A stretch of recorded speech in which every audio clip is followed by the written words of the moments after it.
swing a three for the win. They score! Quarterback run up the middle. Yeah! The following is a Learfield presentation of the Michigan Sports Network. The trip to Norman was a spectacular showcase for college football, and it was a great trip for Wolverines fans until kickoff. Michigan only mustered one touchdown and could not slow down John Mateer, who helped Oklahoma to 10 third or fourth down conversions. Michigan was never quite out of it, but it never felt like the Wolverines were in position to seize control either. So, Michigan some adversity, not only with that loss, but also a 2-game suspension for head coach Sharon Moore that started at midnight and runs through next week's Big Ten opener, which is quite similar to what the Wolverines just experienced. A challenging road environment against a hungry program and fan base looking to have a breakthrough season under a recently hired head coach. Teams can overcome losses, but in football, it can get late early, and today marks Michigan's last true tune-up before the Big Ten season begins. The non-conference finale has arrived. The Wolverines welcome in-state foe Central Michigan to town on a Saturday afternoon for football. Will the bounce-back start today? Let's find out if that's the case and how Michigan can do it here on the Blue Cross Blue Shield of Michigan Tailgate Show. What is it? It's football. Yes, sir, there are 5 seasons across this country every year: winter, spring, summer, fall, and football. Football season makes the barber cut hair just a little bit better, and it makes the butcher slice the steak a trifle thicker. Old cars, new cars, and motorbikes are jammed with riders wheeling for the stadium from north, east, south, and west, and the back roads are jam-filled. There's something in football for everyone. Some can cheer the players, some can second-guess the coach, some can listen to transistor radios and see how wrong we radio announcers can be, while some just enjoy the ballet of young bulls in battle. There's magic on the campus sprawling beyond the boundaries of the stadium, as once again small college towns across the nation become part of the big collegiate football season. Kickoff is 3 hours away for your Michigan Wolverines, and we're getting you ready for today's game on the Blue Cross Blue Shield of Michigan Tailgate Show. Whole health includes body and mind, and Blue Cross covers it all, from mental health resources to exercise routines. Blue Cross is ready to help. Learn more at bcbsm.com. Now, with former Michigan offensive lineman Jack Miller, here's your host, Brian Bush. Well, Jack, we'll look back plenty on the Tailgate Show on that Oklahoma loss, but broadly to start, what are some areas of improvement most important from last week to this week? You know, I think it's a full team effort. There wasn't really any part of the game last week that I think you can feel great about. Each offense, defense, and special teams all contributed to just not being consistent enough. Obviously, we know here at Michigan running the football is paramount, and everything is based off of controlling the line of scrimmage and being able to control the game. And so, I think certainly want to make sure we're blocking better and more consistently this afternoon against Central Michigan. And then defensively, got to tackle better. That was the first time in a long time that our defense was exposed for not tackling, not being able to get off blocks the right way. Luckily that's not something we had seen over the last several years. And then when you do see it, you recognize the importance of it really, really quickly. So back to the fundamentals and getting those things squared away going into what will be a big test next week at Nebraska. Michigan has to bounce back without its head coach, and while occasional suspensions have unfortunately been the deal for the Wolverines in recent seasons, this is the first time that Sharon Moore has been suspended as a head coach. Biff Poggi, normally associate head coach, is the acting head coach today and again next week at Nebraska. Here is Sharon Moore on that decision. One, from a team perspective, it keeps everything kind of how it is right now with me not being able to be there next week and during the week, and then having him there on the sidelines for the game.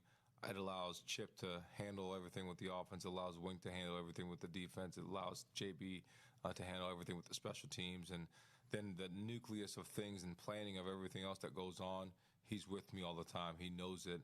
The kids know him. The kids love him. And he can hold everything together. Thoughts on Biff and thoughts on the decision? Yeah, I'm really interested to see how it plays out. This season, there's been a lot of just stuff to look forward to, right? What was Bryce Underwood going to look like? And now in week 3 and week 4, what is Biff Poggi as head coach going to look like? I get where Sharon's coming from on the decision to do it. Biff is a culture guy. He's been a head coach before. He has the demeanor, that CEO type kind of big picture guy. And so by doing that, putting him in that situation, like you said, you allow Chip to go focus on the offense, Wink on the defense, and JB on special teams. And so you keep the routines pretty regular for everybody else. I mean, truth be told, during the week and even on game day, certain position groups don't really interact with the head coach all that much. So if the only thing that you would say, the question mark that could surround that is, in-game, timeouts and when the flow of the game, right? But Biff's been a head coach, and I think he knows football really, really well. So I like the idea, particularly at this juncture early in the season, of trying, we were going to talk about it a lot today, I can tell you that, about getting in a rhythm and finding an identity and what's working for you and leaning into those things and disrupting this team by promoting one of the coordinators into the head coach role might prevent that. So I like the decision. One other aspect from an adversity standpoint, we will have our eyes peeled around 10 a.m. for that availability report. Michigan could be shorthanded. The biggest concern would be Captain Giovanni El Hadi. He left last week's game in Norman with an injury. No confirmation or firm details on that yet. Of course, Marlon Klein, he was in uniform but did not go. Some real adversity here, even though, hey, Michigan's a 4-touchdown favorite against a non-conference foe, but there might be some shuffling around, and we'll have to keep tabs on that availability report.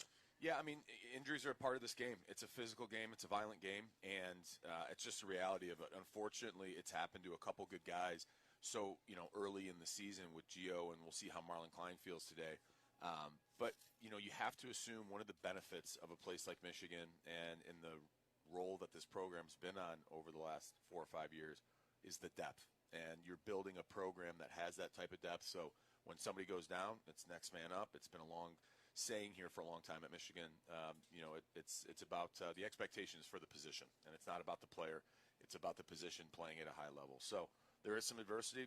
Going to have to shuffle things around. Be interesting to see, a guy like Marlon Klein. Like if this were Ohio State, probably would play. Is my guess. I don't know that, right? But early in the year, Central, you got a bigger one next week. That's a lot to balance for these coaches. Is do you push a guy back too soon? Do you not? How do you use him the right way? But that's all part of the game, and that's what good teams do is they figure those things out and they overcome it.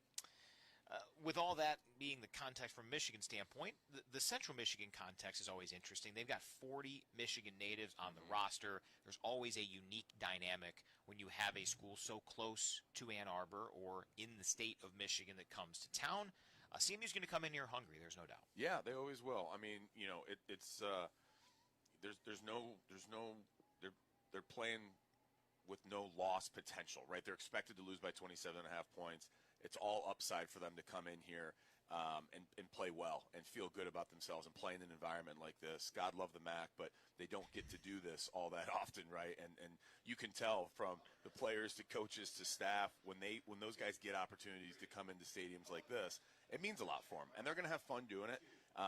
We'll talk about Coach Drinkle later and some of his comments. I mean, I think the guy really appreciates college football, and he's going to have that team fired up, ready to go here today. Yeah, he's a fascinating guy. Yeah. But Jack Miller, the quote, God love the MAC.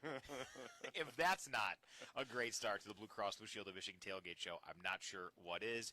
Our rundown today, we'll tell you about the Chippewas in about 25 minutes. Rob Joyce will preview Week 3 in college football a few times throughout our pregame coverage. First up at 9:40. Awesome interview with tight end Zach Marshall coming around 9:50 today. John Jansen here at 10 a.m. Then in the final hour before kick, I'll check in with defensive back Jaden Mangum. And Doug will sit down with Sharon Moore, an interview that was taped earlier this week because Coach Moore can have no contact. He is not here, and he will not be able to be around the program or conversing with the program until after Michigan returns from Nebraska next week. All in preparation for a kickoff at 12:01, Michigan and Central Michigan. We'll talk about this busy week for Sharon Moore. He was pulling double duty to an extent. We'll discuss in our Week That Was segment next as you listen to Michigan football from Learfield. People can't have access to quality medical care without affordable health insurance. At Blue Cross Blue Shield of Michigan, we understand increasing health insurance costs are becoming more of a strain on the budgets of the businesses and people we serve. Affordability matters. It affects real families, real decisions, and real care. That's why at Blue Cross we're dedicated to finding solutions. To learn about this critical issue and our efforts to make healthcare affordable for all, visit mibluedaily.com/affordability today. From the biggest of the big games to the littlest of the little. There you go. Go! Run, James! No, first base! Go, go, go! Whenever you shop Meijer, you help support hundreds of local sports teams across the Midwest. From some of the biggest stadiums in the state to the familiar fields down the street. You're helping make a difference to the people and places you call home. Learn more at Meijer.com/community.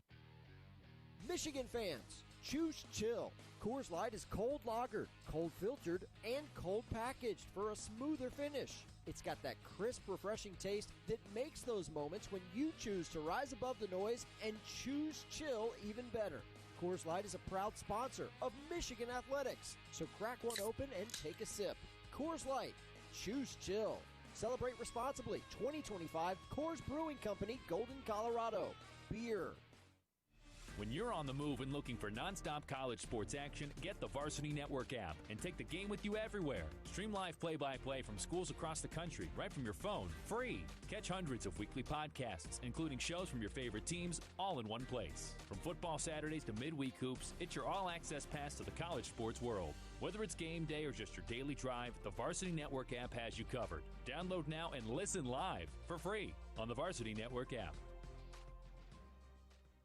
Before we look ahead, let's relive the week that was for Michigan football. Yeah, I'll be double dipping. I'll be working my tail off as much as I can on both opponents and have everything. I'll have a plan. I've already started kind of both plans already. So we got the practice schedules and plans out ready for this week. I'll knock those out for next week and how all that will go, even up to the travel and everything, and then work everything as we go through. Once again, here's Brian Bush and Jack Miller. That was head coach Sharon Moore back on Monday, and when he talks about the road, that's him preparing not just this week for the task at hand today at the Big House, the Central Michigan Chippewas, but also scheming everything for next week when Michigan starts to prep for Nebraska. Proactive because of some of those NCAA rulings. Coach Moore, he's able to be around the building this week, not next week. So my question to you, Jack Miller, what's the impact today, and how about next week when he can't have any contact with the team? I would anticipate that the impact's going to be much more felt next week when he can't be in the building during the entire week. Like I said, on game day, most players don't have that much interaction with the head coach. From time to time, they'll come over and tell you something on the sideline, and they're obviously managing the game itself. But the players don't feel the head coach a lot during the game. But they will miss him during the week. They will feel that next week when he's not in the building, leading the team meetings, talking to them after practice, all of those things. It'll be definitely more of an impact then. It's funny. I think at any other program, a 2-game suspension like this, it'd be a major, major story. But we're just used to a lot of weird stuff going on here the last few years, where it's just, it's another day. We got a new head coach for 2 games. We'll go figure it out. I mean, we were reminiscing before today's game about the Penn State game in 2023, where there were reports of Jim Harbaugh in a car circling around Beaver Stadium waiting to see if he was actually allowed to go and coach. So this is tame compared to that. Yeah, I mean, that stuff, I can remember that Penn State game too, when we got back to the airport there, and Harbaugh was waiting in a car, and all of the buses pull up, and he's fist pumping from the car. I mean, just bizarre stuff that you would see with out enthusiasm unknown to mankind. Yeah, absolutely. He was demonstrating that himself. But yeah, I mean, we're just used to a lot of bizarre stuff the last couple of years, and so having Biff Poggi in there as the head man today will. I'm eager to see it. I really am. I mean, hopefully, in a game like this, there's nothing too much that needs to be done from the head coach position, right? Besides to motivate and get these guys fired up and ready to play a game, which I think Biff Poggi's pretty good at that, and I expect these guys to come out and play hard today. So, discussing the breakdown of it and the decision of Biff as the acting head coach. Chip Lindsey's been a head coach before. Wink Martindale has forgotten more football than most have known about football. So sometimes there are coordinators who are elevated to that acting head coach. And while I do think both of those guys would have been great candidates in a vacuum, what value or importance do you attribute to those two guys, and also special teams coordinator J.B. Brown for that matter, remaining with their normal responsibilities and not adding anything for this game and for next week? Well, I think it's the right call. I mean, we've struggled in all 3 phases, offense, defense, and special teams. And I shouldn't say struggled. Struggled last week. It's too early to say that. Struggled last week to find rhythm and find an identity and play consistent enough. And so upending the coordinators into some sort of head coach position for these 2 games, I don't think that would be timely. I think these guys need to be really locked into what their duties and responsibilities are, and make sure that their players are starting to gel and find that rhythm and that identity that they really need to be successful. And I know we talk a lot about it, but the talent's there. It's a matter of just putting the pieces together and coming together. And I think, if they had to put either Chip Lindsey or Wink or JB in a different scenario, that could throw off the timing of that. And right now it's important that all three phases find an identity. So beyond the suspension for Coach Moore, what are the necessary actions, characteristics of a team, of individual players, of leaders in a week after a loss? If you guys have said something along the lines of, hey, don't let the loss in Norman turn into multiple losses, how does Michigan get there? Yeah, I mean, I know it's coaches speak, but it's really true. You just go back to the fundamentals. When you're not in a good spot, all you can do is go back to the basics, because more often than not, the situation that got you there is a breakdown of the fundamentals. And that was absolutely true at Norman. I mean, defensively, did not get off blocks very well, did not tackle very well. Offensively, didn't communicate the right way, didn't block very well up front. And a lot of that stuff, if you're getting into talking about the offensive line, where is your first step? Where's your pad level? How are your hands and eyes? Like all those things that, it's really hard to grasp the minutia of it. But that's where you go back to, because you start to iron those things out, and good things will come from there. So, I anticipate, look, I mean, we saw what happened last year when things weren't going well for this team. They didn't mail it in. They didn't go in the tank. They kept playing hard and ended the year on an incredibly high note. I think Sharon has done a really good job with the culture of this team to have an attitude of, hey, it's going to be all right. We're going to figure it out. We're going to keep playing hard. We're going to keep believing in each other. And, it'll be the next play and the next game after that. And I anticipate Michigan to have a nice bounce back today. Time now for the Tailgate Tip, brought to you by Meijer. Bring a large plastic tub to throw all your dirty utensils and dishes in. This makes it so you have an easy, organized, and clean pack-up process. And maybe with some showers coming into town, it might be something you need to do a little earlier today. We have our fingers crossed there will be no rain to disrupt tailgates, but we shall see. Today's Tailgate Tip brought to you by Meijer, presenting sponsor of the 2025 Michigan football season and proud supporter of hundreds of local sports teams across the Midwest. We'll dig a little bit deeper into what Michigan needs to improve in our self-scout as we get you ready for Michigan and CMU here from the Big House. This is the Blue Cross Blue Shield of Michigan Tailgate Show, and you're listening to Michigan football from Learfield. Hey Michigan fans, is it time to upgrade your outdoor living space? As the #1 brand in premium decking, TimberTech scores big points for real wood looks without the costly maintenance. It will never rot, warp, splinter, or peel. And it's backed by industry-leading warranties, so your deck can perform at the top of its game season after season. TimberTech, official decking and railing partner of Michigan Athletics. Order free samples at timbertech.com. That's timbertech.com. Michigan fans, kickoff is right around the corner, and Buddy's, the original Detroit-style pizza since 1946, has the best corners in the game. With its iconic square shape and crispy, crunchy corners, Buddy's is a proud partner of Michigan Athletics. Handcrafted daily with Wisconsin brick cheese, fresh toppings, and sauce on top. Whether you're tailgating at the Big House or watching from the best seat in your house, start game day off right with Buddy's. Get 10% off your order right now at buddyspizza.com with promo code 10OFF. Double dynamite. Tim McGraw. With special guest Travis Tritt. Friday, September 26th at Soaring Eagle Casino and Resort.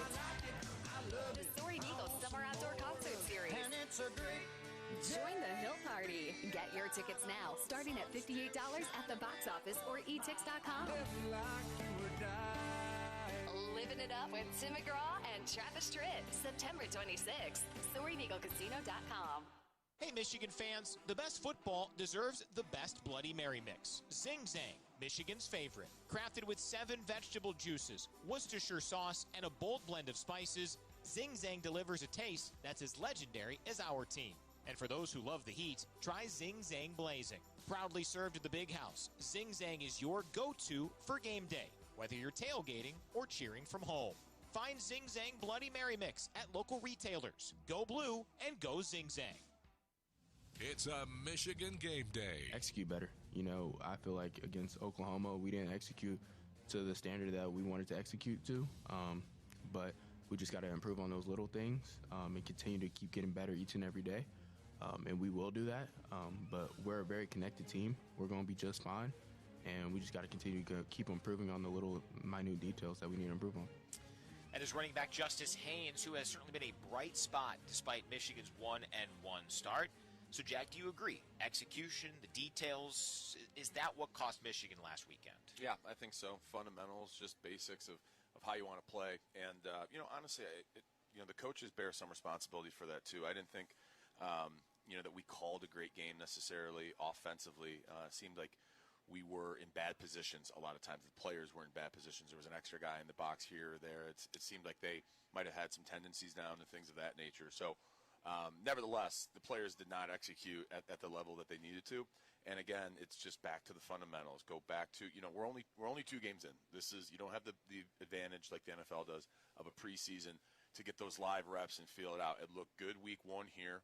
Really tough opponent week 2. I think Oklahoma's gonna go on a run and be pretty good this year. And it's early in the season still. There's still some things to iron out, and they got all that opportunity here in front of them. Be interesting when Oklahoma sees Texas with how Arch Manning has looked, how Brent Venables throws some curveballs at him like he did with Bryce Underwood and Michigan's first year starting quarterback, the new young offense, all of it. Now, the stat that I think stood out the most in that game, the third down conversions, and really fourth down conversions too. And it started from the very beginning, right? 2 3rd and 9s that Oklahoma converted on the opening drive. In all, 3rd and 4th down, OU was 10 for 18 on either 3rd or 4th down. Yeah. Michigan, 3 of 15. So my question, it's easy to say that's an important stat. How much of that was just John Mateer being one of the best players in the country? Probably all of it. I think he was involved. He was involved on every play. So technically, probably all of it was. No, but he played incredible. He had a heck of a game. They let him loose, and you could tell he's a gamer. Those third downs, obviously, they're important for an offense to keep drives going and a defense to get off the field. But they're so emotionally charging, too. When you can convert third downs, particularly when you're home, the crowd comes alive. You feel like, okay, you can overcome problems, right? If it doesn't go good on 1st and 2nd, hey, we're okay. We get, 3rd and 9, boom, 1st down. Let's keep this thing rolling. And they're backbreaking for a defense. You can do so well on 1st down and 2nd down and put yourself in a great position. And then 3rd down, when you're that close to getting off the field and giving your offense a chance to go back and put up points, and then they find a way to convert. It's emotionally really charging for a team that's doing it the right way, and demoralizing for a team that's not. On top of the fact that you're obviously extending drives or not being able to get off the field. John Mateer played terrific. That Oklahoma team had a great game plan, went out and executed it at a much higher level than Michigan was capable of doing. You do wonder that Jaron Kanak one-handed catch on the first drive. I think that was the first third down conversion. Again, Oklahoma won that game and won it, fairly soundly. Yeah. But that was it was early on that drive. Yep. If that doesn't happen, you just wonder, right? It's one thing, and maybe that's my maize and blue coming out, but that was a big play because they have to punt to Michigan in likely advantageous and then position. I think we were only down one possession too when Hillman came off the edge and missed the sack, and they get down to the 10-yard. Like there were a couple plays in that game that you're an inch away. Yep. From, and of course you can play this game all the time, but like it's never as good as it seems. It's never as bad as it seems. Michigan had their chances, just wasn't able to get over the hump. So there's plenty to build on, right? I mean, people shouldn't panic. There's plenty to build on from that. This feels a lot different than the Week 2 Texas game. Yeah. I mean, that was comprehensive last year. 100%. Yeah, that's a great point. When we played Texas last year, you knew coming out of that game, okay, we're there's a ways to go. Yeah, right. We're not at that level yet. You didn't feel that way with Oklahoma. We got outplayed. At Oklahoma won the game they deserved to win unquestionably. Yeah, but you don't walk away from that, in fear that this team doesn't have the capabilities to compete at the highest level this year. Not at all. We will learn at least something, maybe definitively, about Giovanni El Hadi's status at the top of the hour with the availability report. But take me through your thoughts on this offensive line. We saw Nathan Afobe, who was very much in that right guard battle, step in for El Hadi at left guard. Brady Norton had to leave for one play, a nice block from Jake Guarnera, who stepped in very briefly. Thoughts on what you've seen in totality, especially if Gio can't go? Well, it's tough. There's just not, the easy answer is they're not good enough because they didn't play good enough last week at Oklahoma. But I thought they played really good week 1. And by the way, that New Mexico team, as we predicted, is going to be scrappy this year and is a better team than you would think on paper. So it's really too early to tell. You would like to see, because there's some veterans up there, and that those guys have played a lot of football. Gio, Kripp, even Link got some reps last year.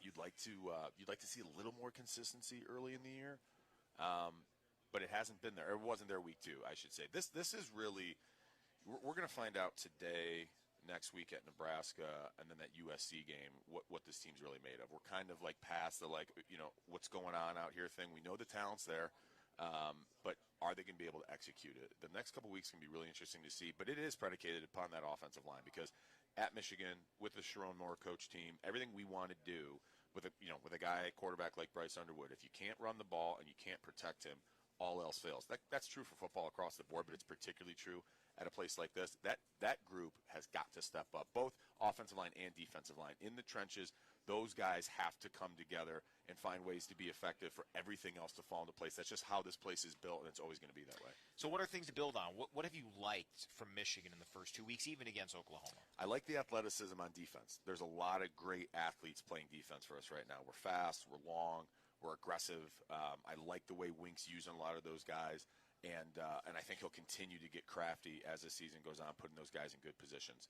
So I'm really, really encouraged by that. Offensively, look, Bryce is as talented as any guy that's probably walked through here physically. He's got all the tools to do it. Justice Haynes has that breakaway speed, shades of Donovan Edwards, where it might not be all the time, but boy, just like that, you can get back in a ball game because that guy can run away from everybody. Really excited by that. Marlon Klein, week 1. Shades of Colson Loveland. Look really, really good out there. Big target. We found rhythm with the quarterback, and it was a mismatch for guys, right? He's faster than linebackers. He's bigger than safeties. So there's pieces out there. How this all comes together in the next couple weeks is going to be crucial, but it's really about finding that rhythm and that identity because we've tried a lot of different stuff through 2 weeks.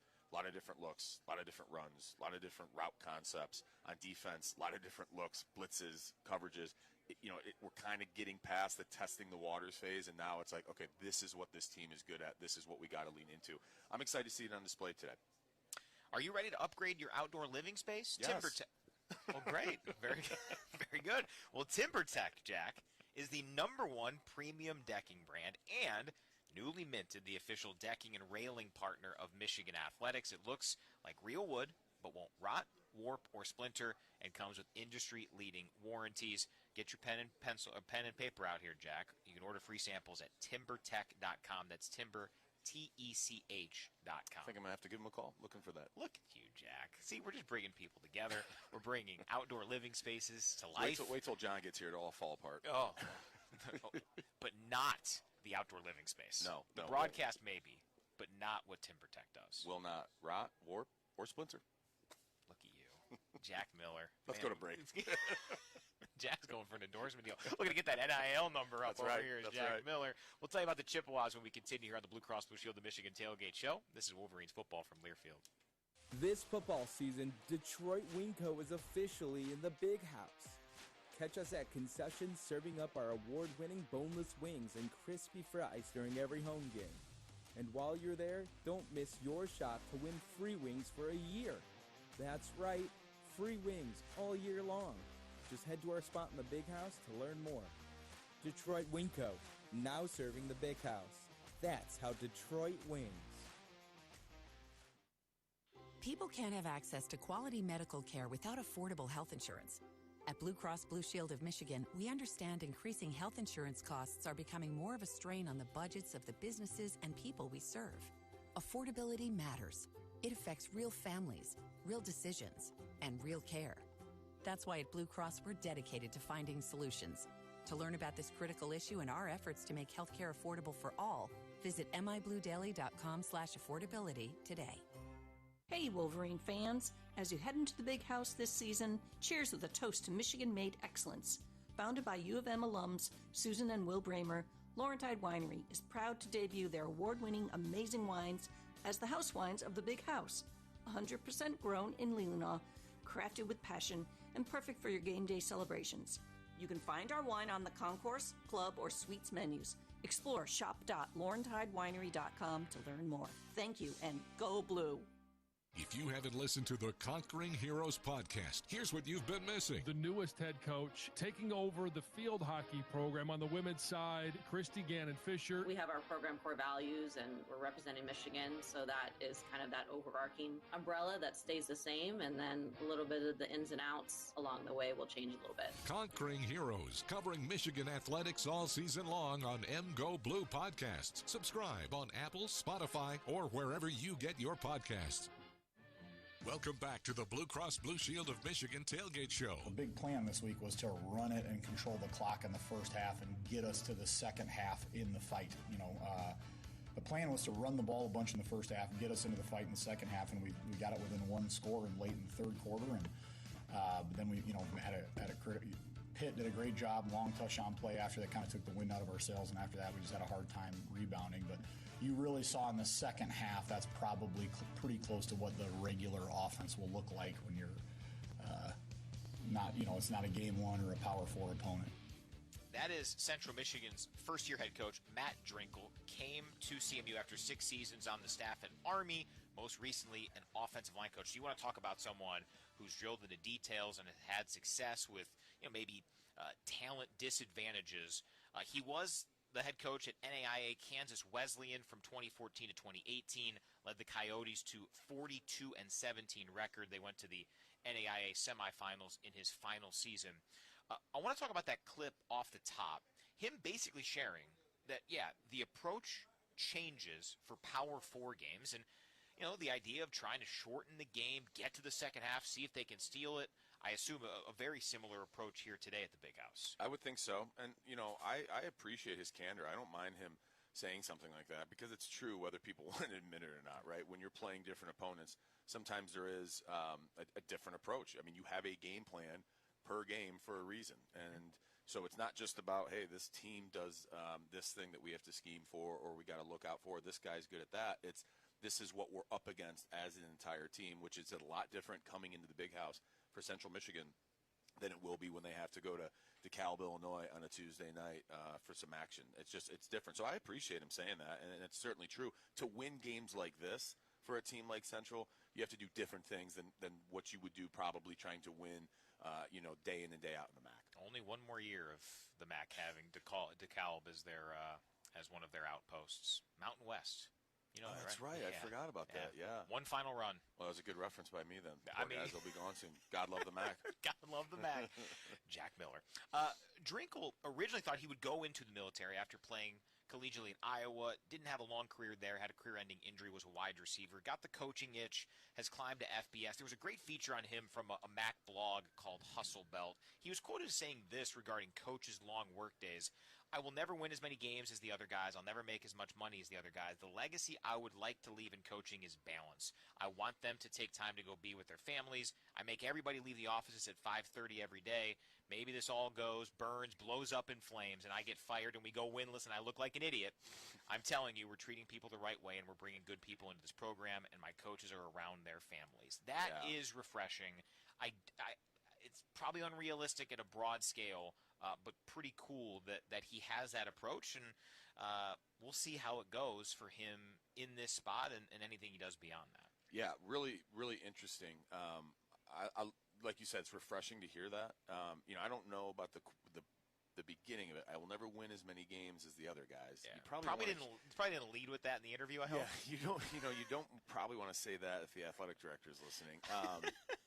But I do appreciate it. And listen, whether you're talking about sports, and that could be pro or college or business, it doesn't matter. Like, culture wins, and culture is a big piece of things. And so, these coaches should be looking at different ways to find their own groove, right? Because, how many times does it happen a coach goes into a place that, doesn't have the resources or just really isn't, that type of place?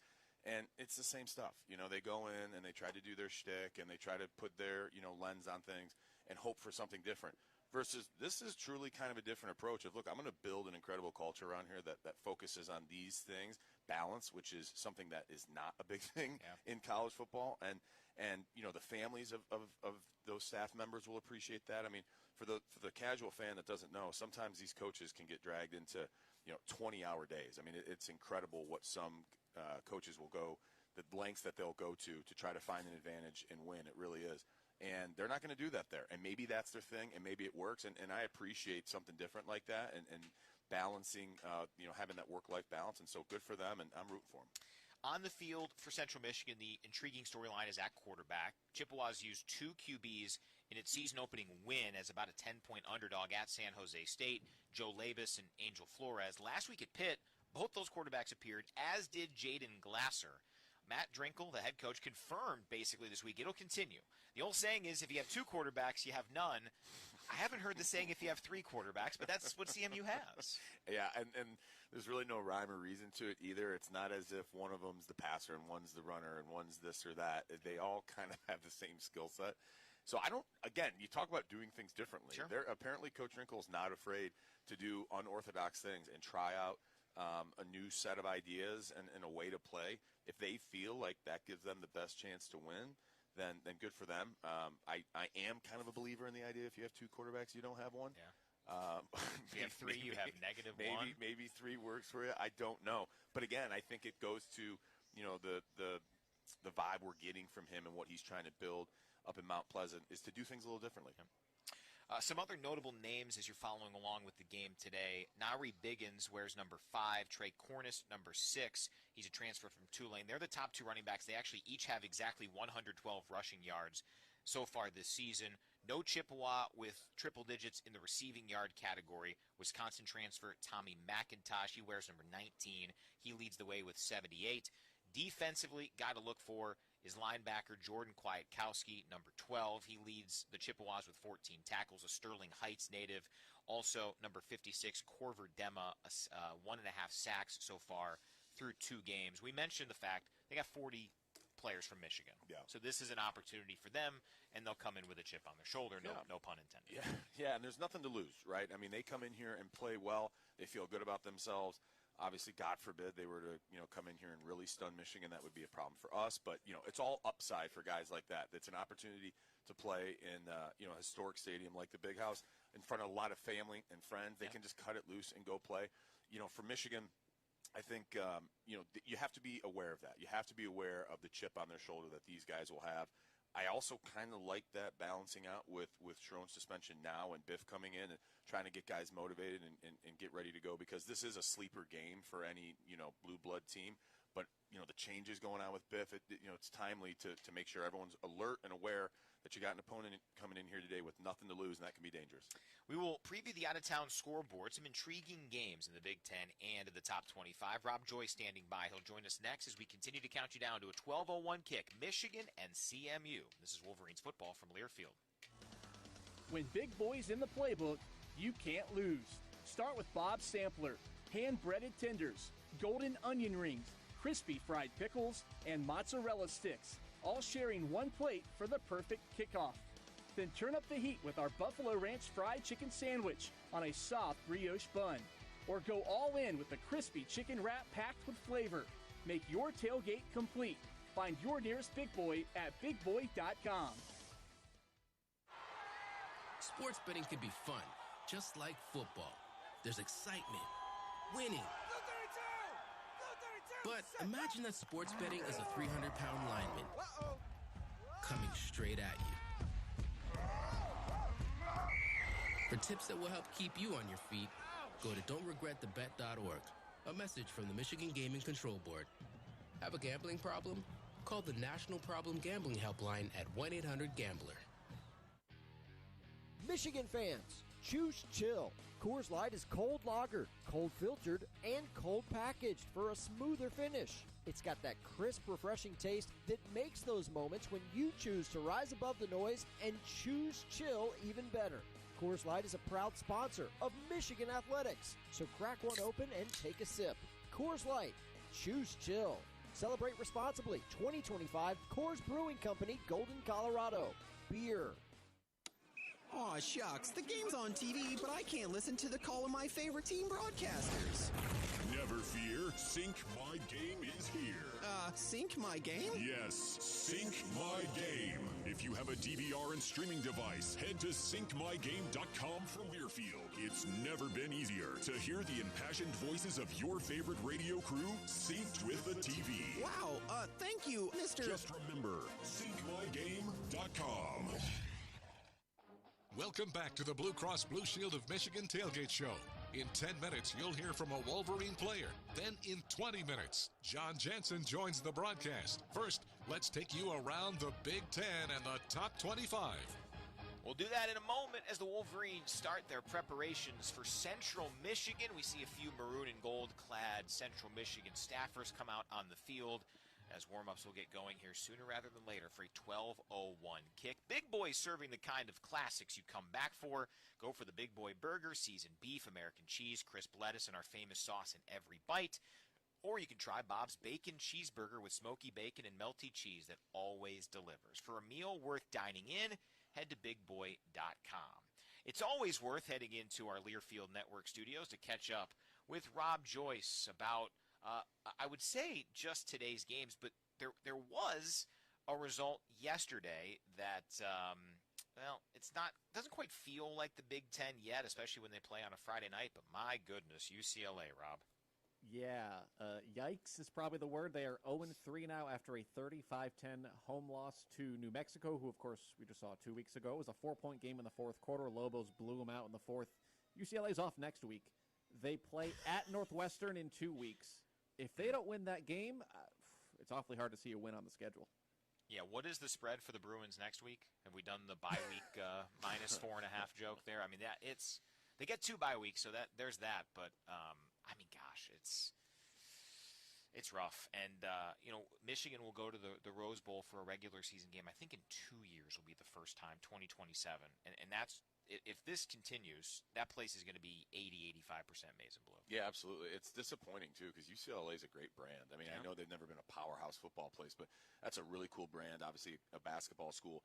But they got deep pockets. They can figure out this NIL They've had thing. Football success, absolutely. Yeah, and if they, if they find a way to lose at Northwestern and don't come up with a single win, it's probably time to move on and reevaluate what you want to do, because that's you can't lose. What was it, 35-10? Yeah, 35-10. At home to New Mexico. Yeah. Who, scrappy team. We saw them out there. They played really hard. But, I like Jason Eck. I think he does a nice job, and he's. But 35-10 is getting manhandled by a New Mexico team. That's really tough for UCLA. Yeah, Bruins couldn't quite pull the upset. What else we got today, Rob Joyce? A lot of Big Ten versus FCS foes, but some of the exceptions. Big noon is Oregon at Northwestern. That's a game for Northwestern. Wisconsin's on the road at Alabama. Remember, those two flipped last year. Bama won at Camp Randall. So Wisconsin still without Billy Edwards at quarterback. That's the noon slate. Highlight of the 3:30 window is USC at Purdue. And then tonight, Ohio State hosts Ohio, coming off that win last week over West Virginia. Illinois, Western Michigan, Iowa, UMass, Minnesota's at Cal. So not the craziest of weeks. And then everyone else plays FCS teams.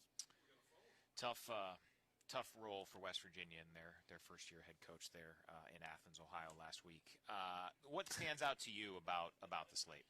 Well, it's going to be interesting to see Wisconsin on a down year right now, and Alabama, a lot of question marks around Kalen DeBoer and how they will play. Now, Wisconsin's got to go down there, which probably will not bode well. But if Alabama struggles to win that game, if they were to lose or not play to their ability, that's going to be questionable.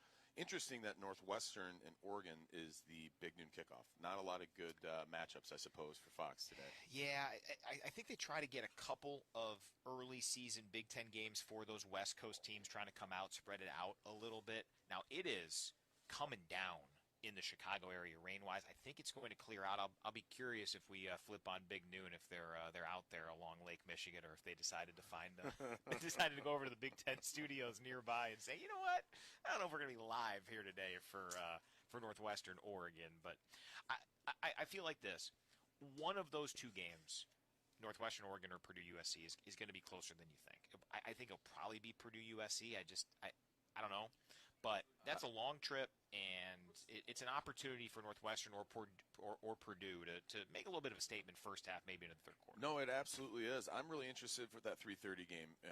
USC going to Purdue. I think it's going to be a lot of points, not a lot of defense probably in that. And I'm really interested to see USC. I mean, that's a team who, I just from my perspective don't know a whole lot about right now. And obviously going to be a big test for us to go on the road all the way out to California in a few weeks and try to get a win. So I think that'll be good to watch that game for Michigan fans and get a sense of, what we're going to be up against down the stretch here. Top 25, Rob, what has your eye? A couple of games in every window. At noon, Clemson, who hasn't looked great the first couple of weeks, is at Georgia Tech. That could be an early key ACC game. The 3:30 window, the big one today, is in the SEC. Number 15, Tennessee, hosting 6th-ranked Georgia. 4:30, 5th-ranked Miami. Plucky, 2-0, now ranked South Florida. A couple of top 25 wins. Those are the big ones. And then tonight at 7:30, it's Notre Dame. 0-1. They were off last week, lost that opener to Miami a couple of weeks back, hosting Texas A&M. So every window, noon, 3:30, little mid-afternoon, and then 7:30, you got something. If you wonder why TV networks wait until 12 days before to set designations, to set kickoff times, it's because of that Miami-South Florida game, which is 4:30 on the CW network. Yeah, I think John used the line on air the other day that you could watch Buffy the Vampire Slayer and then get to Miami and USF right after. That is a little bizarre. But at least there are some good games in the rest of the slots. I'm really excited to see the Notre Dame A&M game tonight. I think those are really two good teams and be important for Notre Dame to bounce back after that Miami loss. Good opportunity for them to do that tonight. Yeah. And then you can catch Miami USF on the CW network. The Irish, remember they didn't play last week, 0-1, so big game for them. The reality is in this setup, almost certainly every year, if Notre Dame goes 10-2 or better, they're going to make the playoff. There's a real chance they start 0-2, which would obviously complicate things. The math becomes tougher. Yep. They'd have to win out, and it's tough to do that from 0-2. Michigan and Central Michigan coming up here from the Big House. Great conversation with tight end Zach Marshall coming your way. Shortly also our weekly catch-up with Andy Hetzel from Blue Cross Blue Shield of Michigan. But we got another break to get to here as we get you ready. Wolverines and Chips. This is Michigan football from Learfield. Champions Circle is the leading Michigan athletics fan engagement community. We connect fans with once-in-a-lifetime experiences, produce public and private events, offer club memberships, and operate an online retail store, selling exclusive apparel, trading cards, autographs, and other memorabilia featuring Michigan student athletes. To become a member or learn more about how you can support your favorite Michigan student athletes, visit championscircleufm.com. Champions Circle is a proud sponsor of University of Michigan Athletics. All right. It's a beautiful day for football here at the stadium, and we're just about ready for kickoff. Score 0-0. And suddenly, I'm in the mood for a Coke Zero Sugar. Real Coke taste, zero sugar. Now that's a winning combo. Yeah, crisp, refreshing. That hits the spot. When it comes to great taste, Coke Zero Sugar's always on the scoreboard. Coke Zero Sugar. Real Coke taste, zero sugar. Some drinks come in a bottle, some in a can. Only one comes in a ball and brings the buzz.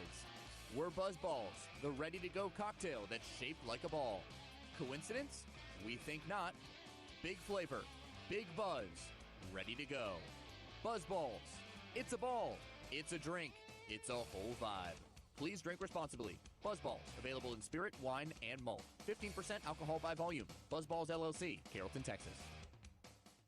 One of the most anticipated Michigan women's basketball seasons ever is almost here, and you can secure your seat for every exciting game. New season tickets are on sale now and start at just $75 per seat. Watch Sila Swords, Olivia Olson, Mila Holloway, and the rest of the nationally ranked Wolverines at Chrysler Center. Full details are available at mgoblue.com/tickets. That's mgoblue.com/tickets to secure your Michigan women's basketball season tickets. We're heading into the Michigan locker room momentarily. But first, a word from the presenting sponsor of the Tailgate Show, Blue Cross Blue Shield of Michigan. As we start another college football Saturday here at the Big House, let's welcome Andy Hetzel from Blue Cross Blue Shield of Michigan. Good to see you, Andy. Hi, Brian. It's great to be here with you. Now, Andy, over the past 2 weeks, we've had a good conversation with Michigan fans about healthcare affordability. You mentioned that it's important for all of us who use the healthcare system to understand how each part of that system impacts the other parts and the costs we pay. That's right, Brian. Hospital and drug prices, along with the cost of things like running a doctor's office, technology, administration, and the use of services are all upstream factors, but they end up downstream in the prices that people and businesses pay for their health insurance. And being downstream when it comes to healthcare costs, the first thing people see, frankly, is the price they pay for insurance, including copays and deductibles that hit their family budgets. That's understandable, Brian, but it's important to know where that cost comes from. It's because the price tag on nearly all healthcare services is going up, and people are using those services at record-setting levels now. These things are affecting people's health insurance costs every day. Earlier this year, Blue Cross reported a $3 billion yearly increase in the amount you paid out for medical and drug claims. I think that makes the point clear on how much these upstream costs are increasing. Brian, these cost increases have far exceeded our ability to price health insurance. Blue Cross now sits in an uncomfortable position between skyrocketing medical costs and the need for our customers and members to have affordable insurance choices. And you're sharing information on this at mibluedaily.com/affordability. That's right, Brian, and I want to be clear on this, though. We pay for our members' care. Blue Cross pays over $100 million in medical and drug claims every day. This helps our members, promotes good health, and supports our healthcare system. It's a key part of our nonprofit model, but the system must work with us to keep care prices, drug prices, and other costs low. This will keep health insurance affordable. Well, Andy, I look forward to talking more about this as the season goes on. Thank you, Brian. Go Blue. Now, it's time for this week's player profile. Once again, here's Brian Bush. And we continue on the Blue Cross Blue Shield of Michigan Tailgate Show. Great to visit with Michigan tight end Zach Marshall. You know, people have raved about your teammate over and over. How has that developed over time? Why do you think you are such a good teammate? I think it's just a matter of who Michigan needs me to be. I don't need to always be the star guy. I don't always need to be the guy that shows up and wants it all about me. I think the most important part about Michigan is, like, you know, what Schembechler said, the team. So, and half of that is just being a good person half of the time. And that doesn't always mean a nice person. That doesn't always mean a cool person. That means a good person, somebody who's willing to, A, hold others accountable, but also be the pick-me-up. Be somebody else's energy. Be your own energy. Be someone else's energy. Be able to feed off of other people's energy and be able to just use that to be really like a pillar to the team. Like whether you're playing or not, I mean, at some point, people are going to rely on you, whether that's emotionally, physically, spiritually. Like, you need to be able to handle, and especially as you get older, right? Like, the team is going to ask more of you as a human than it will as a player. So, in that regard, I've felt like I've become a better teammate because a lot of it, not that a lot of it was for show initially, but I always just wanted to be the good teammate. I wanted to be the good teammate because I knew I wasn't going to play my freshman year. Sorry. Respectfully, I was 200 pounds as a tight end at Michigan. When was the last 200-pound tight end? I mean, gosh dang, I can't remember one. But, like, I knew, yeah, I'm probably going to have to be the cool sideline guy. So that was me not only realizing my role, but mastering it and being great on scout and being really just like a guy who shows up every day early and goes hard. Like, that's what I needed to be. So how has your game ascended and improved as you've waited your turn, as you've worked hard, and as you've been that great teammate? Yeah, I'm not 200 pounds anymore. That definitely helps. I put on a little bit of that man strength, as Coach Harbaugh used to say. You know, I was 17 when I showed up. I was a little bit, you know, on the younger side. I couldn't even buy a lottery ticket. So now playing the lottery. No, I'm just kidding. But now able to just kind of feel the weight. Feel that was a big part of that initial growth. But then technically, my game has developed in a lot in the run game specifically, because obviously in high school I was just a receiver pretty much. And then in the pass game, really knowing how I fit in the scheme and being able to use the scheme to my advantage. And then at the end of the day, winning your one-on-one, right? Developing those tools, developing those traits to be able to, beat other people. That's kind of all that football is. if you beat the guy in front of you, you're probably doing a good job. So that's been the biggest development, learning how to beat the guy in front of me. I wanted you to take us back to a play where you got an opportunity to be on that final touchdown run for Kalel Mullings against USC last season. What do you remember about that play, about beating the guy in front of you? Yeah, I remember my hand hurting a lot. I kind of broke my hand the week before, so that was hilarious. I broke it in warm-ups, so I always joke that you never know when God's going to humble you. And the next week I had to go in and win the game, which is so funny. It's really the most ironic yet incredible moment to think of, like, all the things that had to go into that. First of all, I thought I was going to be on the backside of that play. Turns out two plays before that, Marlon pulls his hamstring, right? Or technically it was a hamstring cramp or something like that. Marlon had a logistics. That's fine. Logistical leg injury. Sure. So all week I've been practicing being on the backside of this play. And I have a nub on my left hand. The thing looked like the size of a helmet on my left hand. And the club was like, dude, I don't know. I felt like Iron Man out there with his little you know how the thing goes big for a second and then shoots the pulverizer? Yeah, that's how it felt to be playing with that thing on. I just had this Iron Man hand on my. Imagine how the Trojan felt. You think? I mean, he probably hated it. And then it was a cool play. I mean, it was just power to the left. I mean, everyone and their mom knew exactly what was happening. We were going to run the ball, and we were going to run it straight into the middle of the defense. So that's what we did. And Max Bredesen made an incredible block. I may or may not have held, but it never got called. So who cares? And I love the Twitter thread that was going crazy after that, talking about A, me holding, and then B, the hands in the face, and then everyone talking about, well, they would have put in 10 offensive linemen and just ran it. Okay, easy. We would have kept the tight ends on the field. But we knew what needed to happen, and they let us play football. Lastly, what can you guys learn from last week to apply to this game and beyond? How can you make that Oklahoma loss be something that helps you in the long run? It was a wake-up call to our communication as a whole, from the sideline to the quarterback, to the people on the line, to the wide receivers. We had a lot of communication errors, and we'll be honest about it, and we'll get better at it. And we have gotten better, and we have really trained ourselves. In retrospect, sadly, I mean, we always wish that it happened. We always wish we had a perfect practice on last Tuesday, but now we're here, and at this point, we're over it. We're on to Central. We're on to Nebraska. We're on to the remaining 10 games of the season because, believe it or not, you got 12 games every year, no matter what. Yeah. So it's not a make or break. The only game that's make or break it is Ohio State. That's the only one we care about. Not saying we don't care about the other games, but your season is great if you beat them, and it sucks if you don't. So, yeah, we're on to next week, and we're just thinking about beating Ohio, and we're beating Central Michigan this week.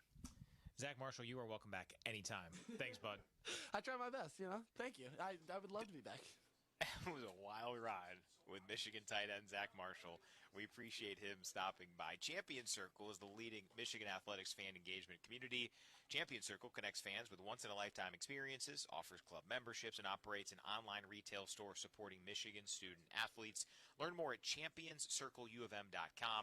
Champion Circle is a proud sponsor of University of Michigan athletics. Before we continue, let's pause 10 seconds to let our stations identify themselves as you listen to Michigan football from Learfield.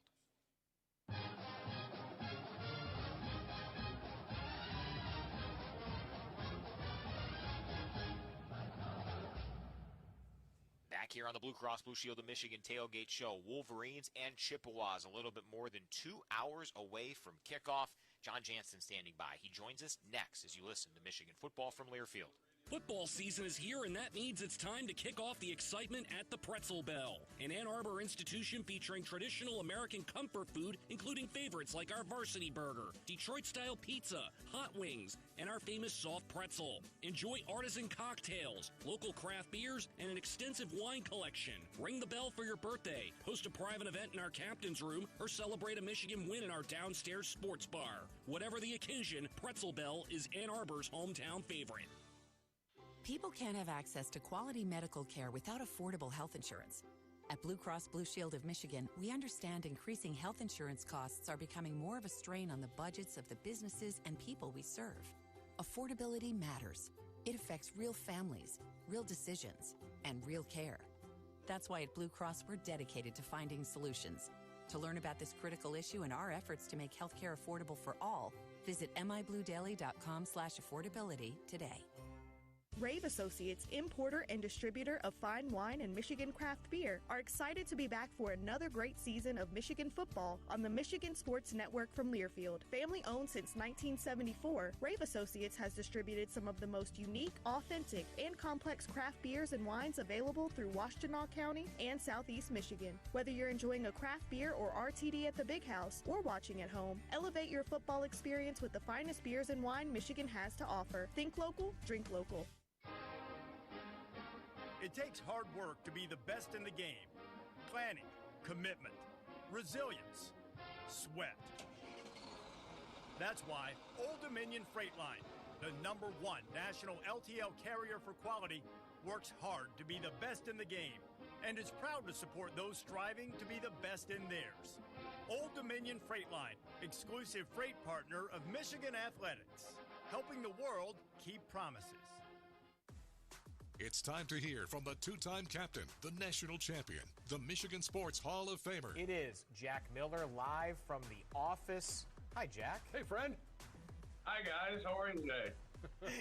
He's got the posture of middle management, doesn't he? He does, yes. You look very official. A lot of deals being closed today. We're trying, but you guys are taking time away from it. So what are we talking about today? John Jansen is here on the Blue Cross Blue Shield of Michigan Tailgate Show. I know it's normally the John introduction, but that was too good to share from back on our Tuesday live stream. Jack Miller's first, and it sounds like potentially last live stream with us this football season. At least from the office.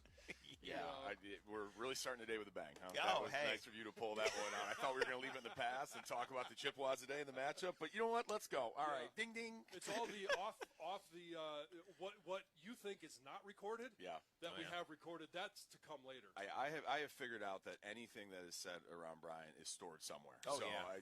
You're always on air. We're going to save it for the Ohio State game. That's right. Just know when the person who's on air also is the producer, I get creative with this stuff. Oh, and trust me, I have plenty. Brian has plenty of stuff that we do mic checks, and I like to be creative in my mic checks. Just to make sure. Stop. Tony, get ready over there. Get ready for the mute. Do not share the actual mic check if you want to keep your job. Say, hey, give me a mic check, and we're already recording, which I know. Right. But I am trusting him basically with my professional career. Right. You're just having fun. I'm just having fun. I'll say, a few things. I can't obviously say them here. Sure. Else. There's nothing I can do here. We're live. So, yeah. Brian he's got enough dirt on us to. Yeah. Imagine if I didn't like you guys. Holy cow. I'll go on your Tuesday show whenever you want, I swear. All right, it is time to officially welcome John Jansen to the Tailgate Show, and his first segment is presented by Zing Zang Bloody Mary Mix. We hope it's not his last today. Yes. Let's get right into the availability report, guys, because there are some noteworthy names on this availability report for Michigan. Just going to go numerically because Michigan has 14 players on here, relevant guys. Amarion Stewart is out, Tevis Metcalf out, Mason Curtis out, Micah Kaapana is out, Jaden Hood out. As we it felt like it was trending this week, Giovanni El Hadi officially out. But he's not the only offensive lineman starter for Michigan who is out. Brady Norton, the right guard, also out in this game. Some notable questionables as well. Zeke Berry, Ernest Hausman, Marlon Klein, Rod Moore, Ike Iwuna, and Moore missed last week. They were ruled out. Marlon Klein was questionable last week, did not play. John, let's start there. Up front, Michigan without both of its starting guards. All right, so now you got to get creative. And this may be an opportunity, like I have mentioned a number of different times leading up to the season, before we knew what the starting five was going to be, to move some guys around. And whether it's,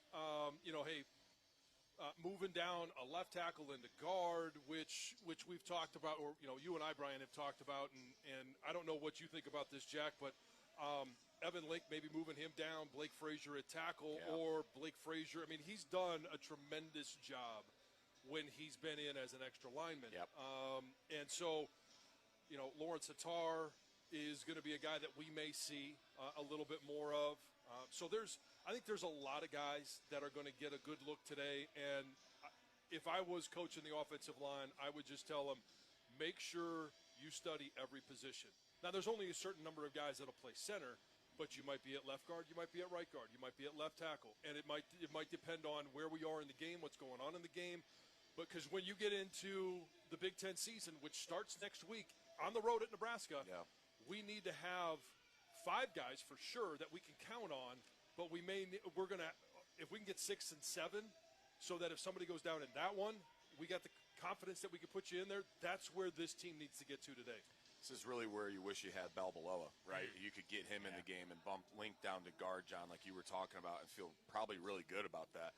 But I do think it's a really good opportunity for Blake Frazier. He's a guy who, has a pedigree here. We've known a lot about him. Being on the sidelines the last couple weeks, that's a guy, you can just feel his energy. He is really geared up and wants to play, has the physical tools, still young, still developing, can work on that strength. But this is a good opportunity, probably against the right type of opponent, to throw a guy like that in and say, hey, you're up, big man, and go get it done. And, John, I think you tell the story a lot with your career. That's how it happened, right? An injury, they threw you in as a young guy, and, you rolled with it from there. It feels like that. No pun intended, 77 as well, right? Yeah. Right. He feels a guy like that. Like, you can just tell he's chomping at the bit. He's right there, and maybe this is the type of game that launches his career. And Gio has talked about it, and we've mentioned it a number of times. Nebraska 2 years ago, you get a guy goes down, he runs in, and they don't miss a beat. That you're looking for that type of guy. Jake Warnera, another guy that I think we'll probably see today. So and I preach it to him all the time. And it doesn't matter the position. I'm talking to the guys all the time. You never know when your opportunity is going to come. If you're not ready, that opportunity may come and go, and you don't know if you're going to get another one. So be ready, and when it comes, make the most of it. So this is just your predictions here. What do you think the offensive line starting group looks like today, John? And again, this is just John Jansen's opinion. We don't know. Right. And so, okay, my opinion would be different than what I think they'll actually do. I want to hear both, yeah. All right, so what I think they'll probably do is have Jansen at left tackle. Let's go, John. Let's go run down there and suit up. Miller at left guard. Or would Miller be center? They'll probably have Miller will be at center. Yeah. I mean, we got to talk about some mobility issues. We got to talk about my back giving out on play 1. All right, stop talking. I'm talking now. Evan Link at left tackle.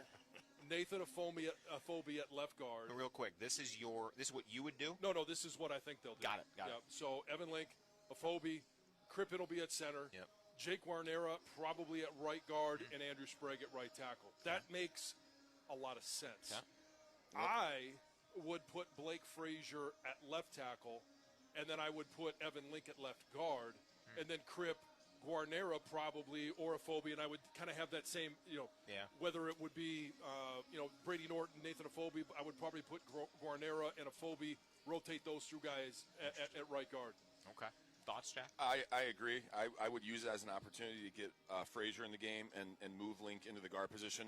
Whatever guy feels more comfortable, like Link can be probably a swing guy there, so whatever guy is more comfortable, whoever they want, if that's Afobe, if that's Guarnera, or Hattar, if those guys feel more comfortable at right or left, then put Link at the other one and let him go play. But use it for Blake Frazier. I agree with that. And we don't have guys right now, other than Sprague. I think Sprague is a bona fide tackle. Yep. And I don't mean this as a detriment to Evan Link, because I think he could play either guard spot as well as playing left tackle.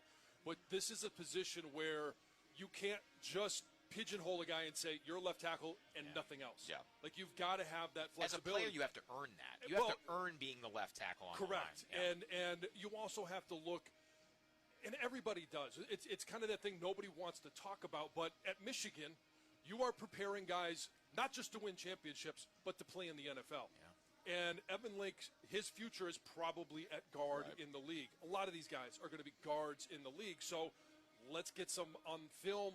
Let's see what you can do there, because if that's going to be your NFL position, why wouldn't you be great at it now? Yeah.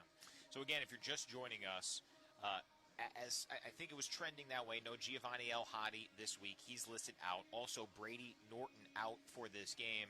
And defensively, a big loss with no Mason Curtis in this contest. Questionables of note: Zeke Berry, Ernest Hausman, Marlon Klein, Rod Moore, Ike Iwuna. We will monitor that as we go along here on the Blue Cross Blue Shield of Michigan Tailgate Show. In this segment, John's first on the Tailgate Show, presented by Zing Zang Bloody Mary Mix. Proudly served at the Big House, Zing Zang is your go-to for game day, whether you're tailgating or cheering from home. We will go in the trenches and recap a busy week on the podcast as we continue as Michigan gets ready for Central Michigan. This is Wolverines football from Learfield. Double dynamite. Tim McGraw with special guest Travis Tritt. Friday, September 26th at Soaring Eagle Casino and Resort. The Soaring Eagle Summer Outdoor Concert Series. And it's a great Join the Hill Party. Get your tickets now, starting at $58 at the box office or etix.com. Living it up with Tim McGraw and Travis Tritt. September 26th. SoaringEagleCasino.com. It's Michigan Football Saturday, and there's only one place to satisfy your game day cravings.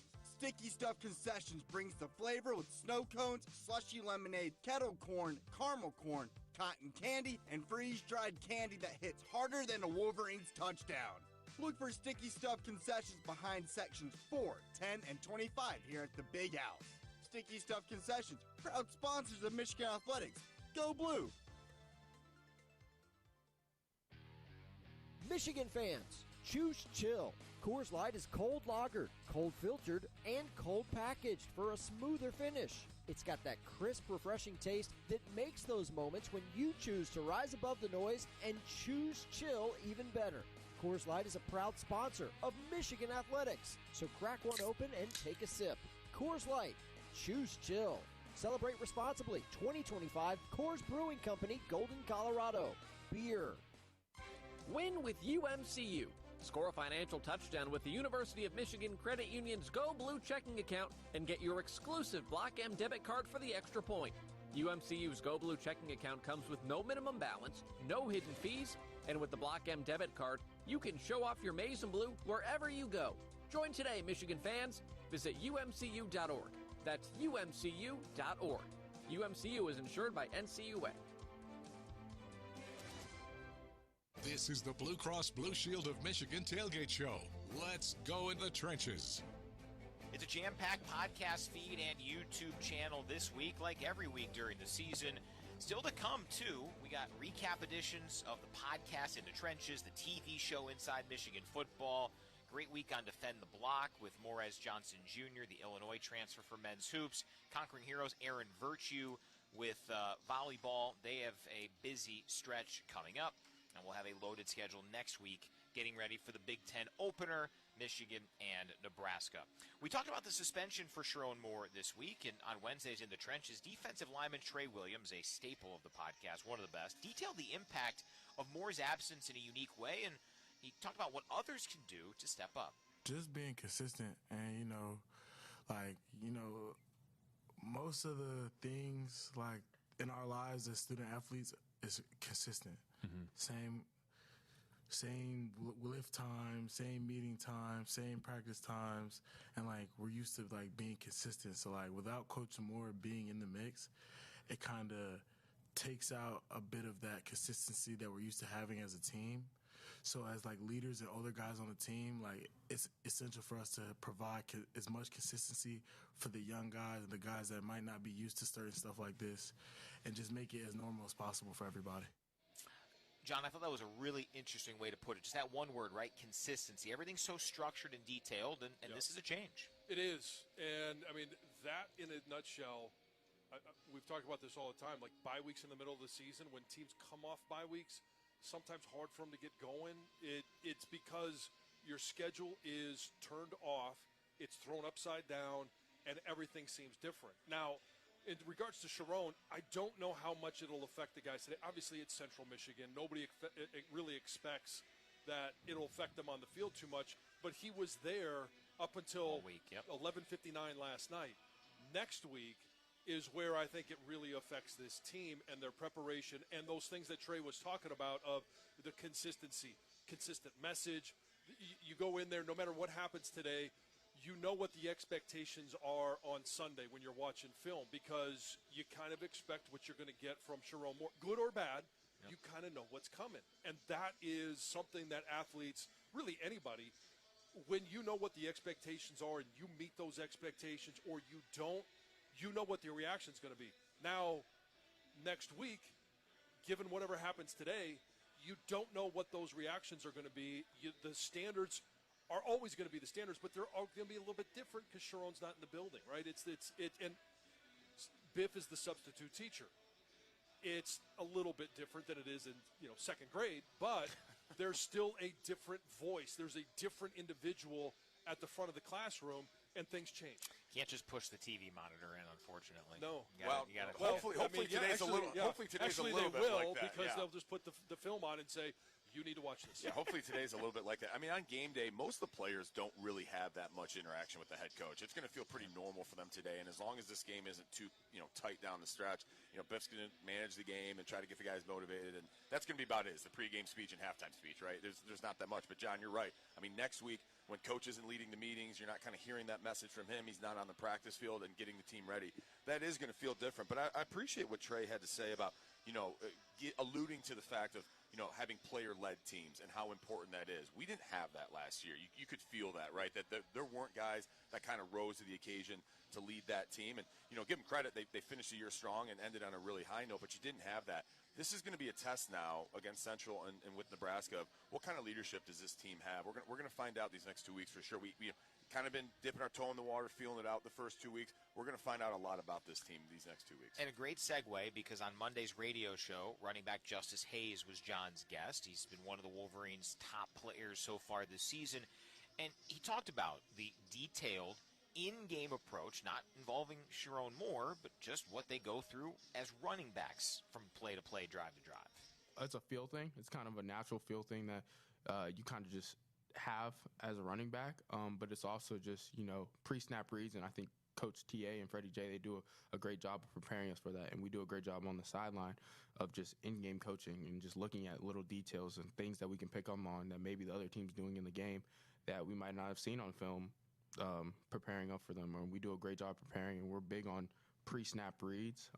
There's a pre-snap read, and then sometimes you just got to go play ball. Coach Alford says all the time, just go play ball. That clip helps to speak to the reason why Biff Poggi is the acting head coach today and next week. Position groups, full units, they've got protocols, pecking orders, way to do things that will stay intact. Yeah, and, Wink is on the field. He's not going to have to worry about calling timeouts or clock management or anything, unless the defense is on the field, and he'll have a voice in that. And it's the same thing offensively. Chip Lindsey's in the booth. Like, you're not going to pull a guy out of the booth and have him coach on the field just because you need something like this. They're fortunate that they do have an individual like Biff who's around the building. He's in those meetings, and the players know him, that can step in that situation and just hold serve for a couple of weeks. I think it's important, too, because I've talked about it a lot leading up to this game.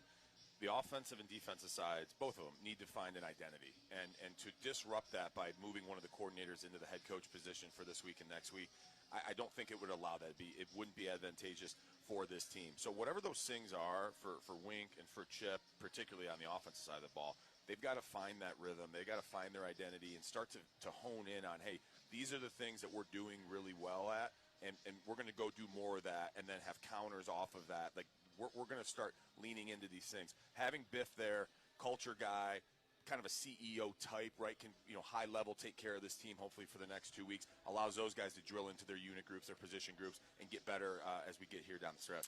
Always great stuff from Jack Miller. He'll rejoin us on the pregame show presented by Morgan & Morgan. John will share his thoughts on some areas of improvement for Michigan from last week to this week, gearing up for the Chippewas here today at the Big House. This is the Blue Cross Blue Shield of Michigan Tailgate Show as you listen to Wolverines football from Learfield. Grand Traverse Resort and Spa presents the 30-second radio hour.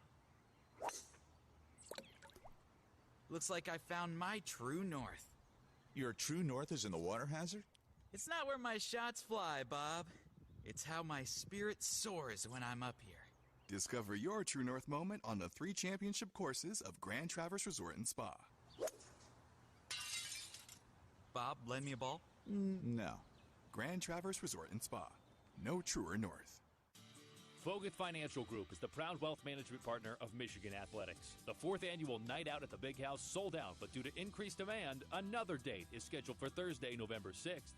Learn strategies for managing the risks of retirement and enjoy complimentary dinner and drinks, door prizes, and exclusive access to Tour Michigan Stadium. Just go to mgoblue.com/bighouse to sign up. That's mgoblue.com/bighouse. Limited seats are available. Wolverine fans, it's not a Michigan game day without a Michigan-made beer. Founders Brewing Company, your official craft beer of Michigan Athletics, has the perfect beers for your game day traditions. Founders has been brewing up high-quality, highly rated beers like All Day IPA, MI Pilsner, and their Mortal Bloom Hazy IPA right here in Michigan for over 25 years. Whether you're at the game, tailgating, or watching from home, there's nothing like enjoying a Michigan-made beer from Founders Brewing Company. From the biggest of the big games to the littlest of the little. There you go. Go! Run, James! No, first base! Go, go, go! Whenever you shop Meijer, you help support hundreds of local sports teams across the Midwest. From some of the biggest stadiums in the state to the familiar fields down the street. You're helping make a difference to the people and places you call home. Learn more at Meijer.com/community. This is Michigan football. Consistent execution, and we'll do how we help them in the game plan with less things and make it more simple for them. Will be a big part of it, and just be more consistent. Because we have the skill, we have the talent to go be good, and we just need to go do that consistently. As the head coach Sharon Moore talking about the offense in that clip, but really it's kind of every unit at this early stage of the season from what we've seen, John Jansen. How do you get to that consistency over and over all 3 phases? Well, it's a certain level of practice. You've got to go out there and have high-level competitive practices every single day. And then when you come out and play in these games where you're playing against an inferior opponent, you play at a certain level. And as you should. Then you play a better team, and your level comes down, but the execution of those plays, the execution of those techniques can't. And so you've got to have the same level of execution. Now you're going to play against a lesser opponent today. It should be a consistent level of execution. Production may go up, but don't be blinded by production. If you're not doing it right, you've got to find why it is and make those fixes before you get into the Big Ten season where you're going to play at a higher level of competition week in, week out. Offensively, your biggest concern areas from last week? Well, I mean, even before we learned about all of the injuries, it's the offensive line. If you can't get push up front, you're not going to be a very effective offense. And everybody wants to say, hey, we'll just run Bryce Moore. Well, they called 3 runs, and they weren't blocked up, and we expect him to be Superman, and we will see that. But if you don't have him blocked up, you won't even get it started. Like, you don't even get off the ground. So that's part of the issue. And then one of the Jansen visions I had, we had a guard that was pulling last week, and this all goes back to the execution of technique. You may be in the right place, but if you're not there with shoulders square, or if you're not getting there and being real tight around a double team, you're going to let leakage happen, and then you get a lost yardage play. So it's all about the execution of technique, and I need to see a much higher level on that offensive line. How about defensively? Because there's definitely some plays from last week where you just tip your cap to John Mateer. He had an excellent game. He did some unique, creative things, and things when a play broke down. Yeah. But that's not all of it. It's not, and tackling. But when you're playing against a guy like Mateer, that becomes an issue. Yeah. And then if you become tentative because you don't want to miss, now you don't want to miss on him, you don't want to miss on their running back, you don't want to miss on receiver, you start playing a little tentative. And I thought we saw that in about the second, third quarter, and then they turned it back on in the fourth. So it's go out there and play football. Play, have fun. When you're having fun, you're going to play at a higher level. And it really just comes back to the basics of football. I talked about blocking up front, and it's about tackling on defense, blocking and tackling. And with some of the injuries there, I think Mason Curtis is a big loss. We'll see what happens with him long term. But Curtis hasn't necessarily had any sort of huge plays. But, boy, coming into the season, you kind of felt like he had a chance to take that elevation into potential stardom. Well, he hasn't had the interception like we saw last year at the end of the season. He hasn't had big hits like we've seen Brandon the Hitman Hillman have. But it's the plays that aren't happening because he's there.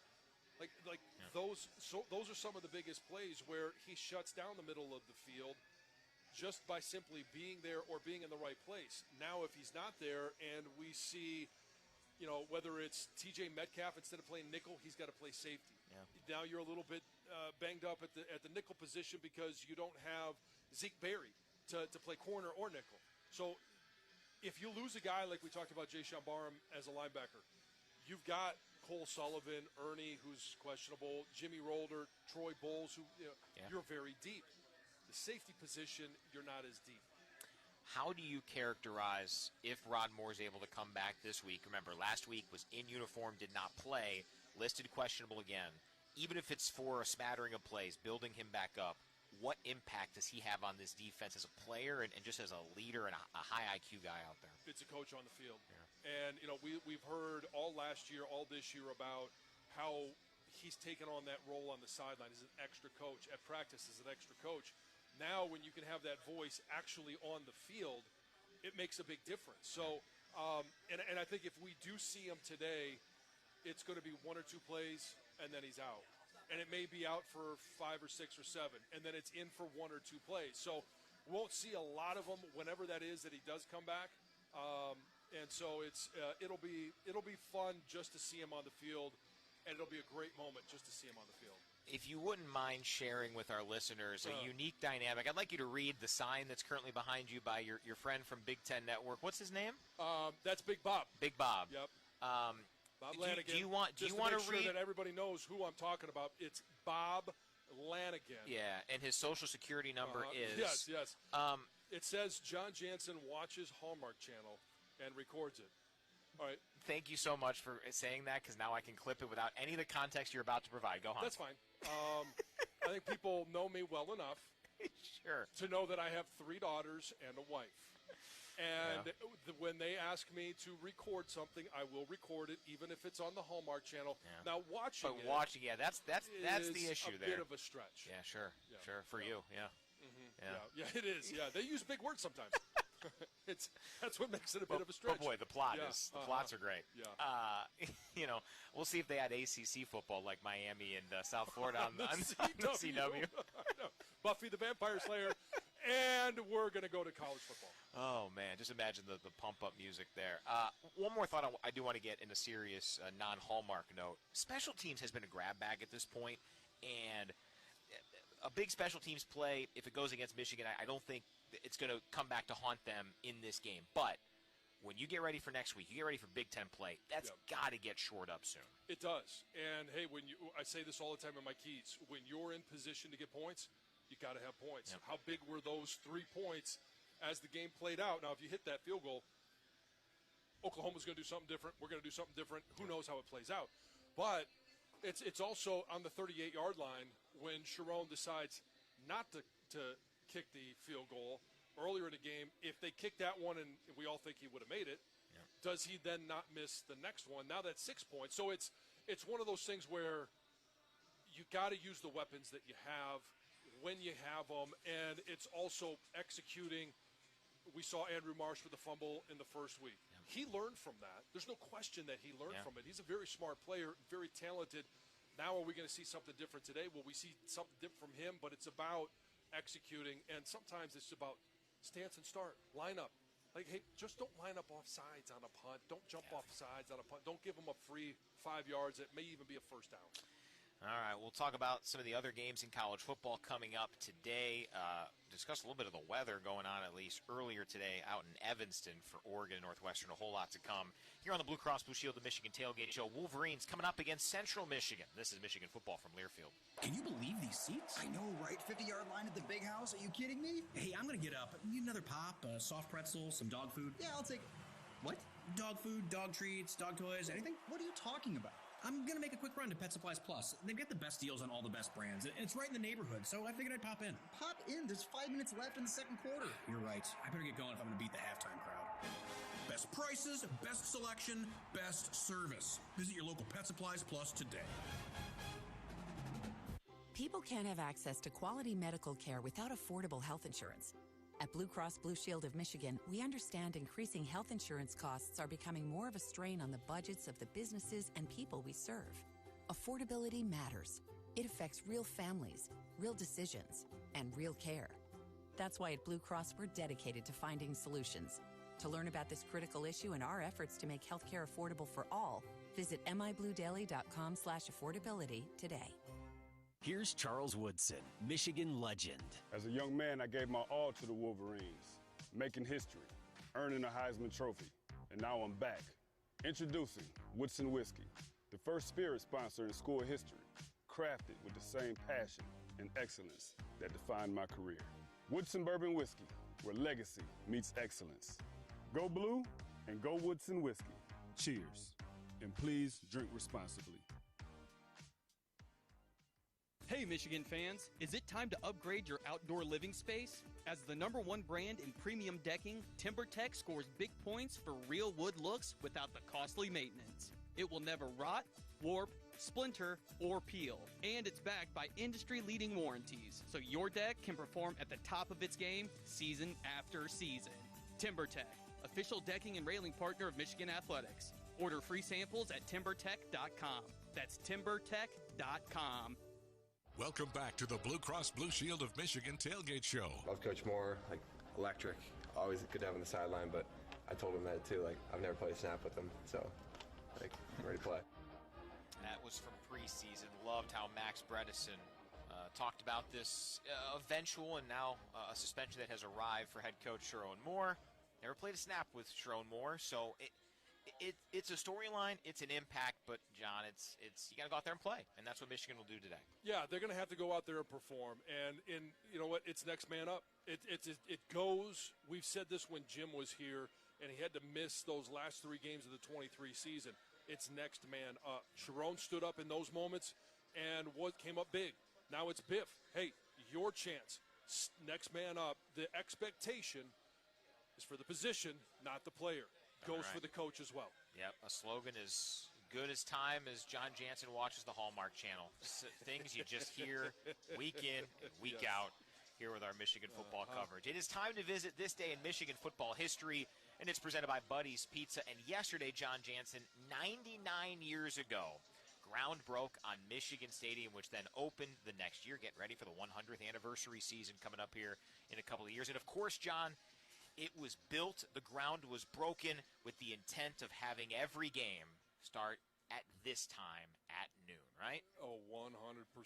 I mean, and at that time, right, for 50 years, that was true. And then they brought about the 3:30 start. Oh, okay, well, no broadcast window, right? We got to put more teams on TV, right? Yeah. Michigan doesn't need the broadcast window. People are going to watch them at noon. They're going to watch them at 3:30. They're going to watch them at 8. Thankfully, we don't have to be a Spartan and start on the East Coast or the West Coast at 11 o'clock at night. Yeah. But yeah, this is such a great stadium, and for those that have been around for the longest have seen the most changes in regards to, when you walk into the stadium, right, the first thing you see is the different color of the bleachers. Well, it originally was, you take out that second level, the blue bleachers, and everything, that's what was here in 1927 and is still here today. One of the great things about college stadiums is they don't change them out. They're not the communities aren't looking to build a new grandiose stadium. Yeah. History means something in college football, and we're doing work right now, and I know, Brian, you've been a part of a lot of these conversations. In 2 years, the 100-year anniversary. Yep. There are going to be a lot of really cool things because so many great moments, so many great individuals have had moments on the stadium floor, memories in the seats. It is just one of the special places in college football lore. And so many of them had a kickoff of noon. Just so many. And today is one of them. Yes. But probably not many more. Probably not. Yes, I know. And there's a lot of people that are probably listening right now that do remember the 3:30 games in the era that I played in and before and after, where they brought in the portable lights. Yeah. And so in the second half, they'd turn on the portable lights, and you'd still have enough to get through the game. Yeah. You wouldn't have enough light to start at the end of the season, or at the end of the game. But, hey, it's a beautiful thing. Anytime we get to celebrate a noon kick, I think we should enjoy and relish every minute of it. All right, this segment brought to you by Buddy's Pizza. Just like Michigan football, Buddy's knows all about being the best in the game and has been since 1946. Stop by one of their locations today to score your original Detroit-style pizza.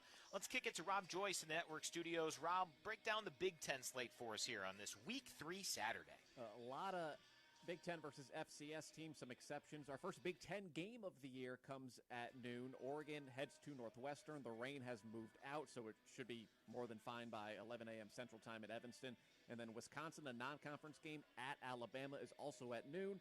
3:30, a lot of FCS games, then the exception. The second Big Ten game of the year, Purdue hosts USC tonight. Non-conference tilts, Ohio State, Ohio, Illinois, Western Michigan, Iowa, UMass. Minnesota heads west to take on Cal tonight.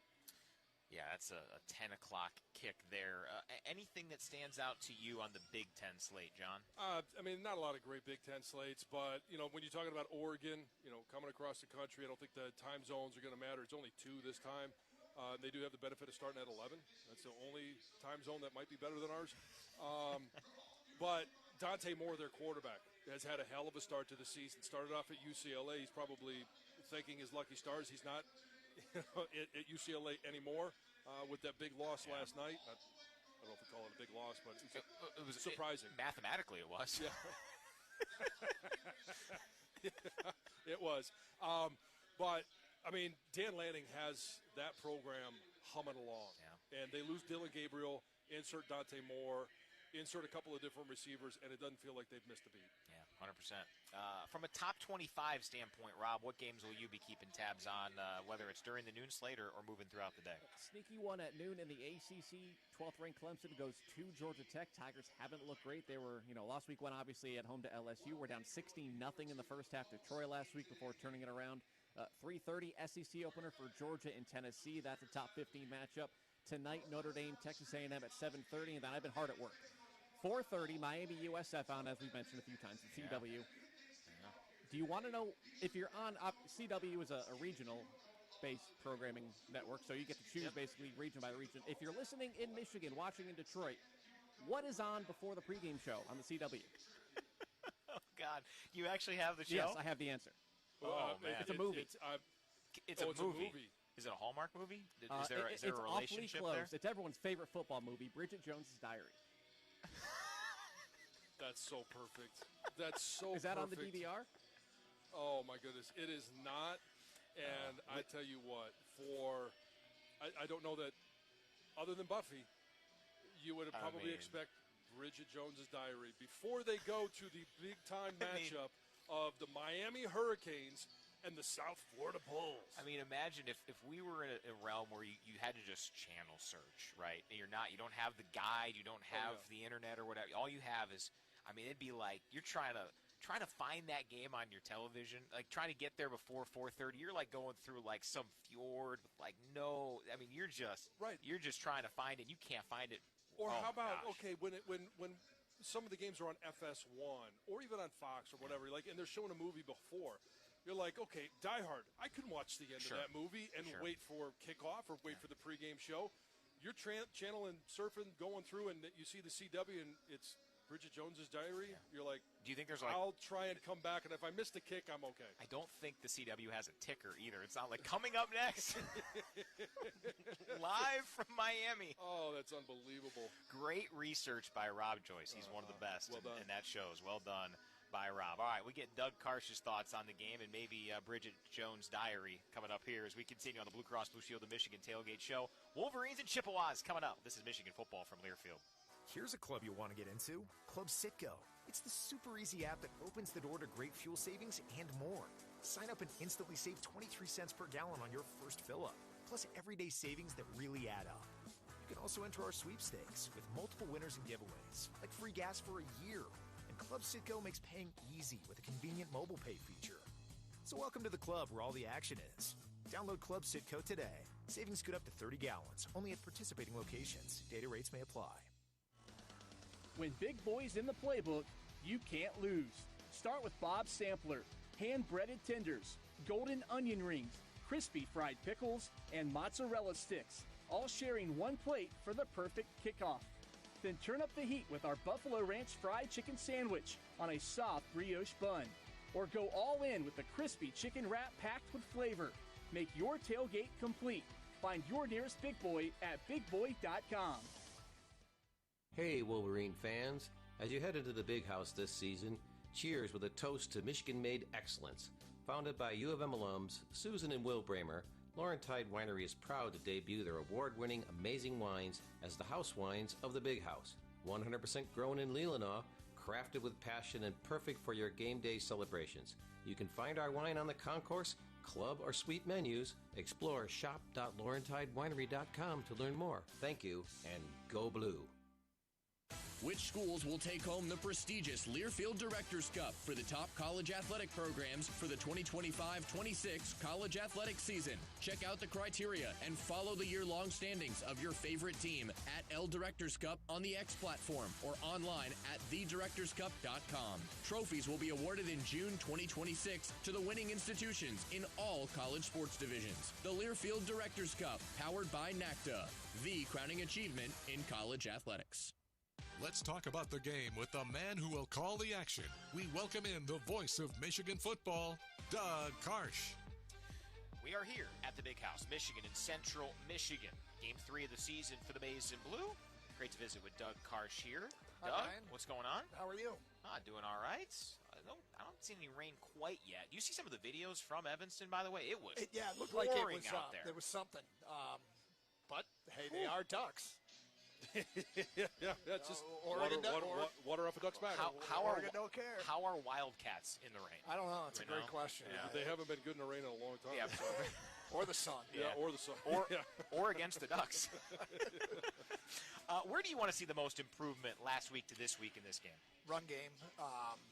I'd like to see them get to they have something they can count on. There might be some shuffling up front on the offensive line, right? And if they can get a run game going, something that they know that they can establish to help out Bryce Underwood. I mean, this has been a soft rollout of the Bryce Underwood offense, and understandably why. There's a lot going on, and I'm not sure. I think two quarterbacks and two programs know what this is like. One is Texas, and the other is Michigan. These are the programs that went into two of the most hostile places with quarterbacks with little experience, hyped quarterbacks with little experience. It's tough to do. They both lost, and the good news is in this era of college football, it's not crippling. Your season's not done. And so we'll see how it works out. I mean, I know people want to see Bryce run or turn him loose. Yeah. You know who wants to see Bryce run and turn him loose?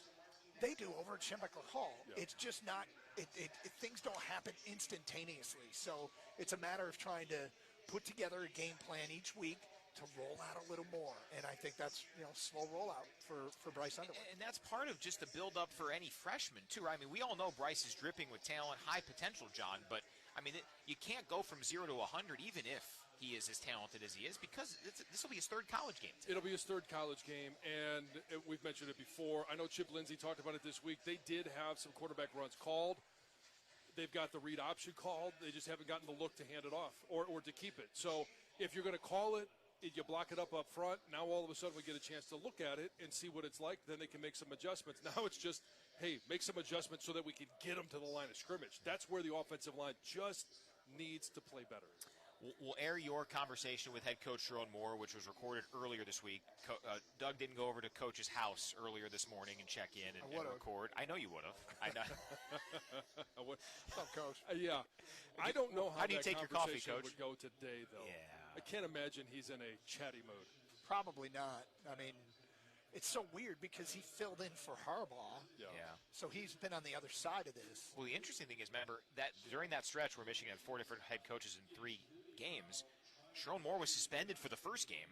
Then there was Jay Harbaugh and Mike Hart, and then Sharon was the head coach in the 3rd game. Yeah. It's been a bizarre setup. How do you think the program's handled this time around? I mean, I guess we won't find out until we see him play, over the next 5 hours. Maybe it takes even next week, too, when they play Next Nebraska. week's the real test. Yeah, next week is a whole different animal. But, I mean, we'll find out if they're sluggish today, if there's anything that looks, anything other than it should. You know what people want the football game to be on a day like today? They want it to be a work of art. Yeah. They want when it's over that they can stare at it and say, behold this, and behold, and look at all the nuances, how everything is fit together like a piece of art. And that's not always the way it works out, but these are the kind of days where you want it to be a work of art when it's all said and done. Isn't that kind of just how we consume football leading up to a season? It's always about, oh, man, this guy can be great. This team can be great. Then you almost forget how difficult this game is and how tough and how evenly matched a lot of programs are. And that might not be the case here today necessarily, John, but football things are tough, right? Like what Michigan did in 2023 is not the norm of blowing out teams week in and week out till you get toward the end of the season. No, it's not the norm, and I mean that's what draws people to football is the unknown. It's the grind. That's why when you talk to players, whether they're actively playing or it's in their past, they love the grind. They love the challenge. They love the matchups, the one-on-one, the mano-y-mano, all of those different things. And yeah, it may not be as much of that today, but you want to see the progress in all of that as well. And so we're going to be comparing this game to the New Mexico game. And what are they allowing Bryce Underwood, what are they allowing this offensive line, the receivers to do offensively that maybe we didn't see against New Mexico? What's the next step? That's really what people want to be able to see. If in a few years the Carolina Panthers draft Bryce Underwood, you're going to have a really tough time. Yes. In-state school coming in, 40 Michigan natives on their overall roster, not all of them on the travel roster necessarily, but always an interesting thing to see, and obviously one heck of an opportunity for those young men, I'm sure some of whom grew up rocking the maize and blue, dreaming about playing in the big house. Yeah, their offensive coordinator is a fascinating story. Yeah. He is a Michigan graduate. He sat in the student section. He had nothing to do with football. You see a lot of football coaches start as students, student managers, student interns. They work their way into the building. Then they find grad assistant jobs. They get jobs and work their way up the totem pole. This was a kid, this Chapin kid, was sitting in the student section for 4 years as a regular Michigan student. Got a job in his hometown of Troy, where he was an assistant coach there. Eventually, he worked his way over to Dexter High School, was an assistant coach there. And lo and behold, 20 years later, he's in the big house. And I got word that when they did their walkthrough yesterday, he got a little misty-eyed. Oh. Yeah, he is now the offensive coordinator for the Chippewas, a former regular old student, Jim Chapin. You know how much I like making opponents cry. Usually I talk about the kids, but well, sure. That's to take on next week. Well, it must have been an emotional Hallmark movie. Yeah, that's right. That's right. Yeah. I mean, and hey, Sharon Moore spent 4 seasons on Central Michigan staff. It shows you how quickly this guys can climb. And in 3 of those 4 seasons, Central Michigan went to Purdue and won, went to Oklahoma State and won, went to Kansas and won. And so CMU, I mean, I think they're the 4th winningest Group of 5 team in college football history. Like they got a tradition over there, and they lean into it. Yeah. We've seen them do it in East Lansing a couple times. Yeah, 3 in our life. Yeah. Michigan football is sponsored by Blue Cross Blue Shield of Michigan. Whole health includes body and mind, and Blue Cross covers it all from mental health resources to exercise routines. Blue Cross is ready to help. Learn more at bcbsm.com. Chuckle track courtesy of John Jansen. Yeah, you know how I love to bring up some Spartan highlights. Oh, yeah, sure. I would expect nothing less. Bring them on. All right, we got John's keys to the game. As we wrap up the Blue Cross Blue Shield of Michigan Tailgate Show, next, this is Michigan football from Learfield. This football season, Detroit Winco is officially in the Big House. Catch us at concessions serving up our award-winning boneless wings and crispy fries during every home game. And while you're there, don't miss your shot to win free wings for a year. That's right, free wings all year long. Just head to our spot in the Big House to learn more. Detroit Winco, now serving the Big House. That's how Detroit wins.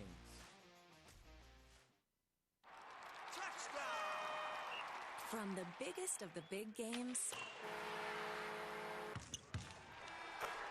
to the littlest of the little. There you go, go! Run, James! No, first base! Go, go, go! Whenever you shop Meijer, you help support hundreds of local sports teams across the Midwest. From some of the biggest stadiums in the state to the familiar fields down the street. You're helping make a difference to the people and places you call home. Learn more at Meijer.com/community. Michigan fans, choose chill. Coors Light is cold lagered, cold filtered, and cold packaged for a smoother finish. It's got that crisp, refreshing taste that makes those moments when you choose to rise above the noise and choose chill even better. Coors Light is a proud sponsor of Michigan Athletics, so crack one open and take a sip. Coors Light, choose chill. Celebrate responsibly. 2025 Coors Brewing Company, Golden, Colorado. Beer. If you haven't listened to the In the Trenches podcast, here's what you've been missing. Trey Williams. A defensive tackle can't play every snap. Everybody is here because we want to win another championship. Hold on a second here. I don't want to interrupt, but you're talking to an offensive tackle. How can the offensive lineman play every snap, but defensive linemen need a breather? In the Trenches, presented by Meijer, covering Michigan football all year long on Go Blue podcasts. Subscribe on Apple, Spotify, or wherever you get your podcasts. The Blue Cross Blue Shield of Michigan Tailgate Show is almost done. But before we go, let's get John Jansen's keys to the game. And John alluded to this 2 weeks ago when Michigan took down New Mexico on the Blue Cross Blue Shield of Michigan Tailgate Show, that there is pamphlet's probably not the right way. Is there a firm term for this? The game day, is it the tailgate program? Tailgate program. Okay. Yeah, I mean, it kind of looks like a church bulletin. So you could say it's the this is our church. I'm here to worship. Yes. Don't put any sponsors on here, though. I'll get you. You'll get in trouble. So the bulletin for the Jansen tailgate. Yeah, but it's and got Wozniak tailgate. Yeah. Kerry Wozniak is the author of that one. Love it. He done a great job. They got the title page with the logos, the date and time of the game. I'm surprised noon isn't bolded and in 50 fonts. Game day menu here: breakfast, bagels and sausages, blueberry cobbler and steak kebabs for lunch. Oh yeah. There's dinner. You go there for dinner, sliders, chip and dips, and cookies, huh? Full day worth of food. Wow. And on the back, I have John Jansen's keys to the game with a football logo and also a Michigan foam finger. It has the pointer finger up, fortunately, not another one. No, we're saving that one for the Ohio game. I was a little surprised, honestly. It makes sense. We're welcoming of our friends from Mount Pleasant. Let's go through your keys to the game, which are here on this game day program and also in John Jansen's voice box. Take it away with the offense. Yeah, so number one, we've talked about this a lot. Establish the run. You've got to relocate that line of scrimmage. You've got to show that you can use good technique. You can be consistent with it. So get some push up front. Trust your technique. And one of the reason I say trust your technique is last week against Oklahoma, a lot of movement up front. And they didn't master blocking movement. It's not an easy thing to do when they're slanting and shifting and doing all that. But if you trust your technique, it will take care of all of the garbage that happens in front of you. And then number three, impose your will. Number two, as I go back in the outline that I have put together, open up the playbook for Bryce. And it's about comparing what they did against New Mexico. We saw him air the ball out. We didn't see him run the ball at all. But now you can, I think, open it up. See what he's comfortable doing against Central Michigan. Read the defense, and make a good decision whether you're going to give the football to the running back or whether you're going to keep it, give and get. Take some shots downfield, and it's really a risk versus reward. You know that there's always a chance with a young player, even against a defense like Central Michigan, that maybe he gets confused or doesn't see something. You've got to see it at game speed. So take the risk of being able to throw that ball down there knowing it might be a turnover. But the reward, I think, greatly outweighs it, whether it's Donovan McCulley, it's Samaj Morgan, you've got so many different options down the field, but it's just being able to develop the confidence in the offense. And, third down conversions. Yep. I'll mention it on defense, but it's about extending drives, giving yourself more opportunity, and sometimes it's just as simple as, hey, it's a game of keep away. We got it. You don't. You can't score. We can. How about defensive keys to the game for Michigan? We're going to kind of start with the same thing. You got to win the line of scrimmage. You can't get pushed back. You've got to create some penetration. Cut the offense in half. Finish. Whenever you get to the quarterback, if it's a mobile guy, break down, make the play. It doesn't have to be a dramatic hit. And number one thing is stop the run. Number two, get off the field on third down. 3rd and 8 was or plus. You think you've done all the hard work. You've put their backs up against the wall. Now it's a matter of knowing the down and distance, knowing the situation, understanding what an offense is trying to do. You've got to get off the field and crush their momentum.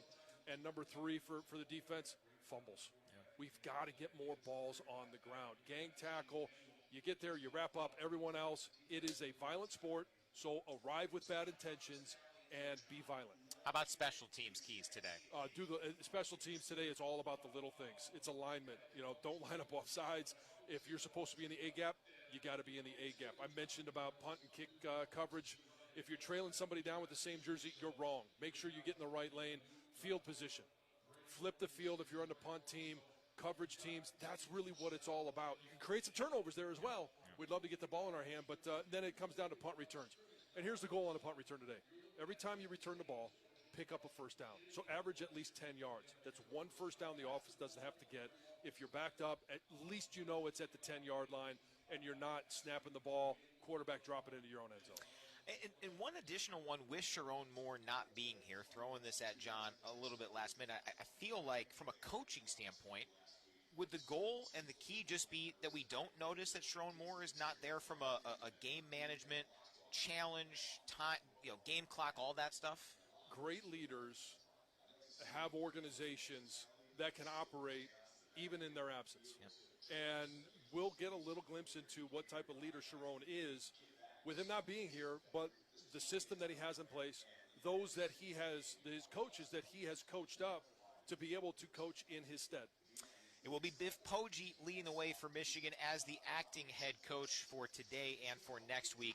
Sharon Moore was allowed to be in the building until 11:59 yesterday. He can't be back until Sunday of next week after the Wolverines trip out to Lincoln. If you're just joining us, Michigan's availability report pretty condensed. Of note, players out today, including Mason Curtis, Micah Kaapana, Giovanni El Hadi, and Brady Norton. So 2 offensive line starters won't go for Michigan.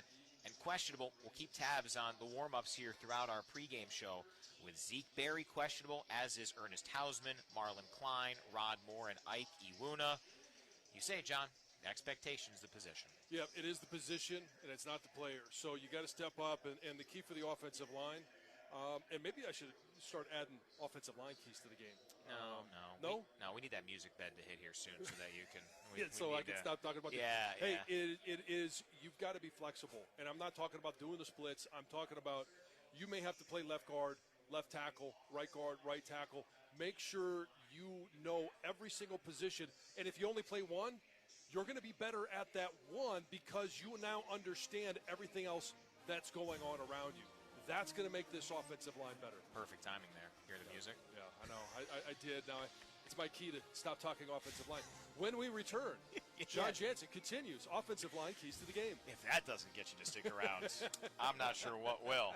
That's the Blue Cross Blue Shield of Michigan Tailgate Show. Plenty to do on the pregame show presented by Morgan & Morgan. Full analysis from the crew, interviews with Jaden Mangum from the Michigan defense, and head coach Sharon Moore, who will not be here today.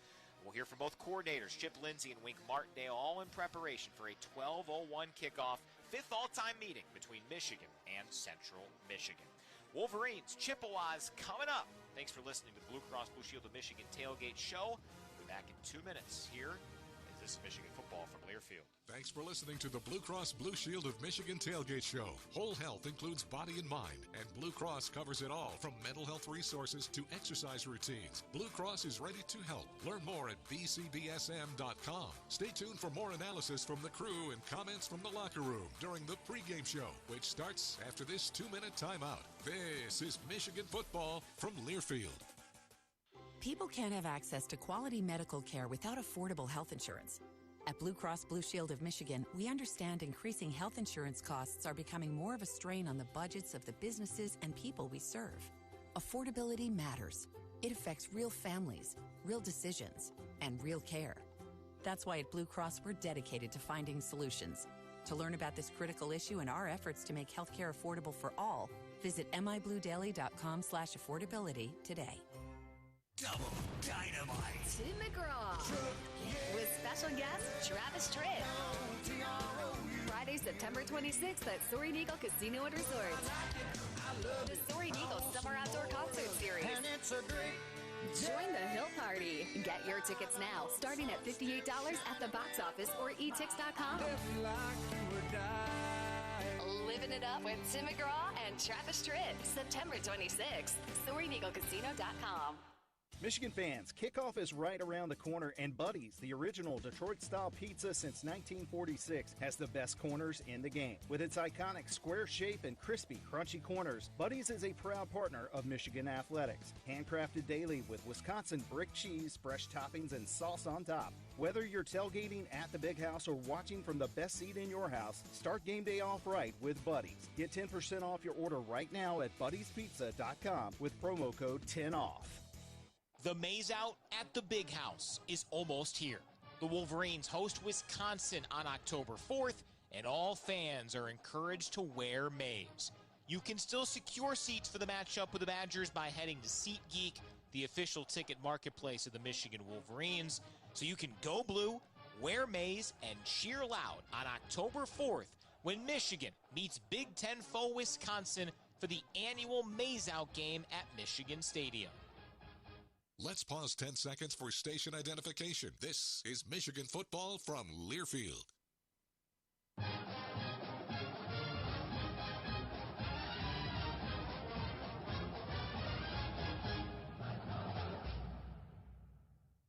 Left wing a three for the win. Yeah! They score! Quarterback run up the middle. Yeah! The following is a Learfield presentation of the Michigan Sports Network. A loss is the best way to find out, who your team is. There was no joking around, no playing around. Sunday, everybody came in ready to work. We're a very connected team. We're going to be just fine, and we just got to continue to keep improving on the little minute details that we need to improve on. Because we have the skill, we have the talent to go be good. Coaches, we got to coach them better. The players, they got to play better, and everyone's got to be culpable. The little things you do every play, and just being really detailed. And just be more consistent. Keep attacking every day. Just go play ball. Michigan football is on the air. Welcome to the pregame show, presented by Morgan & Morgan, America's largest injury law firm and proud partner of Michigan athletics. Over the next hour, we'll break down today's key storylines and visit with players and coaches. Wolverines football is also brought to you by Coke Zero Sugar. Game day deserves the great taste of Coke Zero Sugar because fan work is thirsty work. By Barbasol, America's #1 shaving cream. Close Shave America. Close Shave Barbasol. And by your Southeast Michigan Ford dealers. Think Ford first. Now, let's go to the stadium. Here are the voices of Michigan football, Doug Karsh and John Jansen. Coming off a loss, something you usually can't wait to do is get back on the field. And a week after a loss, well, it could feel like an eternity. And the eternity is now 59 minutes away from being over as Michigan is back on the field against our friends from up the road. That fire-up crowd comes to Ann Arbor. Welcome to Ann Arbor, Chippewa fans. Hi again, friends. Doug Karsh alongside the captain, John Jansen. And John, when you played, what was the week like after a loss? Well, I tried to think of any adjectives I could actually say on air, and I can't think of any PG ones, but I will say this, anger. Anger, and it was more introspective of what did I do to cost us the game?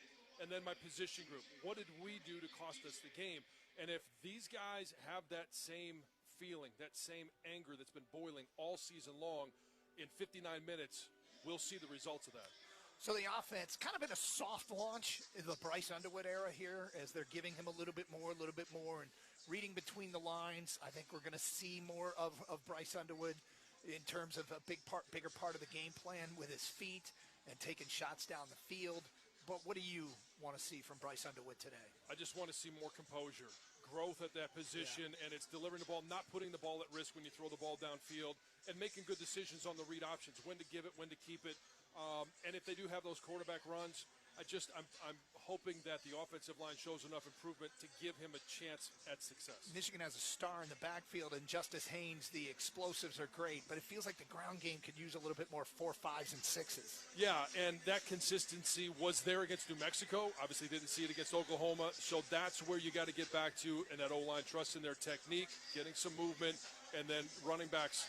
They got a lot of talent back there. Just hit the hole. So Gio El-Hadi and Brady Norton out today. Shuffle up front. We'll see Jake Guanara. We'll see Nathan Afobe from that offensive line. You're always watching that group and grading them. Probably see a little bit more Blake Frazier as well. And how they integrate those guys, I don't know what they're going to do, but there's opportunity to be had up there. Defensively, coordinator Wink Martindale really wants to see his guys get their guys on the ground when the opportunity presents itself. Yeah, I mean, it doesn't have to be complicated. Offensively, block them up. Defensively, tackle. If you do those two things, you're going to have a chance to win almost every game, and it is about your responsibility and taking care of it. There may be some shakeups defensively. We'll watch for those today. And the Wolverines may get Rod Moore back today. We'll watch him warm up. A veteran presence in a very young secondary. I would love to see him on the field. And that young secondary, you have a coach on the field to be able to get lined up and make sure everybody's doing the right thing. And maybe it's even just, hey, 1 or 2 snaps, and then he's out. And then 1 or 2 more snaps throughout the course of the game. And, of course, Biff Poggi will be the man, the head coach for the Wolverines today, filling in for Sharon Moore. We'll talk more about Francis Xavier Biff Poggi as the pregame show continues. Weather today, 69 degrees on its way to 78. Sun could peek through the clouds later. 4-mile-per-hour winds, so a non-factor. We'll preview today's opponent, Central Michigan. Also come up, scouting reports, offense, defense, and special teams. Brian Bush anchoring our coverage. We will hear from former Wolverines Jack Miller and number 8 Jason Avant. And later, we will hear from Sharon Moore. Kicking it off just afternoon, it's Go Blue versus Fire Up Chips. You're listening to Michigan football from Learfield. I'm John Morgan of Morgan & Morgan. Why should you hire America's largest injury law firm for your case? There's lots of reasons. Just like there's a reason millions of people called us last year in their time of need. When it comes to fighting for justice and compensation, millions of people across the country trust us to go to battle for them. We became the largest injury law firm in the world for a reason. There's only one Morgan & Morgan, proud partner of the University of Michigan. Michael Hanna, 150 West Jefferson Avenue, Detroit, Michigan, 48226. Some people just know you can save money on car insurance by checking Allstate first. Like you know to check Kirk Herbstreit's pregame analysis first, before talking to your brother-in-law. In this game, the key thing to watch will be the offensive line versus their front seven. If they can get pressure without blitzing, this could be a long night. Okay, Kirk. I know stuff. Ooh, checking first is smart. So check Allstate first and see what you could save. You're in good hands with Allstate. Potential savings vary, including based on how you buy, subject to terms, conditions, and availability. Allstate North American Insurance Company and affiliates, Northbrook, Illinois. The excitement, the passion, the tradition. Intercepted by Charles Woodson. Polish on the Heisman. This is Michigan football from Learfield. Hi, I'm Rick Germain for Germain Lexus of Ann Arbor, official partner of Michigan Athletics. Whether you're tailgating or headed to the big house, Germain Lexus of Ann Arbor has the perfect vehicle for every fan. New or pre-owned, our team has a large inventory of vehicles ready for you today. And a special offer for Wolverine fans, receive a $1,000 discount and 3 years of maintenance on any new Lexus purchase when you mention this ad. Stop by Germain Lexus of Ann Arbor or get started at LexusofAnnArbor.com. Introducing Celsius, the energy you need for Michigan football. Pop open a can of Celsius and experience a refreshing taste made with proven ingredients, zero sugar, and essential vitamins, helping you keep up with every play and celebration. Whether you're in the big house or cheering from your couch, Celsius keeps you energized for every quarter. Find Celsius at a retailer near you or at Celsius.com. Celsius. Live fit. Go.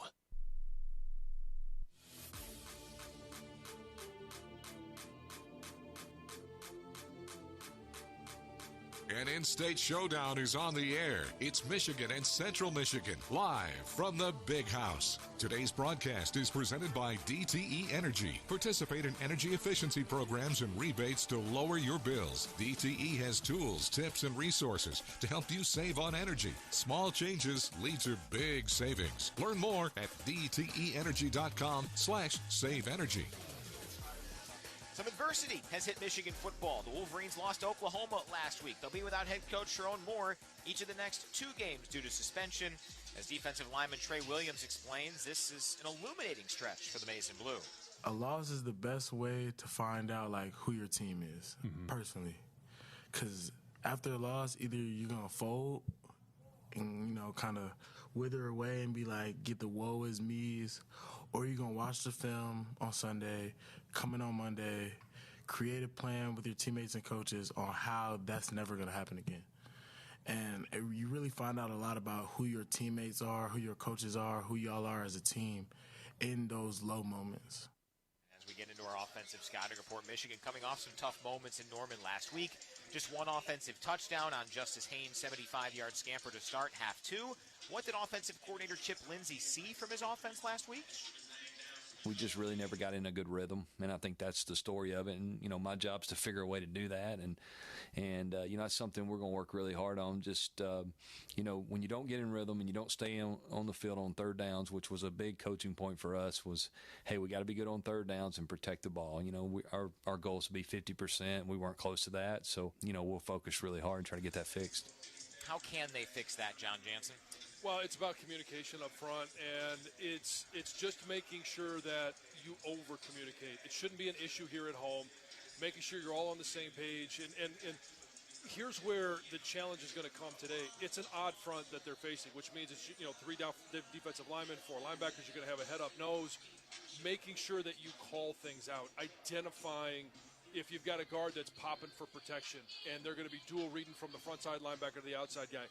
Just be on the same page, and then it's a matter of executing your technique.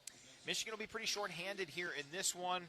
Giovanni El Hadi out, as is fellow guard Brady Norton. So Michigan without its starting left and right guards each of the last 2 weeks. Also of note, Mason Curtis out on the Michigan defense. Some questionables, including Zeke Berry, Ernest Hausman, Rod Moore, and Ike Wuna on the defensive side. Marlon Klein offensively. We'll hear from Jason Devant down on the sidelines later on to discuss what he's seeing.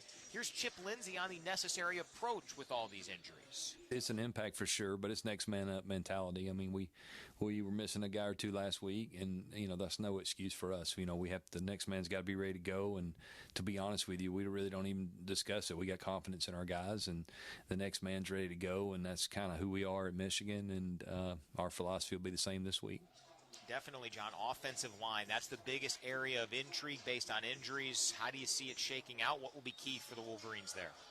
It's just going to be key to get some movement and, call some run plays early, gain a little bit of confidence. You should be able to push around this defensive front and, pick up a couple of first downs, a couple of quick hitters in the passing game. Again, gaining confidence in pass protection, and then take your shots downfield. There's nothing that gains more confidence than a 30-yard gain.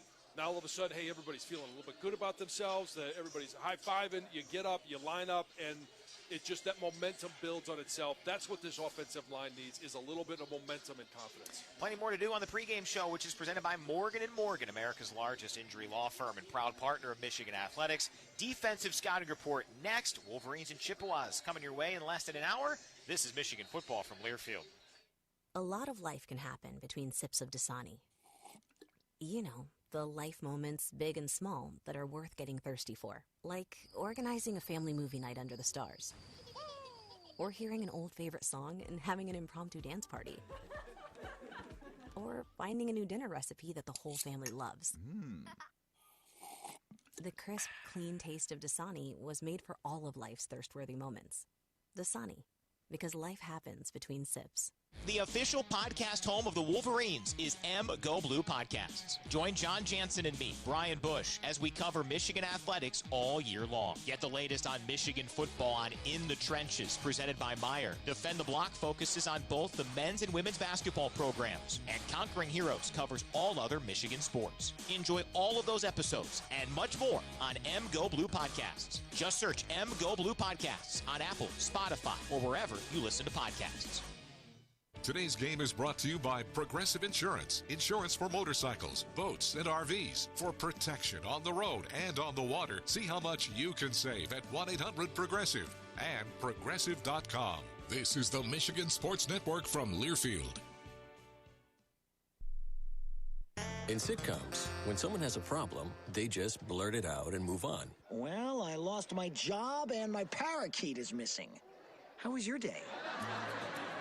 But the real world is different. Managing life's challenges can be overwhelming. So, what do? We get support. The Huntsman Mental Health Institute and the Ad Council have mental health resources available for you at loveyourmindtoday.org. That's loveyourmindtoday.org. See how much further you can go when you take care of your mental health. Snakes, zombies, sharks, heights, speaking in public. The list of fears is endless. But while you're clutching your blanket in the dark, wondering if that sound in the hall was actually a footstep, the real danger is in your hand, when you're behind the wheel. And while you might think a great white shark is scary, what's really terrifying and even deadly is distracted driving. Eyes forward, don't drive distracted. Brought to you by NHTSA and the Ad Council.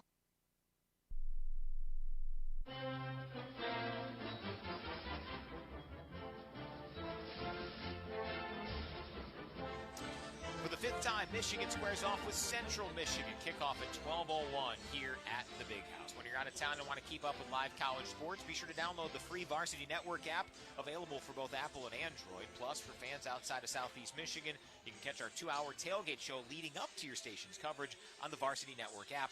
Listen to college sports live with the Varsity Network app. Defensive scouting report now. Wolverines showed some glimpses last week in Norman, but Oklahoma's offense elongated drives with 10 third or fourth down conversions and 18 total tries. Here's defensive coordinator Wink Martindale on last week's effort. More missed assignments than what we've had. I think it was the excitement of the big game, and it was mostly some of our younger guys, and we missed too many tackles. So, we really emphasizing tackling again this week. We can't let that game beat us twice.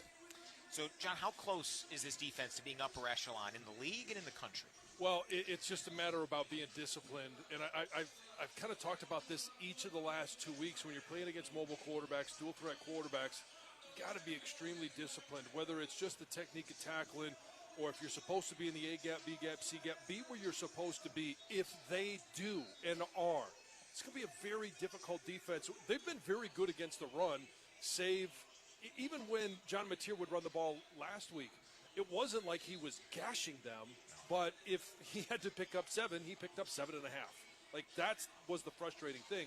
So it's just a matter of understanding how you fit one guy in 11 and then going out and executing that. Yeah, Mateer, 19 carries, 74 yards. That sounds like a grinded-out running back line. That was Oklahoma's quarterback last week. CMU's offense is unique because first-year head coach Matt Drinkle has all but confirmed that the Chippewas will keep using multiple quarterbacks. Joe Labus and Angel Flores both appeared in each of CMU's first 2 games. Last week, Jaden Glasser went 7 of 9 at Pitt. He is listed out today, so expect to see Labus and Flores. Here is Wink Martindale on the challenge today. I really like their head coach and their offensive coordinator. I think they do it the right way. It's going to be a tough physical football game, and, it's going to be a great challenge for us. Matt Drinkle, the CMU coach, mentioned last week their goal was to try to get into the second half quickly, try to stay in it in these Power 4 games. He has alluded to having different approaches, and certainly Michigan is aware it's going to be an interesting kind of funky setup with the 2-quarterback approach. It is. They want to shorten the game, so I wouldn't be surprised to see them huddle up which is kind of a rare occasion in today's college football. Or even if they don't get to the line of scrimmage and then drain the play clock down, they're going to try and ground out some things on the ground, see if they can pick up a first down.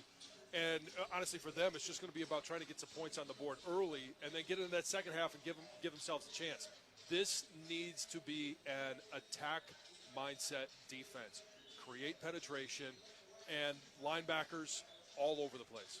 Should be a fun one. Michigan and Central Michigan coming up. A member of the Wolverines defense, Jaden Mangum, who made his first career start last week, joins us next on the pregame show presented by Morgan & Morgan.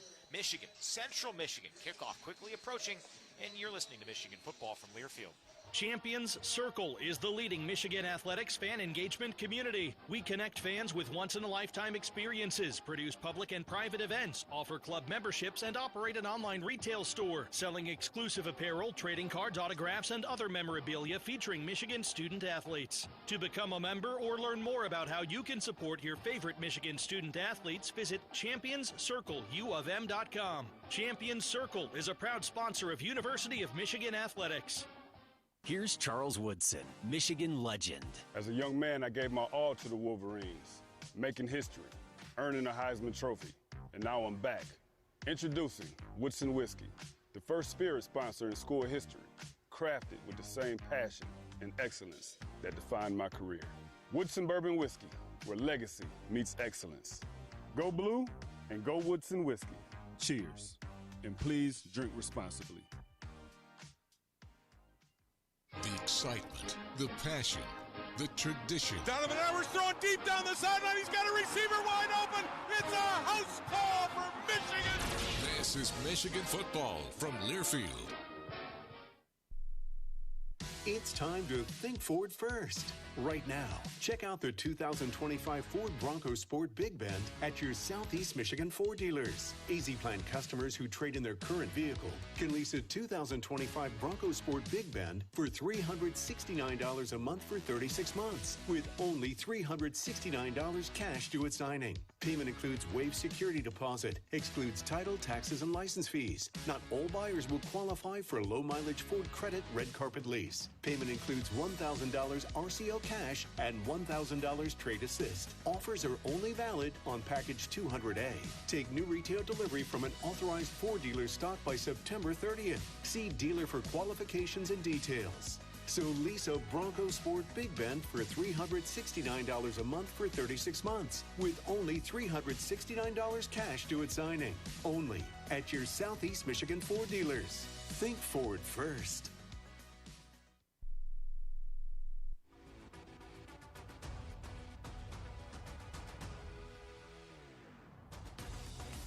Continuing our pregame coverage before the Wolverines and Central Michigan. Great to visit with a member of the Michigan defense, Jaden Mangum. 2 games in, how would you assess your individual performances so far? I feel like I can do a lot more. I feel like I've just been getting back into the groove of things, missing a whole year. But I feel like I've been improving day by day and getting better, and I feel the coaches will say the same. Wink did mention you were a little banged up in training camp this year as well. How difficult was it from a mental standpoint? Forget the actual football, just mentally, emotionally dealing with all that. Mentally it's hard, to be hurt and to sit out and, getting hurt in training camp again, it took a lot on me, but, I was just able to work back and, having my teammates, having my coaches, just a great support system, I was able to get back. Do you have a different and maybe a firmer appreciation for being able to play now? Oh, of course. Every day I wake up, I just thank God that I'm still able to play and that I'm playing the sport, that I love. To Saturday, what did this team learn from that loss against the Sooners? We learned a lot. We have to communicate better. We have to execute better. We have to tackle better. I feel like those are the 3 things that we have to do. And once we execute those things, I feel like we'll be great. Hearing from guys saying that, hey, you learn a lot about a team after a loss. Has the collective spirit, the collective drive been there to try to make sure that doesn't happen again? Yes. After that loss, guys, there was no joking around, no playing around. And literally Sunday, everybody came in ready to work. We have to lock in. Everybody knows that, and that's what we've been doing. unique that Coach Moore obviously won't be able to coach in today's game. How prepared is this group for it? And have the leaders tried to step up a little bit in the lead up to this game? We're always prepared. We've been prepared. Like we said, offense is going to be the same, defense will be the same, and special teams will be the same. So, we're excited. We can't wait. Lastly, impressions of Central Michigan. What have you seen from the Chippewas offense on film? They're hard-nosed. They like to run the ball. We know we're going to get a lot of downhill runs. And, we know they're going to be aggressive. We just have to stay the course and be ready. Jaden Mangum, appreciate the time. Good luck. Yes, sir. Thank you. There's Jaden Mangum, Michigan and Central Michigan coming up. Much more of our pregame show to come after this as you listen to Wolverines football from Learfield.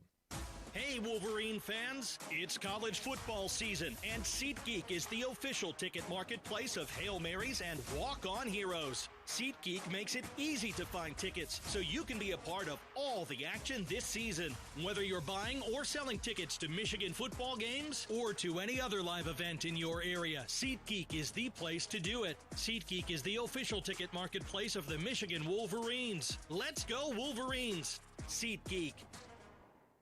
If you are a fighter, Modelo is your reward. So listen close. You put up with a lot, but you always hold it down for your people. You are strong. You are fearless. You are the baddest on the block.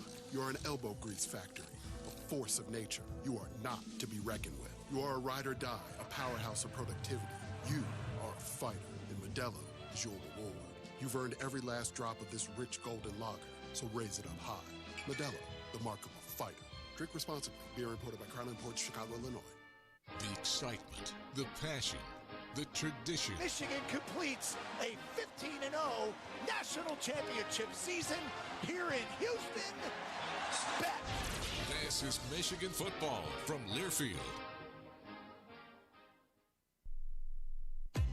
If you're 55 or older and into that whole saving money thing, T-Mobile has an exclusive phone and internet bundle just for you. Right now, get 2 unlimited phone lines plus 5G home internet for just $30 each per month with autopay, plus taxes and fees. And with 5G home internet, setup is easy with just 1 cord and no technician needed, which is great if you're also into that whole keeping it simple thing. Switch now and experience the best mobile network in the U.S. Visit your local store to start saving. T-Mobile, it's better over here.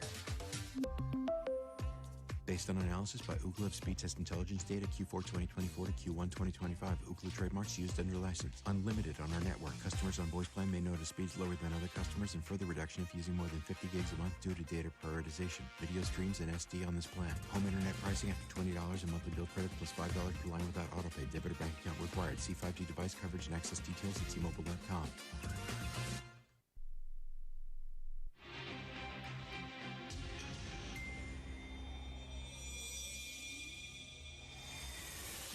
It's time for our Michigan Answer Spotlight from Michigan Medicine. And Ryan Brooks, Director of Workforce Planning and Talent Acquisition at Michigan Medicine, is here to talk about their big career fair coming up on Sunday, September 21st at Michigan Stadium.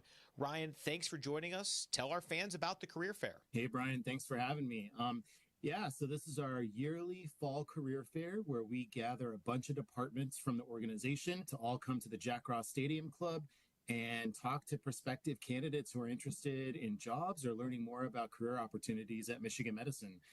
We've got a whole bunch of departments this year, everything from ambulatory care, IT, inpatient care, central sterile processing to revenue cycle. So it's kind of all over the place. And we're really looking for anybody who's interested in learning more about what it's like to have a job at Michigan Medicine. You shared some of the areas Michigan Medicine is hiring in right now.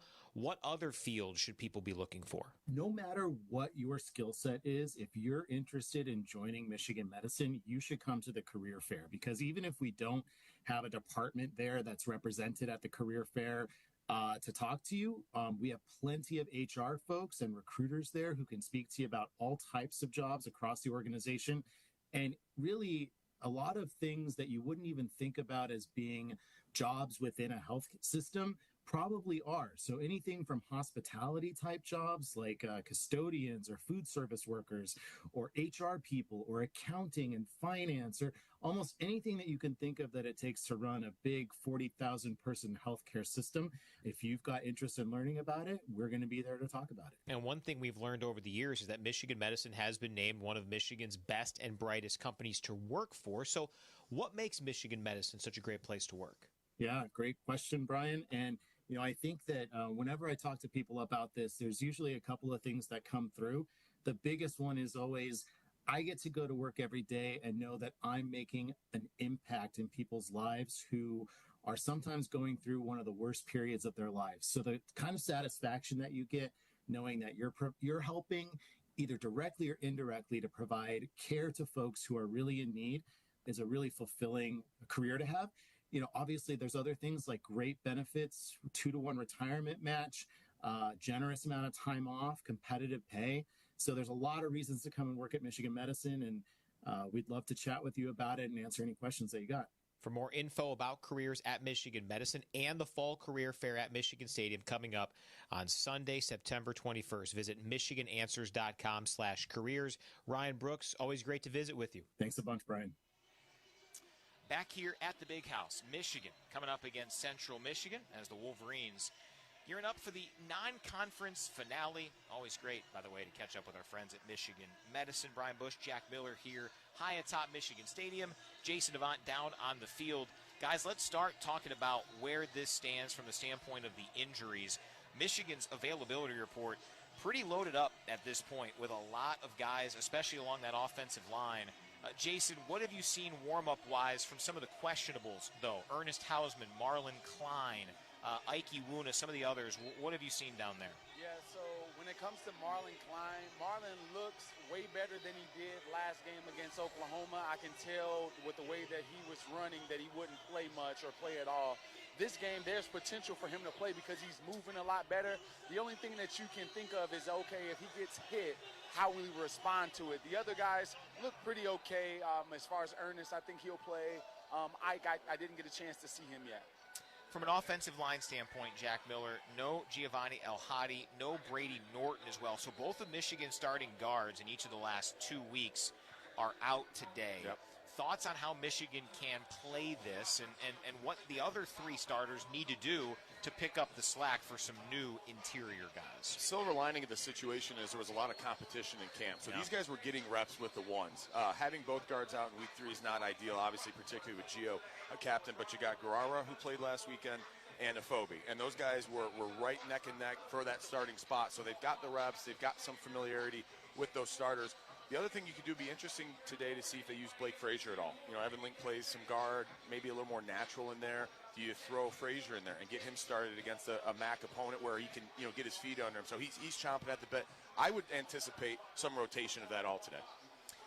Let's go ahead, Jason. Yeah, when you think about Ernest and you think about a lot of these guys like Marlon, is it worth it playing them today, especially if the game is in hand and you can beat them with your backup? So this may be a game of rest that the coaches want to be conservative. Yeah, the hope is that later in the game that is part of the equation, right? You're never going to get coaches to think that way before any game, No. right? Unless it's a no-brainer, yeah, you're going to try to get these guys out there.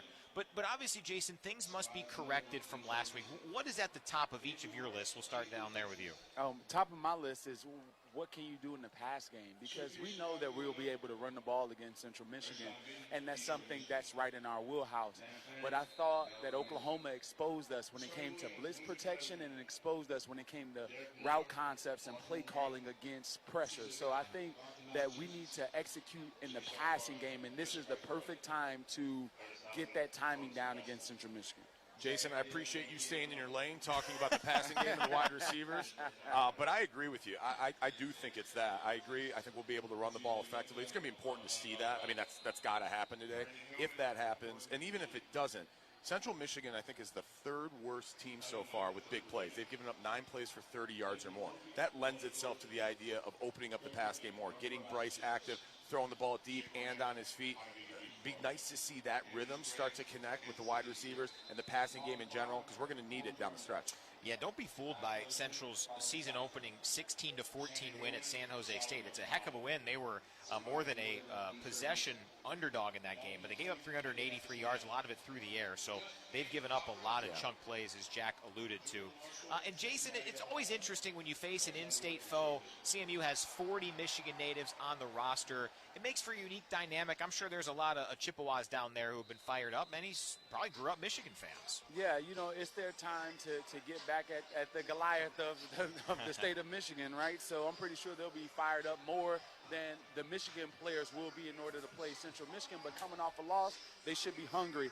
One thing to watch out for is that this team runs the ball pretty effectively, and they don't deviate from it. 50 times they rushed it against San Jose State, and 40 times against Pittsburgh. So this team likes to run the ball, so this should be a day for our linebackers. Yeah, and there's nothing to lose for the Central team, right? They're coming in here, big underdogs. Nobody expects them to win. And sometimes that's an advantage for a team like that, right? They can just play loose, cut it loose, have fun, and that loosens a team up and they play at their best. We know at Michigan, whether you're playing Ohio State or Central Michigan, you're getting every team's best. A lot of Michigan natives from the Chippewas here. They're going to have a lot of fun today. You know that. We'll get these guys' thoughts on what we think we'll be talking about in postgame after the Wolverines non-conference finale, which is coming up at 12:01, less than a half an hour away. Michigan and CMU. This is Wolverines football from Learfield. Win with UMCU. Score a financial touchdown with the University of Michigan Credit Union's Go Blue checking account and get your exclusive Block M debit card for the extra point. UMCU's Go Blue checking account comes with no minimum balance, no hidden fees, and with the Block M debit card, you can show off your maize and blue wherever you go. Join today, Michigan fans. Visit umcu.org. That's umcu.org. UMCU is insured by NCUA.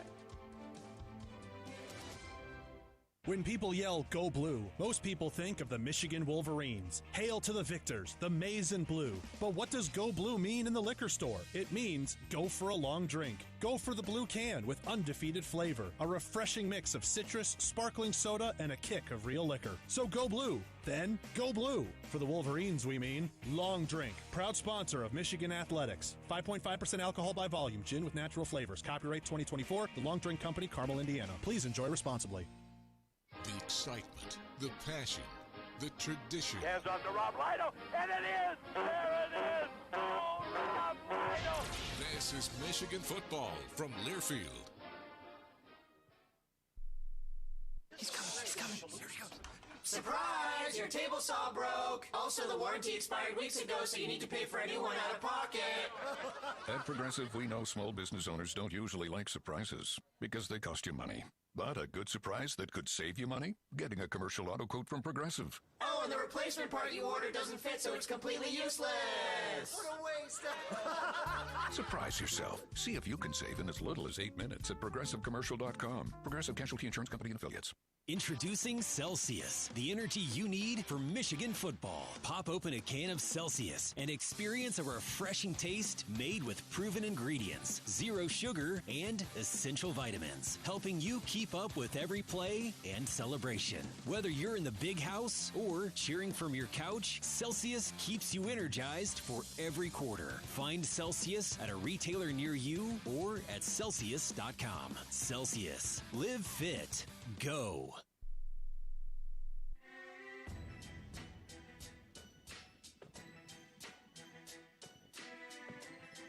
Today's broadcast is presented by DTE Energy. Participate in energy efficiency programs and rebates to lower your bills. DTE has tools, tips, and resources to help you save on energy. Small changes lead to big savings. Learn more at dteenergy.com/saveenergy. Wolverines, Chippewas. Welcome back to our coverage of Michigan's final non-conference game of the season. And it is less than a half an hour away. Wolverines and Chippewas coming up in less than 10 minutes. Rob Joyce with his check of the out-of-town scoreboard. Doug Karsh with a middle-of-the-week conversation with head coach Jerome Moore.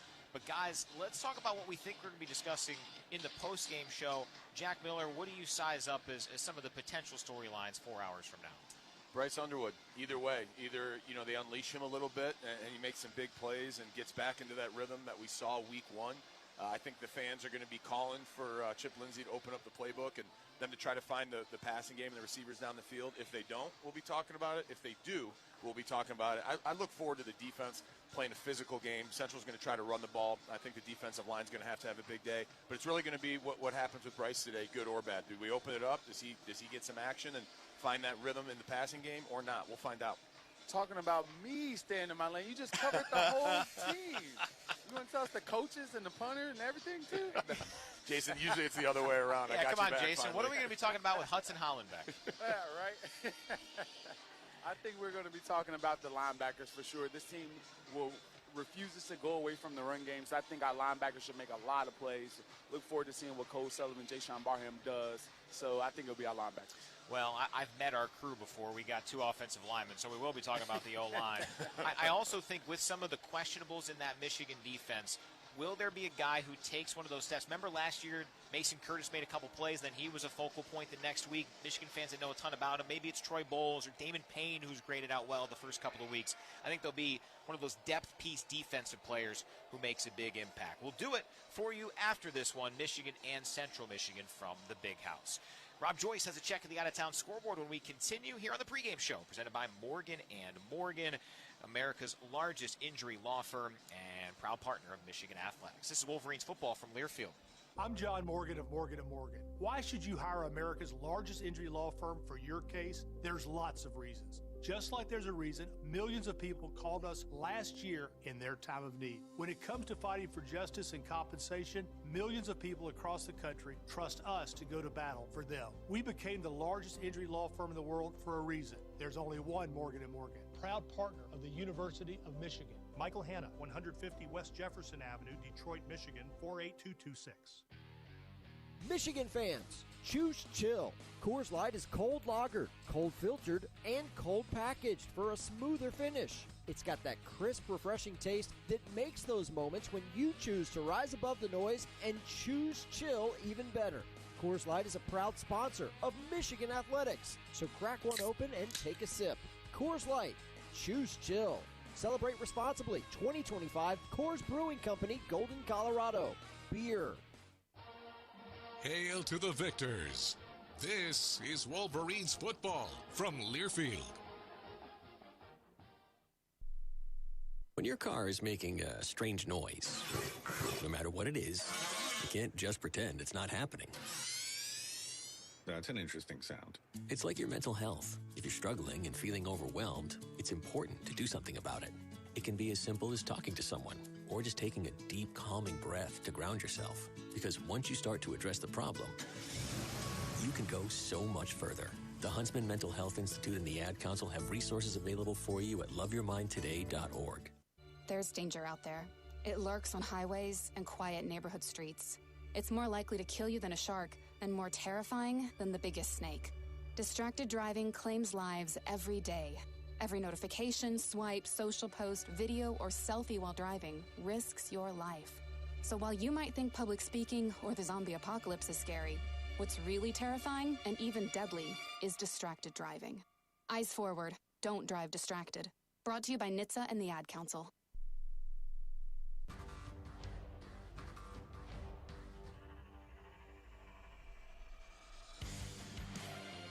We're back at the Big House for a non-conference game against our friends from up the road in Mount Pleasant. Before the teams take the field, I'm joined by Andy Hetzel from Blue Cross Blue Shield of Michigan. Hi, Andy. Hi, Doug. What a great day for Michigan football. I agree, Andy. While our attention turns to football on Saturdays, the affordability of health care is always on everyone's mind. We see medical costs rising above the rate of inflation, health insurance costs going up as a result, and even some new drugs coming out to our healthcare system with prices over $4 million for one patient's treatment. Doug, it's important to recognize that the challenges you just outlined are a nationwide issue that affects every part of our healthcare system.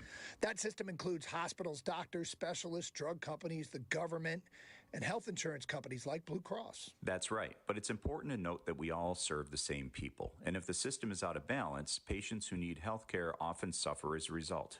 That's such an important point, Andy. Doug, it's hard for people to access care they need when they can't afford health insurance.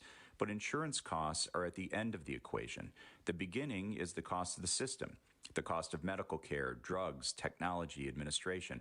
In Michigan, we are seeing health insurance costs for individuals and employers rise by well over 10% a year because of upstream cost pressures in the system, like that $4 million drug. This is not sustainable, and the people we serve need a system-wide solution. Andy, we've highlighted Blue Cross's partnerships with doctors and hospitals across many different programs. You've done this for a long time. Improving health care quality on a system-wide basis. Is partnering a solution here? We believe it is, Doug. People aren't interested in big companies fighting with each other when they are stuck in the middle. We need to work together to find solutions on behalf of the people we all serve. There's great information on this issue and what Blue Cross is doing about it online at mibluedaily.com/affordability. Thank you, Andy. Thanks, Doug. Go Blue. Counting it down to Michigan and Central Michigan. 12:01 our start from the Big House. Rob Joyce with you in the network studios with our first check around the rest of college football. A lot in the Big Ten today, including 4 other noon kicks. We'll start with Wisconsin, who heads to number 19 Alabama. The Tide won in Camp Randall last year. First Big Ten game of the season at noon. Northwestern against Oregon in Evanston. Nebraska and Maryland also play at noon against FCS competition. Michigan State, Penn State, Rutgers also play FCS foes all at 3:30, along with Purdue and USC opening up the conference slate against one another at Ross-Ade. Then tonight, Ohio State welcomes in Ohio at 7. Illinois in the top 10 of the polls at home against Western Michigan. 7:30, Iowa hosts UMass. And then at 10 o'clock tonight out west, Minnesota takes on Cal on the road. 13 games in the conference today. That doesn't include UCLA losing, Indiana winning last night. Nationally, 3 marquee matchups at 3:30. Number 15, Tennessee hosts 6th-ranked Georgia. Newly ranked number 18, South Florida, trying to knock off its 3rd-ranked opponent in as many weeks, traveling to 5th-ranked Miami. That's at 4:30.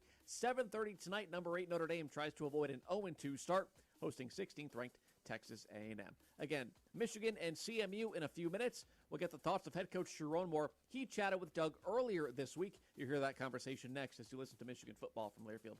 All right. It's a beautiful day for football here at the stadium, and we're just about ready for kickoff. Score 0-0. And suddenly, I'm in the mood for a Coke Zero Sugar. Real Coke taste, zero sugar. Now that's a winning combo. Yeah, crisp, refreshing. That hits the spot. When it comes to great taste, Coke Zero Sugar's always on the scoreboard. Coke Zero Sugar. Real Coke taste, zero sugar. Forward down the field, a charging team that will not yield. Lions fans have even more to cheer about with the new Detroit Lions games from the Michigan Lottery. Rah, rah, rah. Featuring a roster of fan favorites, instant ticket, pull tab, fast cash, and online play. You could win prizes up to $500,000. With the new Detroit Lions games, only from the Michigan Lottery. Knowing your limits is always the best bet. Hey, Wolverine fans. As you head into the Big House this season, cheers with a toast to Michigan-made excellence. Founded by U of M alums Susan and Will Bramer, Laurentide Winery is proud to debut their award-winning amazing wines as the house wines of the Big House. 100% grown in Leelanau, crafted with passion, and perfect for your game day celebrations. You can find our wine on the concourse, club, or suites menus. Explore shop.laurentidewinery.com to learn more. Thank you, and go Blue. From the biggest of the big games to the littlest of the little. There you go, go! Run, James! No, first base! Go, go, go! Whenever you shop Meijer, you help support hundreds of local sports teams across the Midwest. From some of the biggest stadiums in the state to the familiar fields down the street. You're helping make a difference to the people and places you call home. Learn more at Meijer.com/community. Taping with Coach the Thursday before the game. Coach, a lot of life is how you respond to adversity. Trey Williams, one of your players, said this week, it's not a loss, it's a lesson. So what do you take most out of the lesson that was Oklahoma? Yeah, like he said, it's a huge lesson for us of how to get better. We learn things in every phase, and offensively, the guys just want to be more consistent. They practice with more consistency this week, and, you look forward to seeing that, come to fruition on the field. Defensively, we thought, we wanted to tackle better and really emphasize that even more. Every day that's emphasized, but when they watch it and come to fruition in a game, that's something you want to really, hinder upon and keep attacking. And specialties wise, just consistency as well. So overall, as a team, practice was, incredible this week. The guys were flying around with great energy, and just excited to see what they do on Saturday. So there was a players-only meeting, which can be very helpful, but you weren't in it because it was players-only. But what did you hear? Well, all I know is I had my captain's meeting, and they told me that they'd like to have a players-only meeting. And so we had our Monday meeting and reviewed, kind of the good, the bad of the game, and let the coaches, coaches all had to leave. And from what I heard, it was very powerful. The captains really talked and came from the heart and talked about the responsibility that they need to have and the players need to have and we all need to have for this program. And, it showed in the practices through this week. All right, let's talk a little bit about your team, and we'll start with the man who's going to lead them on Saturday, Biff Poggi. Tell the people that don't know much about Biff what kind of guy and what kind of coach is Biff. Great human being, great coach, great person, cares about the players most importantly. So, been with us on and off here since 2021, and, obviously led a program himself, but really just looking to do everything he can to help the players and put them in a great position to be successful. I know you guys talk game plan all along, but you were in this position a couple years ago. Do you think there'll be any point that Biff does something that Coach Giroux is like, wait, no, don't do that? I don't think so. We've got a pretty good game plan we think we should execute, but it's going to be, really important for the coordinators to take hone on each side of the ball and really attack the defense or the offense. Talking with Chip Lindsey earlier in the week, your offensive coordinator, he talked about Bryce's development. How much is Bryce's success predicated on pre-snap, knowing what to do pre-snap, right protections, what play to be in? I mean, that's probably about 50% of it, pre-snap, post-snap, and understanding, and we can help them with the different things we do. And I think we've done a lot this week to make it simpler and make it easier for him and for everybody so that they can go execute and have fun. The running game, the explosives are there, man. I mean, you guys have had some big runs, but how do you turn the 2s and 3s into 5s and 6s for more consistency? Yeah, finishing. First play of the game to the last, consistent finishing, great technique, pad level, knee bend, all the things we talk about in the run game. And the running backs are running hard, but we got to finish everywhere else. You mentioned defensively an emphasis on tackling. Any other changes or anything to look for this week against Central? You know what? Scheme-wise, there's, scheme is always something that people always talk about. For us, I love our scheme. I love what we do. And, we talked about the how, not the what, because when you call a blitz and there's a guy free runner at the quarterback, we got to make the play. And those are the things that we've got to clean up. Those are the things we got to make sure we do. We got eliminate the pre-snap penalties, and if we do that, we'll have a really good defense. Well, with Coach Moore, when we continue, you're listening to Michigan Football from Learfield. We asked our team, why did you choose to work for Michigan Medicine? Here are some of their answers. Being able to interact with patients, offer them hope, and hopefully giving them care that they couldn't receive anywhere else is the biggest thing. Because it's the best of the best. We have great benefits, we have great leadership. I love what I do. This is a place where you want to be if you're looking to make change. To our team, we say, thank you for choosing us. We shape the future of healthcare together at Michigan Medicine. Michigan fans, kickoff is right around the corner, and Buddy's, the original Detroit-style pizza since 1946, has the best corners in the game. With its iconic square shape and crispy, crunchy corners, Buddy's is a proud partner of Michigan athletics. Handcrafted daily with Wisconsin brick cheese, fresh toppings, and sauce on top. Whether you're tailgating at the Big House or watching from the best seat in your house, start game day off right with Buddy's. Get 10% off your order right now at buddyspizza.com with promo code 10OFF. People can't have access to quality medical care without affordable health insurance. At Blue Cross Blue Shield of Michigan, we understand increasing health insurance costs are becoming more of a strain on the budgets of the businesses and people we serve. Affordability matters. It affects real families, real decisions, and real care. That's why at Blue Cross we're dedicated to finding solutions. To learn about this critical issue and our efforts to make healthcare affordable for all, visit mibluedaily.com/affordability today.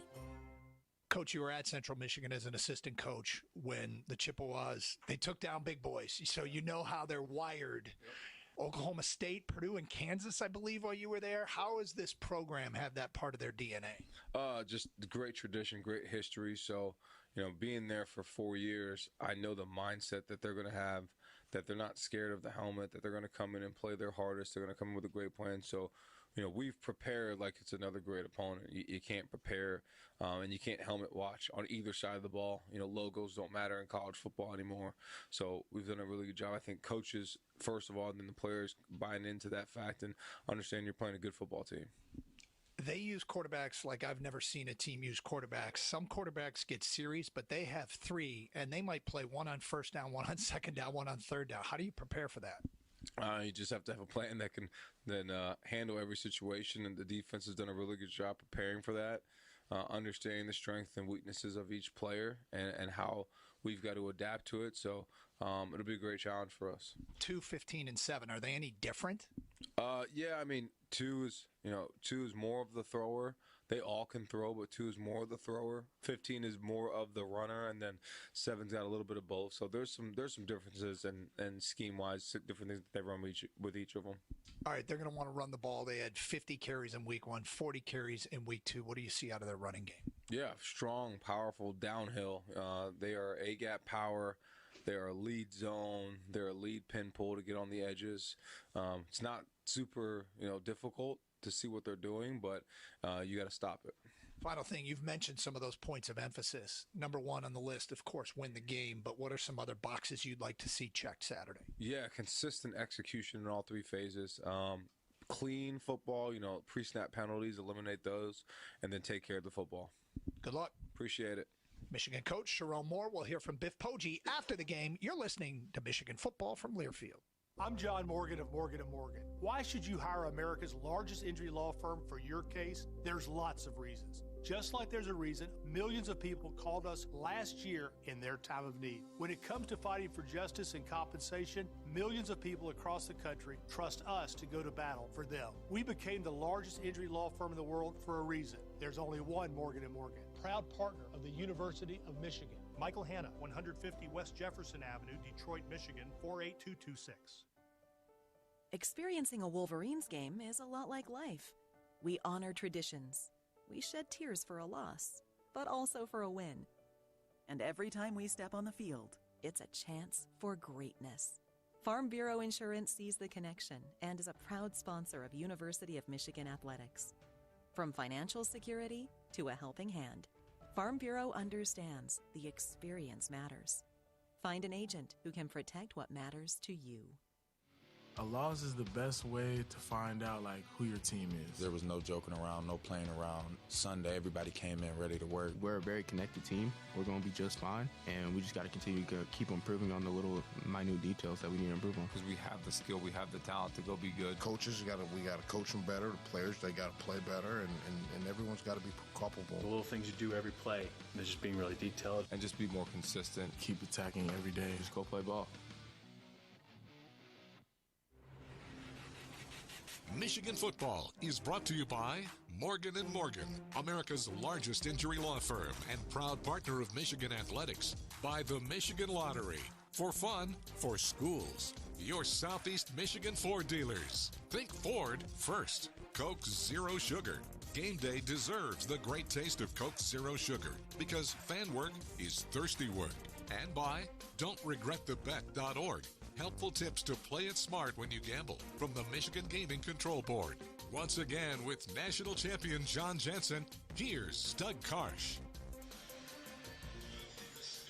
Michigan and Central Michigan, the two teams up the tunnel in their locker rooms getting set to come out here and do battle at the Big House as Michigan looks to bounce back following last week's loss at Oklahoma. Sharon Moore, well, he is in timeout this week. Biff Poggi is in. Coach Moore said everything will flow like normal. Chip's got the offense. Wink has the defense.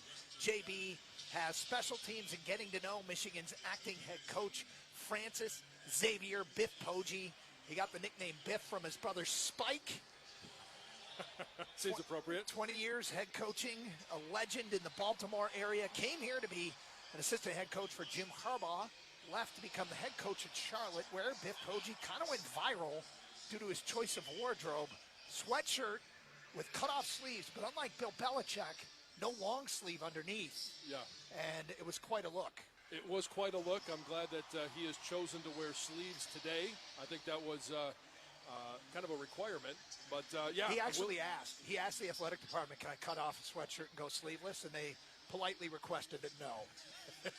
Yeah. True story. No, well, hey, he gets a chance here for 2 games to be the head coach at Michigan. And, this is a team, and I said it earlier this week, a lot of the response to a loss is going to come down to the captains. They've got 6 of them. It's time for those guys to stand up and lead. Doesn't mean the season's over. The goals are still there. The rivalries are all still there. This is just the next opportunity for them to go out there and make some corrections and find a way to get better. Central Michigan, coached by Matt Drinkle, his first season at CMU, 1-1 with a win over San Jose State and a loss to Pittsburgh, as here come the Wolverines out of the Lloyd Carr Tunnel. John, talking about Coach Drink, he went 43-18 at Kansas Wesleyan at the NAIA level before moving on to Army the last 6 seasons, where he bounced around on the offensive side of the football. The last year coordinator, they went 12-2, and they want to run it. Yeah, they want to run it. They want to shorten this game. They figure if they can get to the second half and they're still within striking distance, that's going to be a huge win for them. And for a lot of these kids that grew up in the state of Michigan that are playing for Central, they thought about this probably every moment of their childhood. What would it be like to play at Michigan?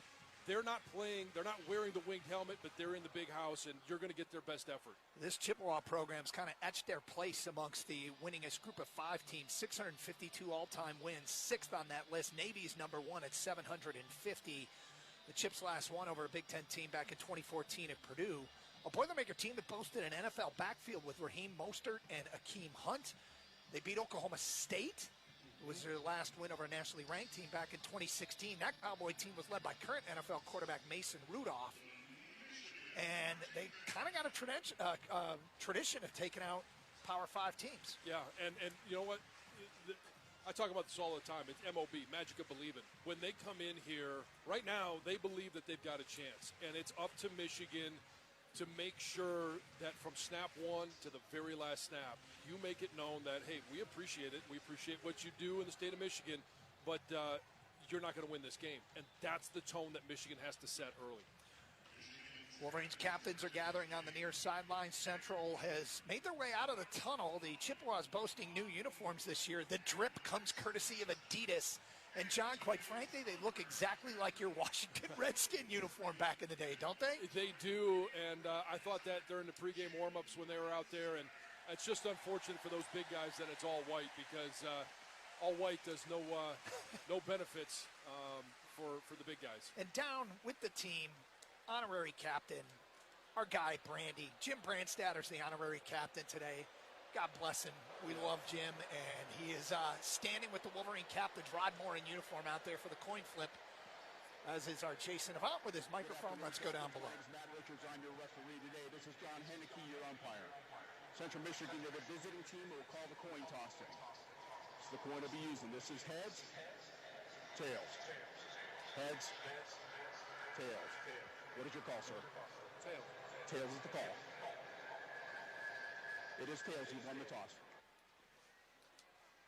So Central Michigan wins the toss, and we will see what the configuration is. Here we go. Central Michigan has won the toss and is likely to defer to the second half. There we go.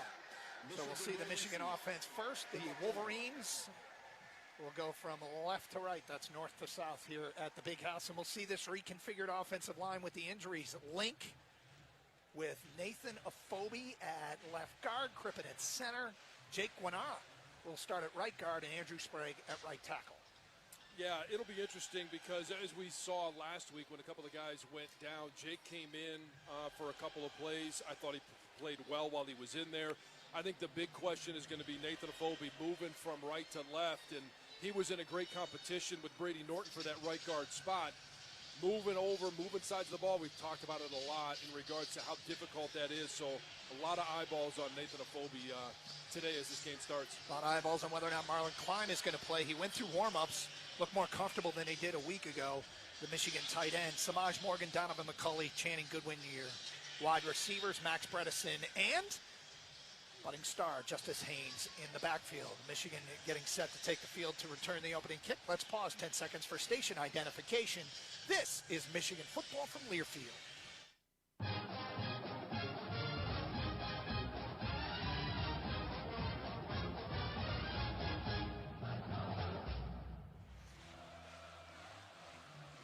right, John, it's Parents Weekend here in Ann Arbor. Hard to get into a restaurant, but you and I are both proud parents of Wolverines. Yep, and it's my first Parents Weekend, so I guess I'm looking to you. What are the tips for Scorekeepers? Go to Scorekeepers tonight. Yes, yeah, you'll enjoy that. Yeah. You'll fit right in. Trust me. Brian Greasy's in town. maybe I'll see if he wants to go with me. Sorry, Brian. Use the front door. This is the 600th televised game in Michigan football history, but of course, who watches the games on TV anymore? Welcome to our broadcast. It's Michigan and Central Michigan as the Wolverines await the opening kickoff. It'll be Caden Van Heist to kick it off, or is it Kate Graham? It looks like Kate Graham's down there on the kickoff, who is a fascinating story in and of himself. We will tell his story as the broadcast continues. Deep for Michigan is Andrew Marsh standing on his own goal line as Graham approaches the football, and we're underway as he sails this kickoff towards the near sideline. Fair catch made by Andrew Marsh inside the 5, and Michigan will take over at the 25-yard line. This is where Michigan needs to start fast. And I don't care who the opponent is today. I talked about the anger that you have throughout the course of the week, all the different emotions that you have leading up to the game. Now it's time to show what you've been working on and take it out on the opponent. We look out there getting the start at tight end will be Zach Marshall, who had a catch last week, his first career catch at Oklahoma for 12 yards. And we're seeing Blake Frazier. Are they going bonus OL here? It looks like they got an extra offensive lineman, or is Frazier starting? Extra O-lineman. Yeah, they got an extra O-lineman up. Three offensive linemen to the left. Shotgun here for Bryce Underwood. First snap of the ball game. He takes the snap and he's back to pass. Play action fake. Looking downfield. He's going to take a shot. Out there is Channing Goodwin, and diving interception attempt is dropped by the Chippewas. Goodwin slightly overthrown. It was Caleb Spann tried to pull in the pick, but a little too far for him as well. It'll be second down. They brought the extra lineman in just for a little extra added protection. They knew they were going to run something down the field, so they gave Bryce as much time as possible. That ball just too much towards the middle of the field. If it's overthrown a little bit closer to where Channing is, then you don't have to worry about the interception. Wolverines going quickly, snap and fires out on a wide receiver screen to Samaj Morgan across the 30 to the 31-yard line, where he's dragged out of bounds, a gain of 6 on second down. Nice job of Channing on that one. That's a long route that he ran on that first play. Come back and put a block on a corner. That play is successful because he's out there getting after the corner. On this third down play, we do see Marlon Klein check in for Michigan. So the big tight end out of Cologne, Germany, on the field for the Wolverines. He's lined up in a slot left. 3 receivers to the right. Shotgun here for Bryce Underwood on 3rd and 4. Takes the snap, back to pass, delivers, and it's caught across the 40, out to the 43-yard line is Hogan Hansen for a Michigan first down. Yeah, and I believe that's his first catch of the year. We know what he did last year in the absence of Colston Loveland. Expect a lot of things from him. Glad to see him out there. Glad to see the ball in his hands. Wolverines going quickly. They roll Bryce out to the right. He fires. He's got McCulley in Central Territory down to the 47-yard line on the near hash. He's dropped right there. Move the chains again for the Wolverines. Wolverines going quickly here. A little up-tempo offense. And as soon as I say that, they're going to huddle for the first time. Yeah, they bring in Blake Frazier for another extra offensive lineman. But I like the fact that they roll him out, and 3 options on that one. You had Marlon Klein, Hogan Hansen, and obviously down the field you've got options as well. So a lot of things for Bryce to look at, and it cleaned up the picture for him. 1st and 10 Michigan from the Central 47, just underway here in Ann Arbor. Shotgun, handoff. It's Justice Haynes running right, try to bounce it outside, and he just can't quite escape the last tackler. Gets dragged down for a gain of 1 by Luvea Brown up from his linebacker spot. You know, in talking to Justice and watching more film on him, I think he does a really nice job of setting up his blocks at the line of scrimmage. You need to get more movement up front, but reading those linebackers, selling them on some of those front side runs, and then cutting back. Just got tripped up there on the end of the line of scrimmage. 2nd down and 8 for Michigan from the Central 45-yard line. Scoreless in Ann Arbor. Snap. They're going to roll out Underwood to his left. He's going to deliver, and he's got his man. It's McCulley at the 30 on the far hash. He's dropped right there as he reaches forward to the 29. Move the chains again. Elijah Gordon on the stop. Bryce Underwood on the move, 16 yards. Quickly to the line of scrimmage, the Wolverines again. Snap, handoff. It's Haynes up the middle, getting what he can, pushes across the 25 down to the 24, a gain of 5. That's what Chip Lindsey was talking about this week. We love the second half 75-yard run that you had from Justice Haynes, but we need more 4s, 5s, and 6s, and to start off on first down. If you can be good on first down with in getting to 2nd and 4, 2nd and 3, which is right now they're 2nd and 4, 2nd and 5. That's where you can be much better on third down. Third downs was such a problem for him against Oklahoma, but it was all 3rd and 8 plus. Blake Frazier checks in once again. Extra offensive lineman in there for the Wolverines. He's lined up on the right side. Shotgun for Bryce Underwood. Takes the snap. Play action. Back to pass. Looking towards the end zone. Marlon Klein's out there and he overthrows him inside the 5. Ball lands out of bounds. It'll be 3rd down. I like the idea, and they go with the extra offensive lineman instead of running the ball. They just are using him for extra pass protection, giving Bryce plenty of time to see his receivers get downfield, and it wouldn't have mattered if Marlon Klein was covered or not. That ball was 5 yards outside or out of bounds. Zach Marshall and Hogan Hansen in there on this 3rd down play for Michigan. 3 receivers to the right, 1 to the left. Haynes in the backfield. They bring Hansen in motion. Snap. Underwood back to pass. Steps up in the pocket. He's going to run. He's got the first down across the 20, the 15, inside the 10, and he steps out of bounds at the Chippewa 9-yard line. There you go. There's the skill set. Yep, and use those passing lanes as running lanes as well. And you know what? That's the beautiful thing of that. That wasn't a called run. It wasn't a quarterback draw. That was just simply him looking downfield, nowhere to go. I see a throwing lane. Oh wait, I can make that a rushing lane. Gain of 15. It's 1st and goal from the Chippewa 8-yard line. Kendrick Bell in the ball game for the first time. Bryce Underwood's going to throw towards McCulley in the end zone, and there's a lot of contact down there, incomplete, and here comes the flag. Yep. McCulley, bit of a fade route there to the near corner in the southwest end zone, and flag flies, and it'll be 1st and goal from the 2. Defense number 3. The foul put in the end zone by rule, the ball replaced at the 2-yard line. Automatic first down. Brendan Diaz-Fernandez, the guilty party. 1st and goal from the Chippewa 2-yard line. Wolverines' first possession of the game. Scoreless here in Ann Arbor. We're 4 minutes in. Well, that catch that Donovan McCulley had last week, what that did was it gave Bryce the comfortability of, hey, I can throw this ball up there, and I got a guy that's going to go make a play. 1st and goal from the 2. Underwood takes the snap. Handoff up the middle. It's Justice Haynes into the blue for a Michigan touchdown. There's some power football right there, John. Yep, right down the field. I like the fact that they used tempo. At times they were to the line of scrimmage. Other times they were huddling up. Keeps the defense on their toes, and a couple of incomplete passes, a near miss on an interception, but nothing seemed to shake the confidence of Bryce Underwood or the coordinators, Chip Lindsey, of calling those plays and punch it in the end zone. Dominic Zavada's on for the extra point out of the hold of Hudson Hollenbeck. The snapper is Greg Tarr. Tarr's snap is perfect. Hollenbeck has the football down. The kick is up, and the kick is good. 10 plays, 75 yards in 4 minutes and 4 seconds. A 2-yard touchdown run for Justice Haynes. That Wolverine touchdown brought to you by your Southeast Michigan Ford dealers. Think Ford for 7-0 Michigan here in Ann Arbor. This is Michigan football from Learfield. Hey Wolverine fans, defensive tackle Rayshawn Benny here. On the field, you learn quickly that wasted energy costs you the game. The same goes for your home. I'm teaming up with DTE Energy to help you tackle your energy waste with simple plays like sealing air leaks, upgrading insulation, and switching to LED lighting.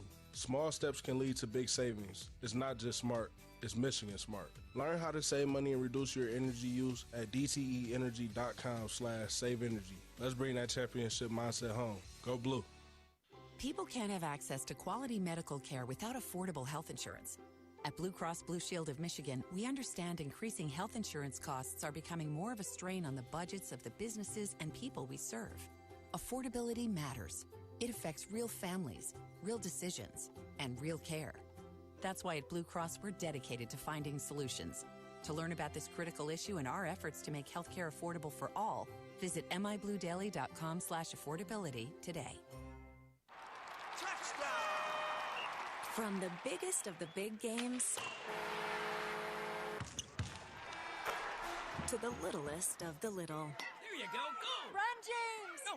First base! Go, go, go! Whenever you shop Meijer, you help support hundreds of local sports teams across the Midwest. From some of the biggest stadiums in the state to the familiar fields down the street. You're helping make a difference to the people and places you call home. Learn more at Meijer.com/community. Double dynamite. Tim McGraw. With special guest Travis Tritt. Friday, September 26th at Soaring Eagle Casino and Resort. The Soaring Eagle Summer Outdoor Concert Series. And it's a great Join the Hill Party. Get your tickets now, starting at $58 at the box office or etix.com.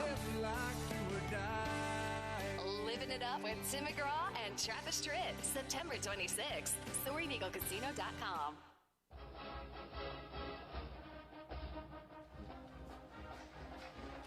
Meijer's the presenting sponsor of the 2025 Michigan football season and a proud supporter of hundreds of local sports teams across the Midwest. 7-0 Michigan. Welcome back, Bruce Motti, our statistician, back with us up here in the booth. Rich Marion is our spotter. Of course, we got the best engineer in the business in Tony Butler. Ryan Bush is our anchor. And, of course, we got Rob Joyce back in our studios with scores. As the day proceeds here, love the noon start, John Jansen. I know not everybody does. Absolutely love the noon start. This is how football is meant to be played. And there's the other man on our broadcast, Jason Avant, down on the field. Jason, what do you think of that opening drive? Well, I loved it. You know, I'm a receiver. I love when they go out and pass the ball. I didn't know which team this was. I was excited. But you saw some timing issues right there. But they are throwing the ball down the field. And I love the fade throw to Donovan McCulley. We're going to need that play. So to get those nuanced throws with touch for Bryce is going to be key going down the stretch of the season. By the way, a little chilly down there today, huh? I don't think it's chilly. I think it's perfect football weather. I like think John can agree with me. No, I like it. No, it's I wish the sun was out. Overcast. The sun will come out later in the day. Nyree Biggins is deep, and he will have a fair catch. Beckham Sunderland's kick. It was actually fielded by Justin Ruffin. And Central will take over for the first time from the 25-yard line. They have played 3 quarterbacks this year. One of them is out today, perhaps the one with the best arm, Jaden Glasser. So we'll see Joe Labus, number 2, and Angel Flores, number 7. Biggins in the backfield is the guy to look out for. Tyson Davis, a dangerous wide receiver for them, had an unbelievable catch last week at Pitt. And we're seeing Jaden Sanders start at one of the corners, the true freshman. Is that Jay-Sean Barham lining up at an edge? It is. And no TJ Guy. Interesting. Snap, and it's a rollout. Barham's in the backfield, and he takes down Lavis on the first play from scrimmage from his edge spot. Wow. I think that's what they were looking for. Yeah. Way to call a shot, Doug. Yeah. We'll give that credit all to Doug. But, yeah, I mean, the thing about Jay Sean is he's drawn out actually by the motion. And as he does, Labus is rolling out that way and keeps the ball. And Jay Sean just ran upfield, made a great play. Love to see him on the edge. Loss of 8, second down and 18. Barham on the edge on the right side this time. They got Rolder in there with Houseman at linebacker. Back to pass is Labus. Delivers behind his receiver and broken up. TJ Metcalf got his hand on it. I believe the intended receiver there was Henry Dryden. Well, Dryden was there. Tyson Davis was there as well. I think there must have been a little bit of a mix-up in their routes because there was 3 Michigan defenders, and that ball could have been and probably should have been picked off. Both quarterbacks getting away with defenders getting their hands on the ball early in the game. 3rd down and 18. For the Chippewas on their first drive, they trail at 7-0. Michigan showing a different look defensively. Derek Moore standing up at one edge and Jay-Sean Barham at the other, and Lavis is going to take a shot downfield and going up for it and broken up. Wide receiver, I believe it was Dryden again, and 2 Wolverines were over there on a jump ball down the far sideline. And who was in coverage out there? Jimmy Roller was one. And Shug Hill. Was it Shug? Yeah. Okay. All right. Gotcha. And you mentioned the different defensive look. They actually had, again, Jay-Sean Barham on the edge as a rusher, but they used Rayshawn Benny basically as a stand-up linebacker. Now, he ended up rushing over the nose, but it's just a different look, and it's a configuration that the offensive line has to try and decipher. What are they doing? And it's all those looks that Wink likes to throw at you. Declan Dooley to punch, and Samaj Morgan will let it bounce in front of him at the 44-yard line.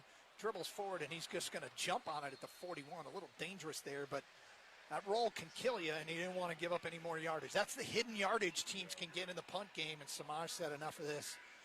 A couple Chippewas around him, but punt goes in the books for 42 yards. Michigan will have the football when we continue from here at the Big House, 7-0 Michigan. This is Michigan football from Learfield. No big deal, but you've been earning Kohl's Cash for 20 years. That's 2 decades of checkout wins. To celebrate, enter our month-long sweepstakes for a chance to win $200 in Kohl's Cash. Plus, save on fall faves during the Customer Appreciation Event now. Yup, 2 decades of Kohl's Cash is a big deal. Shop Kohl's and brag accordingly. Coupon ends September 21st. Select styles. Some exclusions apply. Sweepstakes ends September 30th, 2025. No purchase necessary. 20 winners per day. Limit 1 prize per person for entire sweepstakes. See Kohls.com for official rules and details. The excitement, the passion, the tradition. Hand off to Kalel, and he's piled up at the line of scrimmage. Breaks a tackle. 40, 25. Kalel Mullings outside the numbers at the 20, and he's knocked out of bounds at the Ohio State 15-yard line. This is Michigan football from Learfield.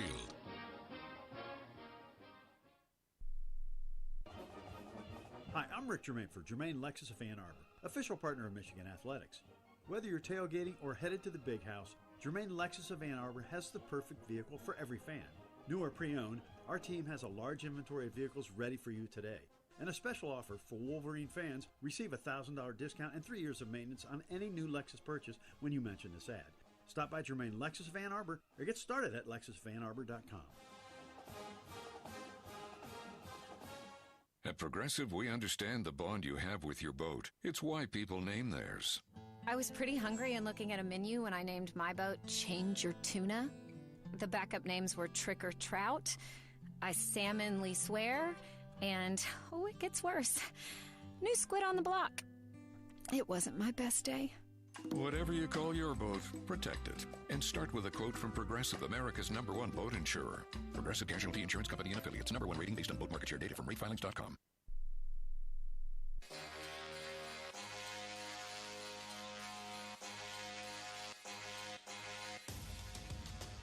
Michigan football is sponsored by Blue Cross Blue Shield of Michigan. Whole health includes body and mind, and Blue Cross covers it all. From mental health resources to exercise routines, Blue Cross is ready to help. Learn more at bcbsm.com. Michigan goes 75 yards for a touchdown their first possession. They take over on their own 41 here on possession number 2, leading 7-0. Snap, handoff. It's Justice Haynes running left. Not much room. Boy, he's battling, but he will be lucky to avoid a loss. In fact, they'll give him the line of scrimmage, and that is it. Yeah, Central Michigan's going to load up the line of scrimmage. I know that Michigan is trying to loosen things up by going downfield, and I love that. We'll talk more about that as the game goes on, but you got to get some push up front. There's nothing that this Central Michigan defense is doing that should prevent Michigan from having a lost yardage play, no gain. They should be gaining yards on every single one. 2nd and 10, stacked wide receivers to either side. Underwood back to pass. Delivers to Marlon Klein, incomplete. Through his hands at the 45-yard line. Maddox Blackwell in coverage there for CMU. It'll be 3rd down for Michigan. Well, having built up a little bit of confidence with the protections, as well as Bryce looking downfield, now you get into a 3rd and long situation, and you got to believe he's got a little bit more of a comfort level of looking downfield. 3rd and 10, 4 wide receivers. Shotgun, Bryce Underwood's going to change the play, barking some commands. He's got 10 seconds on the play clock. Now back ready for the snap, and he's got it. Rolling out to his right. Avoids a pass rusher. Will deliver downfield, and it is caught at the Central Michigan 38-yard line. Samaj Morgan goes up and gets it. Move the chains, a 3rd down conversion for the Maize and Blue. Well, I really like Bryce's patience. Like, hey, something's called, you don't like the look. He does have the freedom to be able to check out of it. You see him talking to the O-line, signaling to the receivers, this is what we're going to have to do. Now, what I don't like about that, they only rushed 3, and we're still able to get pressure on Bryce. 21 yards on the completion to Samaj. 1st and 10 for the Central 38. They're going to go QB run with Bryce Underwood running left, and he gets dropped in the backfield. Wow. Mikel Heldman got in there and drops Underwood for a 3-yard loss. There's the designed run we've heard about, but Not successful there. No, it's not successful, and this is where, you've got to learn as a quarterback when to give and when to get. And on that play right there, Van Wetzinga, he doesn't bite on the fake. He doesn't crash down. But this is the time to work on those reads for Bryce. Two receivers split to the right, one to the left on the second down and 13. Justice Haynes in the backfield, sidecar right as Underwood brings Samaj Morgan in motion from right to left. Takes the snap, back to pass. Stepping up in the pocket, splits a pair of defenders, going to run 40, 35, dives forward down to the 32-yard line, gets what he can. It's going to set up a third down and make it. Yeah, and Doug, you nailed it. That's what I was just going to say. And now it's third and manageable, and when you have a quarterback that, hey, there's nothing there, and there wasn't anything downfield.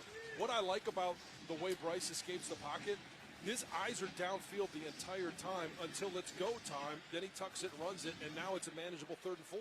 9-yard gain there, and as John mentioned, 3rd and 4 from the CMU 32-yard line. Shotgun for Underwood, ball on the right hash, moving left to right. Takes the snap. Back to pass. Looking, and he's going to fire to Samaj downfield inside the 5. Samaj has it into the end zone. Touchdown, Wolverines. 32 yards. Bryce Underwood to Samaj Morgan, and Michigan leads it 13-0 on Samaj's first touchdown catch of the season. How about that? That was beautiful. And here's the thing, and I know Jason will probably say the same thing. Sometimes you just got to lay that ball up and let your receiver go run underneath it. That first game against New Mexico, what did we talk about? Hey, Bryce keeps throwing the ball on a line. He's throwing lasers, and I know there was that one pass to Marlon Klein. That one there, he knew exactly where Samaj was going, laid the ball up, let him run underneath it. That was, you showed growth there from New Mexico to what you're seeing here against CMU. Tarta snap it. He does. Hollenbeck puts it down. The kick is up, and the kick is good. And Jason Yvonne, I know you like that throw. Well, and the downfield passing attack. Yeah, it's been going well, and it was a good play design of getting Samaj one-on-one with the safety and was able to capitalize on that. But, yes, you're right. A lot of times that ball is thrown out the back of the end zone. Just lay it up for your guy. Let him make the play. That Wolverine touchdown brought to you by your Southeast Michigan Ford dealers. Think Ford first. 6 plays, 59 yards, 2 minutes and 38 seconds. Underwood to Morgan, 32 yards. It's 14-0 Michigan here in Ann Arbor. John, this is a pretty good start. This is exactly what we were talking about. And when we were talking about how does Central, they've been known to pull off upsets of Power 5 teams. How does Central pull something like that off? It's getting off to a good start and believing. Yeah, and here's the thing is Wolverine's killing belief right now. Yeah, when you know that type of mindset is on the other side of the field. You've got to come out and attack. They did that, and some of those passes were incomplete in that opening drive, but I love the fact that, hey, on first down, they take a shot. They put that Central Michigan defense on notice that we're not afraid to go downfield. We're going to go ahead and take those shots. And now it should loosen things up for the run game, but you take that belief away from everybody that's over there wearing white right now. Well, I also like the new look defensively. I mean, they debuted Jayshon Barham at edge rusher in the first snap. He drops Lavis for a 6-yard or 8-yard loss. It's something to keep an eye on. We may see Cole Sullivan in that role too today. Cole Sullivan came into this game leading the defense in sacks. Yeah, and I mean, it's when you have that depth of talent at the linebacker position.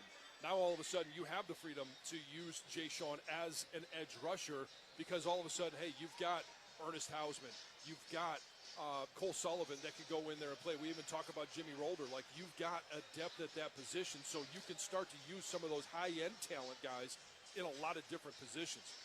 As far as offensively, I love to see what they're doing of adding a passing attack because 2023, the championship team ran the football, didn't deviate from that much, just passed it when they needed to.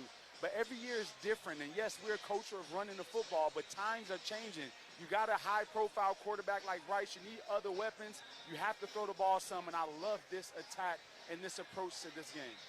They've come out firing in the new offensive line with Afobe and Guanara in there. Jake Guanara, whose dad played at Rutgers and actually was in 49er camp after his career at Rutgers, getting his first start today out of Ponte Vedra High School. you know what the nickname was of Pontevedra? Pontevedra. Is it Vedra? No, I don't know. I'm just making it up. I don't know. I was going to make something else up. I don't know. The palm trees? No. They were the Sharks. Oh, the Sharks. Shark. Oh, well, I was close. I mean, I went beach. You did something. Yeah, you're kind of in the right area. Yeah. I The figured genre it had to be something of that nature. We got a great one on the other side. I'll get to it a little bit later on.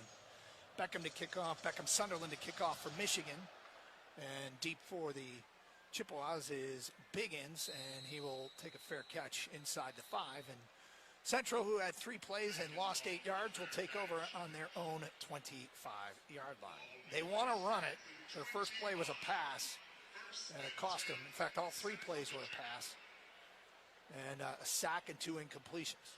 Yeah, I think all they wanted to do was get their quarterback out, Labus, and get him a kind of a clean look.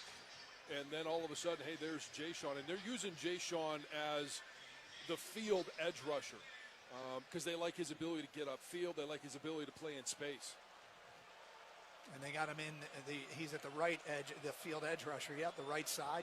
Cameron Brandt in on the left side at the edge rusher spot, and they'll hand off up the middle. It'll be Biggins across the 25 out to the 27-yard line, where Barham brings him down. What makes this possible is the depth at linebacker. They've said all along they feel like they have 4 starting caliber players in Hausman, Barham, Sullivan, and Rolder. And we're seeing Hausman and Rolder getting the call at linebacker today to free up Jay-Sean to rush off the edge. Yeah, and when those guys get tired, you bring in Cole Sullivan. Like it's just the depth of talent in that position. It's got to be the best. I would put that room up against any other linebacker room in the country. Don't forget Troy Bowles, a transfer from Georgia, who's healthy and now making plays in practice. 2nd down and 8. Hand off to Biggins, running right, out close to the 30, where he's stacked up by a host of Wolverine defenders and driven backwards. They're not going to quite give him the 30. It'll be 3rd down here for Central. 14-0 Michigan, 6:28 to go first quarter. Rayshon Benny leading the Michigan tacklers there. And they're going big up front with those 3 big defensive linemen. You got your 2 edge guys, a couple linebackers. I mean, they have, with Jay-Sean on the edge, they've got a lot of athletic ability up front and a lot of beef on the inside. 3rd down and 5.5 here for the Chippewas. Looking for their first down of the game. In a shotgun is Labus. 2 receivers split left and 1 to the right. Snap, handoff. It's Biggins up the middle. He gets across the 30, and that is it. Jimmy Roller filled the hole nicely. They give him the 31-yard line as Biggins gets a yard, and it'll be a 4th down punting situation. Cameron Brandt in there as well for the Michigan defense.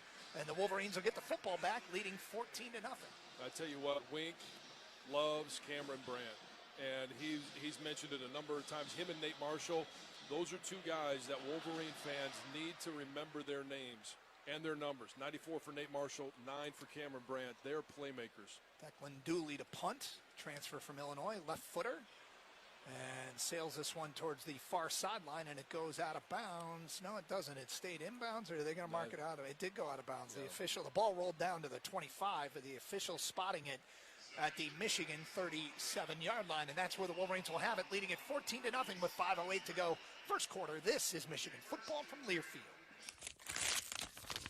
Honey, did you pay the rent this month? Because I just received a late notice. Sorry, what's that? Wait, are you gambling online again? Me? No, not at all. If managing the bills and your betting has become a challenge, self-excluding from online gambling or sports betting might be for you. Learn more at don'tregretthebet.org. A message from the Michigan Gaming Control Board. Have a gambling problem? Call the National Problem Gambling Helpline at 1-800-GAMBLER.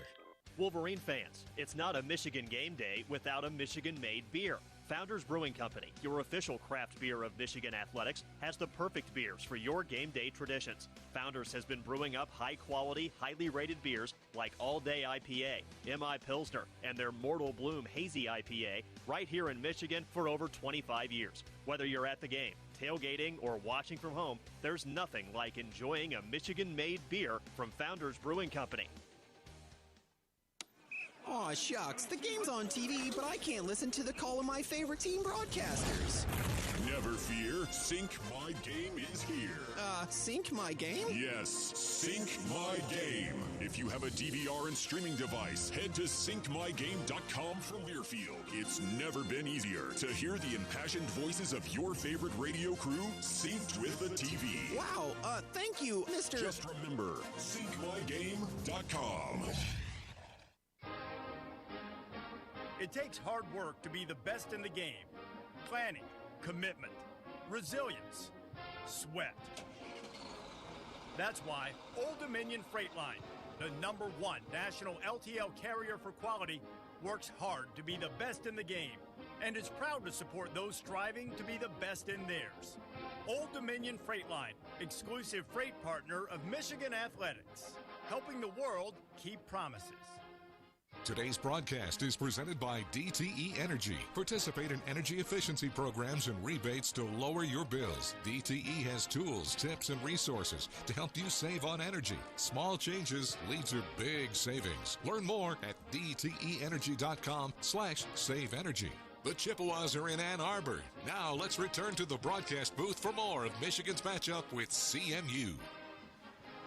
Bryce under center on this 1st and 10 from the Michigan 37-yard line, and he'll hand it off up the middle and getting a yard, maybe 2. Was that Jordan Marshall in there for the first time? It was. Give him 2 yards on that first down run. Hey, Michigan fans, choose chill and celebrate responsibly. 21 means 21. Coors Light, choose chill. 2025 Coors Brewing Company, Golden, Colorado, beer. Now they're getting stood up at the line of scrimmage. And Jordan needs to take a little bit of look at Justice Haynes' film. That cutback lane is there. He does a nice job of setting it up, but he's got to feel that cutback. See Andrew Marsh in, the freshman for the first time, and back to passes. Bryce Underwood, he steps up in the pocket, and he's going to run 45, 50, 45 to the 40. Puts his head down, still on his feet, inside the 35, down to the 32-yard line. Bryce Underwood, yep, they wanted him to run more. He's running more. And these aren't even the called quarterback runs. In fact, the called quarterback run didn't go so well, but he sees what he sees, and he escapes in the middle of the line. Going quickly, takes the snap. It's Jordan Marshall up the middle, bounces outside, inside the 20, the 10, the 5. Touchdown, but a flag is down back at the 20-yard line. Might have been Andrew Marsh downfield on the hold. It's just not one that you needed to hold on. Holding. Offense, number 4. 10-yard penalty from the spot of the foul. Repeat first down. You hate that for Jordan Marshall because he's seen Justice Haynes with a number of big runs, but all of a sudden he comes in and does a nice job of showing a little bit of patience at the line of scrimmage, finding a hole, and boy, I tell you what, young fella Andrew Marsh, when a guy turns around on you, let him go. Exactly. Chris Perry would have choked me on the field. Pistol formation. Marshall still in there deep. It's 1st down and 7. There's a spot foul there. They'll hand it off to Marshall up the middle, and he'll get across the 30 down to the 29-yard line. Give him maybe 2. Fernando Sanchez on the stop for CMU. It'll be 2nd down. Michigan really needs to perfect the pull from the guards, and same thing we talked about last week with Brady Norton. Nathan Afobe, when you come around, you've got to have your shoulders square. You got to come around tight on that double team. He does not. He drifts and allows the linebacker to undercut him. Wolverines go 5 wide and an empty backfield here for Bryce Underwood on the 2nd down and 6. Back to pass is Underwood, looking over the middle for Klein, delivered incomplete. Tried to hit him on a crossing route at the 15. Good coverage there by Maddox Blackwell up from his safety spot. Right on the back of Marlon Klein, incomplete. It'll be 3rd down. I thought Blackwell got there early. Jason, I want to go back to that hold. You were a legendarily good blocker. And yeah. What was that? What did Marsh do wrong there? Right. You have to let him go. That's what, when you get on the open field, you don't know where the running back is. So when he's in the open field, I always say cut and thought block. 3rd down and 6 for Michigan. Back to pass is Underwood. He's got time, fires underneath. Channing Goodwin lets it go through his hands, incomplete. Oh, that would have been good for a 1st down, but Goodwin couldn't hang on. Yeah, that's one of those. We talked about the touch to Samaj on the touchdown.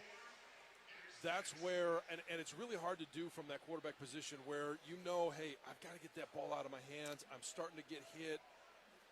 Take a little bit off for Channing Goodwin because that ball, he throws it a little sidearm, and I think it just surprised him a little bit that the ball ended up hitting him in the hands. This will be a 47-yard field goal attempt for Dominic Zavada. Be good for his confidence to see the ball fly through the goalposts here. Greg Tarr will snap it. Hudson Hollenbeck will spot it. Ball's away, Snap is good. Kick is on its way, and the kick is no good. I believe he missed it wide to left. Hard to tell from our angle, but oh boy. Lead will stay at 14-0 here with 3:08 to go in the first quarter. Yeah, that's you kind of hit it there. You want to see him get a little bit of confidence, and I know it was shaking a little bit last week, and I asked Sharon about that on Monday night, and he said, "Yeah, I don't mess with the kickers. That's JB's area of expertise." And was wide right from our vantage point. It's hard to tell, but yeah,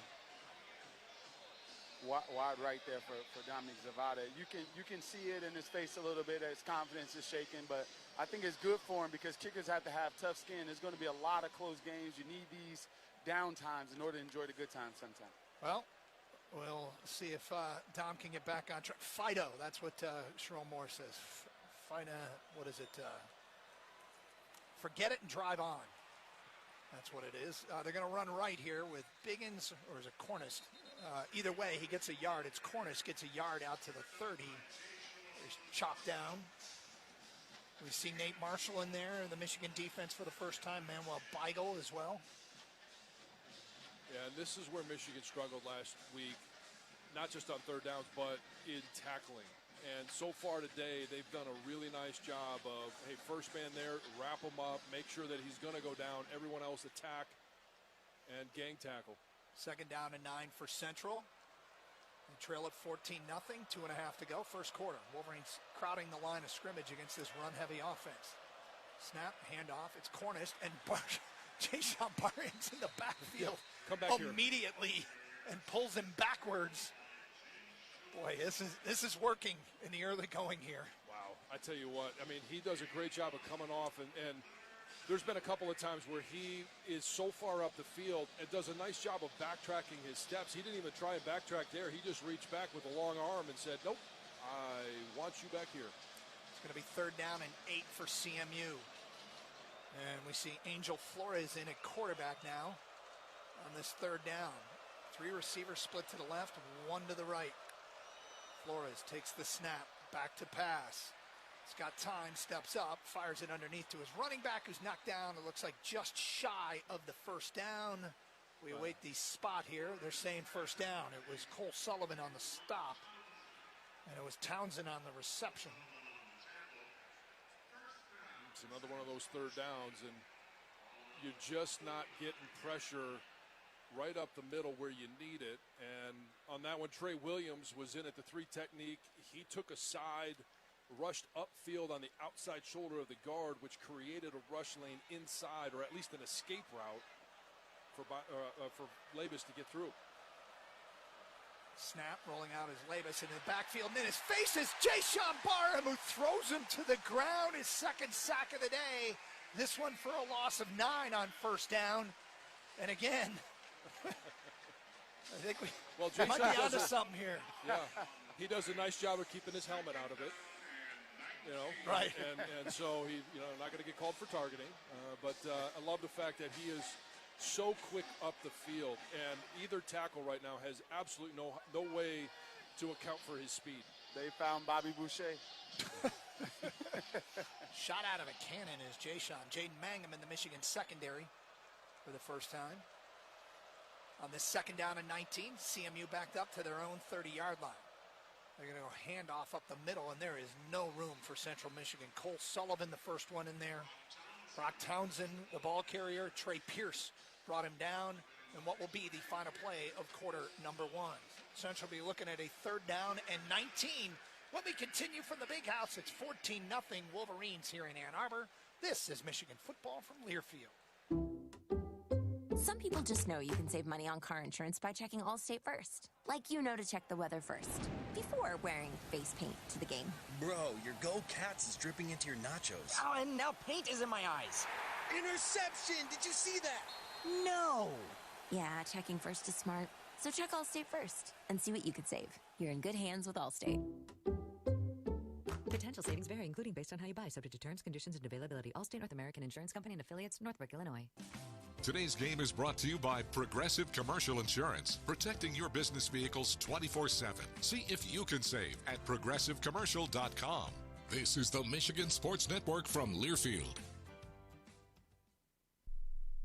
We asked parents who adopted teens to share their journey. If you build a relationship, then it becomes easier. If you build trust, it becomes easier. As a parent, you want what's best for your child. To give them the love that a child needs is probably the best you can do for a teenager. Learn about adopting a teen from foster care. Visit adoptuskids.org to learn more.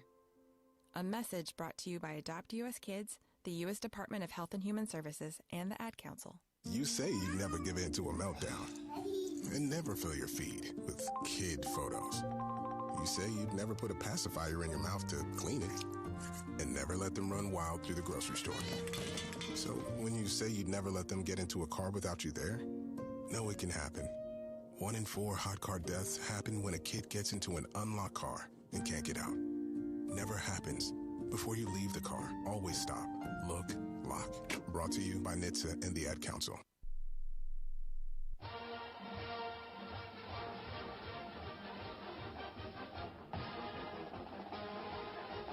College sports, be sure to download the free Varsity Network app, available for both Apple and Android. Listen to College Sports Live with the Varsity Network app.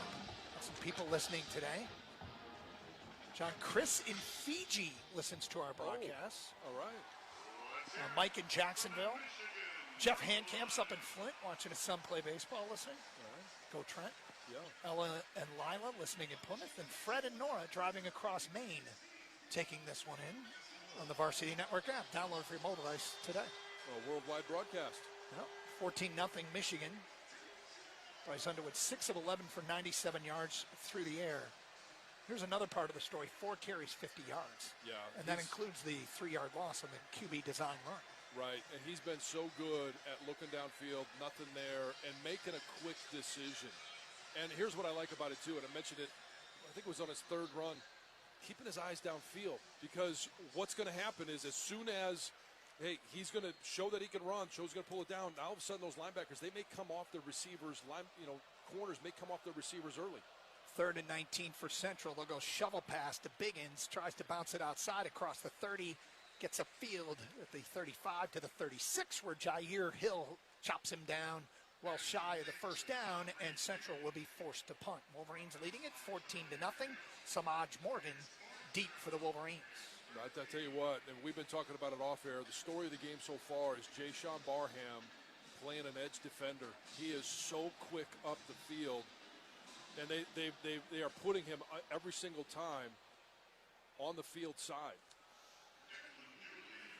Dooley in the punt, left footer, and the Wolverines run into him, but no flag, and it bounces to Samaj at the 22, where he is swarmed under. No flag on that one. I don't know who it was in there. It was Troy Bowles, I believe, and the punter, Dooley, kind of fell over him at the end. But again, no flag. Samaj has returned 0 yards, and it'll be 1st and 10 Michigan from their own 23-yard line, leading 14-0 here in Ann Arbor. Well, up 14-0, starting the second quarter, and you know your defense has been dominating. I would not be surprised on first down here. Not the ideal situation to take a shot, but you want to blow the top off of this stadium right now. You take a shot downfield to Donovan McCauley or a Channing Goodwin, might be the time to do it. Anthony Simpson in for the first time for the Wolverines. Jordan Marshall in the backfield, pistol formation. Bryce Underwood takes the snap, hands it off to Marshall, running left. Tries to get outside, and there's somebody in there right away to take him down. It was Dakota Cochran on the stop, gain of 1. Yeah, Michigan right now, that offensive line is, one, not getting movement up front, and they're not getting off on the second level. And that was Evan Link and Marlon Klein just kind of getting swallowed up by one defender. Two receivers split to the right on this 2nd down and 9. Underwood claps his hands and takes the snap. Back to pass. Delivers downfield. He's got a man out there. It's Andrew Marsh, who brings it in on the far sideline and steps out of bounds in Central Territory at the Chippewa 46-yard line. First down, Wolverines, the downfield passing attack, and there is the freshman. 30 yards for Andrew Marsh, his first career reception here for the Wolverines. Andrew Marsh is a high-talent guy. There's a lot of upside for him. I'm glad that they got him in the passing attack, and I mean, he runs a really nice route there, and quite honestly, if he's not running towards the sideline, he would have scored on that play. That ball took him out of bounds after he caught it, but he had created about 6 yards of cushion between him and the nearest defender. 1st and 10, Michigan from the Central 46-yard line. Underwood play action, back to pass again. Got a lot of time, he's going to deliver it down the near sideline. Hogan Hansen goes up and gets it. Over the top of Dakota Cochran, he roofed him. Move the chains again as he is knocked down at the 20-yard line of the Chippewas. Put the ball up there and have your receiver go make a play. That's what happened, 26 yards. Making plays can be contagious. Last week, I know it wasn't a win, but Donovan McCauley making a play, giving your quarterback the confidence that, hey, it might be a 50-50 ball. I'll throw that ball up, go get it. Now all of a sudden we're seeing Hogan Hansen do the same thing. Now all these receivers, guys that can catch the ball, are thinking, hey, if that ball comes to me, I got to go get it. 1st and 10 from the Chippewa 20-yard line. QB run. It's Underwood going left. 20, 15, 10. Underwood to the pylon. Is he in? His touchdown, Wolverines. Bryce Underwood from 20 yards out as he's approaching 100 yards on the ground already. Early 2nd quarter, and the Wolverines have taken a 20-0 lead.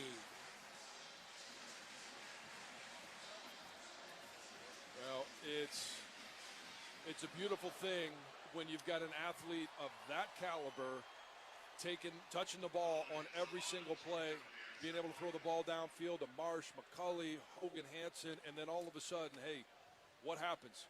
They've got to account for that deep pass, and now the QB run opens wide up. Dominic Zavana on for the extra point, which is on its way, and it is good. And Michigan's lead is now 21-0 here in Ann Arbor. That 20-yard touchdown run by Bryce Underwood brought to you by your Southeast Michigan Ford dealers. Think Ford first. Wolverines 4 plays, 77 yards over 2 minutes and 4 seconds. 21-0 here in Ann Arbor. This is Michigan football from Learfield. We asked our team, why did you choose to work for Michigan Medicine? Here are some of their answers. Being able to interact with patients, offer them hope, and hopefully giving them care that they couldn't receive anywhere else is the biggest thing. Because it's the best of the best. We have great benefits, we have great leadership. I love what I do. This is a place where you want to be if you're looking to make change. To our team, we say, thank you for choosing us. We shape the future of healthcare together at Michigan Medicine. If you are a fighter, Modelo is your reward. So listen close. You put up with a lot, but you always hold it down for your people. You are strong, you are fearless, you are the baddest on the block. You are an elbow grease factory, a force of nature. You are not to be reckoned with. You are a ride or die, a powerhouse of productivity. You are a fighter, and Modelo is your reward. You've earned every last drop of this rich golden lager, so raise it up high. Modelo, the mark of a fighter. Drink responsibly. Beer imported by Crown Imports, Chicago, Illinois. Experiencing a Wolverines game is a lot like life. We honor traditions. We shed tears for a loss, but also for a win. And every time we step on the field, it's a chance for greatness. Farm Bureau Insurance sees the connection and is a proud sponsor of University of Michigan athletics. From financial security to a helping hand, Farm Bureau understands the experience matters. Find an agent who can protect what matters to you. All right. It's a beautiful day for football here at the stadium, and we're just about ready for kickoff. Score 0-0. And suddenly, I'm in the mood for a Coke Zero Sugar. Real Coke taste, zero sugar. Now that's a winning combo. Yeah, crisp, refreshing. That hits the spot. When it comes to great taste, Coke Zero Sugar's always on the scoreboard. Coke Zero Sugar. Real Coke taste, zero sugar.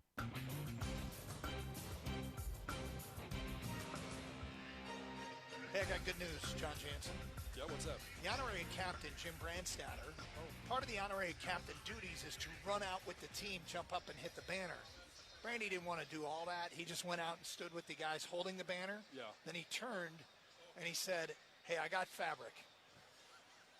I did. I got fabric. I tell you what, I probably didn't get 3/4 of an inch. Thank God I'm 6'2", because I got 3/4 of an inch. There's a number of jokes in there, Jim. Yeah, I know.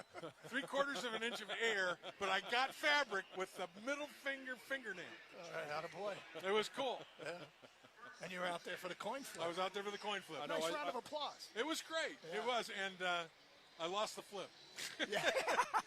The guy from Central called tails. He won. Yeah. It was great fun, though. It's a great honor, and I know, John, being a captain is huge. And when I played, Frank Gusick and Guy Murdoch were our captains. And that was a big moment for me, and I want to thank Michigan football program to allow me to do it. Beckham Sunderland's kickoff sails into the end zone. 1st and 10 from the 25. They got Flores in at quarterback, and he's going to go QB draw up the middle to the 25-yard, or checked out the 30-yard line, gain of 5 on 1st down. Well, you look great. Thank you. You guys, too. I saw John walk in with a whole family. It was cool this morning. Yeah. Teddy is getting big, man. Teddy is getting big. He's his 4th birthday is next Tuesday, so everyone came into town to celebrate. Oh, so that's great. Had to take him on the field. They did the Jim Brandstatter before you did. They ran out of the tunnel. Did they? Yeah, no banner, though. Well, it's a good thing. Just the one that we always dream of. Yes. 2nd down and 5, wide receiver screen, 30 out to the 34-yard line to knocked out of bounds is Tyson Davis. TJ Metcalf, the man that forced him out. And it is just shy of a CMU 1st down. Just a quick football thought for both of you. Yeah. Isn't it nice to see us throw the ball deep a little bit? Yeah. Yeah. You know who loves it? Jason Avant down on the field is running around. I'm the most excited, Jim. Jason, I'm telling you. I watched the first one to Samaj, and I went, my God, they threw a pass over 15 yards. Empty backfield here for CMU on this 3rd down and 1. Flores continuing at quarterback. Takes the snap up the middle, and the Wolverines stack him up. He battles, 2nd effort, going to be close. It depends on the spot, as Jimmy Roller led the way for the Michigan tacklers. I think he is going to come up short. And that play right there, Trey Williams, not going to get a stat, but he did a tremendous job of clogging everything up in the middle, and everyone else was there to make the play. Hey, thanks, guys, for having me up here. You guys continue to have a great game. You're the best, Brady. You be Great well. seeing you. Jim Brandstatter. Take care. The legend and the honorary captain today lost the coin flip. Hasn't really impacted the game just yet. 4th and 1 here, and they'll go empty backfield from their own 34-yard line. Flores takes the snap. They're going to throw, fires far side, complete to Biggins, and the Wolverines aren't going to let him get there. What a play in the open field. It was Brandon Hitman Hillman did not let Biggins escape, and the Wolverines get a stop at the central 34-yard line. Wow, what a play. You want to talk about not missing a tackle. He's taken on a defender and fights through it to make that play a yard shy of the 1st down mark, and now gives the ball to the offense on Central Michigan's side of the field, already up 21-0. That was one of the coaching points for last week, is to finish, especially for him. Yeah. When he had the quarterback a few times, didn't finish the tackle, he held on for dear life there. What a play. Yeah, and he was one of them. Like, Mateer made Michigan's defense. All you can say, take your hat off. That guy's really good. But Hillman, not that time. Great open field tackle. 1st and 10 Michigan for the central 34-yard line. They'll hand it off, running left. It is Justice Haynes. Cuts upfield at the 30, inside the 25, down to the 23-yard line. Justice Haynes, 12 yards on 1st down. Kwiatkowski on the stop for CMU. You want to talk about the threat of being able to throw the ball downfield as well as a quarterback run? Up until that point, Bryce Underwood has 5 rushing attempts for 70 yards. All the other backs, 8 for 26 yards. Now all of a sudden, you show that quarterback run, you show throws to Andrew Marsh, Hogan Hansen. It loosens up everything, and now you can operate your offense pretty much however you want. Blake Frazier in on that offensive line again, as they have an extra offensive lineman to the right, but they're going to run a reverse to Andrew Marsh. 25-20, he's got a lane inside the 15, breaks a tackle at the 10, down the near sideline, and into the end zone for another Michigan touchdown. The freshman into the end zone for the first time in his career on a reverse, and Michigan leads it 27-0. And they leaked out Greg Crippen he's the only offensive lineman front side. So he snaps the ball, makes it kind of look like he's not doing anything. He leaks out the backside, and now he is tasked with blocking a much better athlete than he is, and he does a great job. I think does we a found our great bubble job. man, our bubble and screen man, and Andrew Marsh. Wow, he's having a half here. Snap is good from Greg Tarr. Hollenbeck puts it down. Zapata's kick is up, and it is good. And Michigan leads it 28-0. And look up on the big screen there, Andrew Marsh. What do we think of the haircut, boys? The dyed blonde hair. What movie was that with Wesley Snipes? Was it Terminator Blade? Man? Was it Blade? I can't. It was Wesley Snipes, wasn't it? Blade, yeah. Was it Blade? 2 plays, 34 yards, 48 seconds. That Michigan touchdown brought to you by your Southeast Michigan Ford dealers. Think Ford first. This is Michigan football from Learfield. Attention, Michigan drivers. Are you paying too much for auto insurance? Visit insuringmichigan.com now for a quote in less than 5 minutes that could save you hundreds. Whether you're navigating Ann Arbor streets or cruising through Traverse City, Pioneer State Mutual has the coverage you need, combined with the personal service of a local agent. Don't wait. Head to insuringmichigan.com and see how much you can save. That's insuringmichigan.com, your go-to for auto insurance in Michigan. The excitement, the passion, the tradition. He's hit as he throws, and it is intercepted! It's the Ohio native! One more! This is Michigan football from Learfield. It's time to think Ford first. Right now, check out the 2025 Ford Bronco Sport Big Bend at your Southeast Michigan Ford dealers. AZ Plan customers who trade in their current vehicle can lease a 2025 Bronco Sport Big Bend for $369 a month for 36 months, with only $369 cash due at signing. Payment includes waived security deposit, excludes title, taxes, and license fees. Not all buyers will qualify for low-mileage Ford Credit Red Carpet Lease. Payment includes $1,000 RCO cash and $1,000 trade assist. Offers are only valid on package 200A. Take new retail delivery from an authorized Ford dealer stock by September 30th. See dealer for qualifications and details. So lease a Bronco Sport Big Bend for $369 a month for 36 months, with only $369 cash due at signing. Only at your Southeast Michigan Ford dealers. Think Ford first.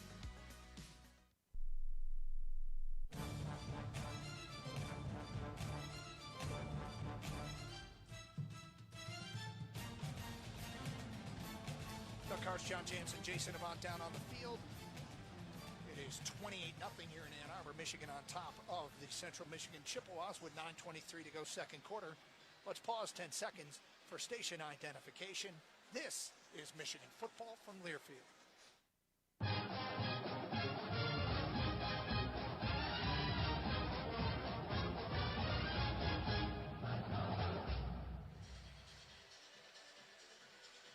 So things going well here for the Maize and Blue. And Beckham Sunderland will kick off to Nari Biggins. Came out of high school as a quarterback. They made him a wide receiver. Then he switched to defensive back, and now he's settled in at running back. The senior fifth-year player out of Hillsdale High School in New Jersey. And he's standing on his own goal line.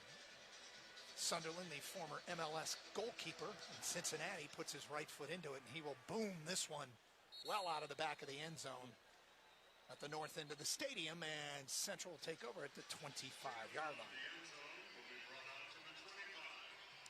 Central playing without Jaden Glasser, their talented redshirt freshman quarterback.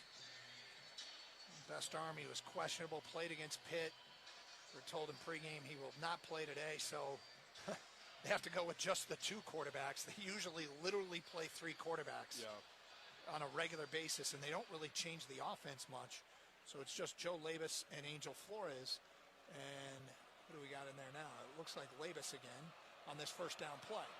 He'll take the snap and hand it off to Biggins running left, and he gets a yard, maybe two.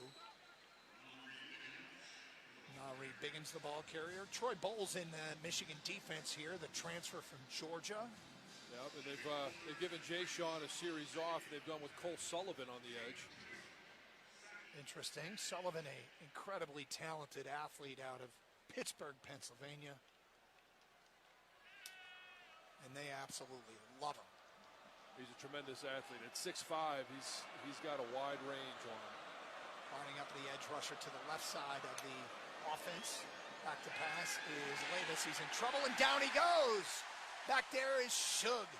Jair Hill on the sack. Another one, and the Wolverines have sent up Central in another third and forever. Well, and we're seeing so much more creativity by Wink and what he's calling. And we saw some of those plays more in the second half last week where it was Brandon Hillman coming in, taking a shot at the quarterback. And when you have Cole Sullivan on the edge or Jayshawn Barham, one of the things that they're very used to is dropping into coverage. So now you can drop a guy on the end of one side and rush a guy off the other because you've got that skill set. Loss of 7, third down and 15. Levis back to pass, delivers over the middle, and it's dropped in the hands of his receiver. Could not bring it in. It's incomplete. Jaden Mangum in coverage, helping to break that one up, and it'll be fourth down for the Chippewas. Nasir Williams, the intended receiver. Well, it's just nice coverage downfield, late pressure on the quarterback. Samaj Morgan standing on his own 39-yard line to field this punt. 8 minutes to go here in the second quarter, and Michigan leading 28-0. Dooley puts his left foot into it and sails it towards Samaj, who's got it at his 43, met immediately and dropped right there. Good coverage downfield. Yeah, Rowe was on the 37-yard punt. And I mean, he did a nice job of honestly just plowing through a Michigan blocker and putting him right into the lap of Samaj Morgan. Wolverines will get the football back when we continue. You're listening to Michigan Football from Learfield. Hey Wolverines, ready to one-up your rivals off the field? Abbott and the Big Ten are back with the We Give Blood Drive. By showing up to donate blood, you can help your school win $1 million for student or community health. Score a limited edition home field design Michigan t-shirt. And most importantly, save lives. Go to bigten.org/Abbott to find a donation location and put Michigan in the lead. That's bigten.org/Abbott. If you are a fighter, Modelo is your reward. So listen close. You put up with a lot, but you always hold it down for your people. You are strong. You are fearless. You are the baddest on the block. You are an elbow grease factory, a force of nature. You are not to be reckoned with. You are a ride or die, a powerhouse of productivity. You are a fighter, and Modelo is your reward. You've earned every last drop of this rich golden lager, so raise it up high. Modelo, the mark of a fighter. Drink responsibly. Beer imported by Crown Imports, Chicago, Illinois. People can't have access to quality medical care without affordable health insurance. At Blue Cross Blue Shield of Michigan, we understand increasing health insurance costs are becoming more of a strain on the budgets of the businesses and people we serve. Affordability matters. It affects real families, real decisions, and real care. That's why at Blue Cross, we're dedicated to finding solutions. To learn about this critical issue and our efforts to make healthcare affordable for all, visit mibluedaily.com/affordability today. Forward down the field, a charging team that will not yield. Lions fans have even more to cheer about with the new Detroit Lions games from the Michigan Lottery. Rah, rah, rah. Featuring a roster of fan favorites, instant ticket, pull tab, fast cash, and online play, you could win prizes up to $500,000. With the new Detroit Lions games, only from the Michigan Lottery. Knowing your limits is always the best bet.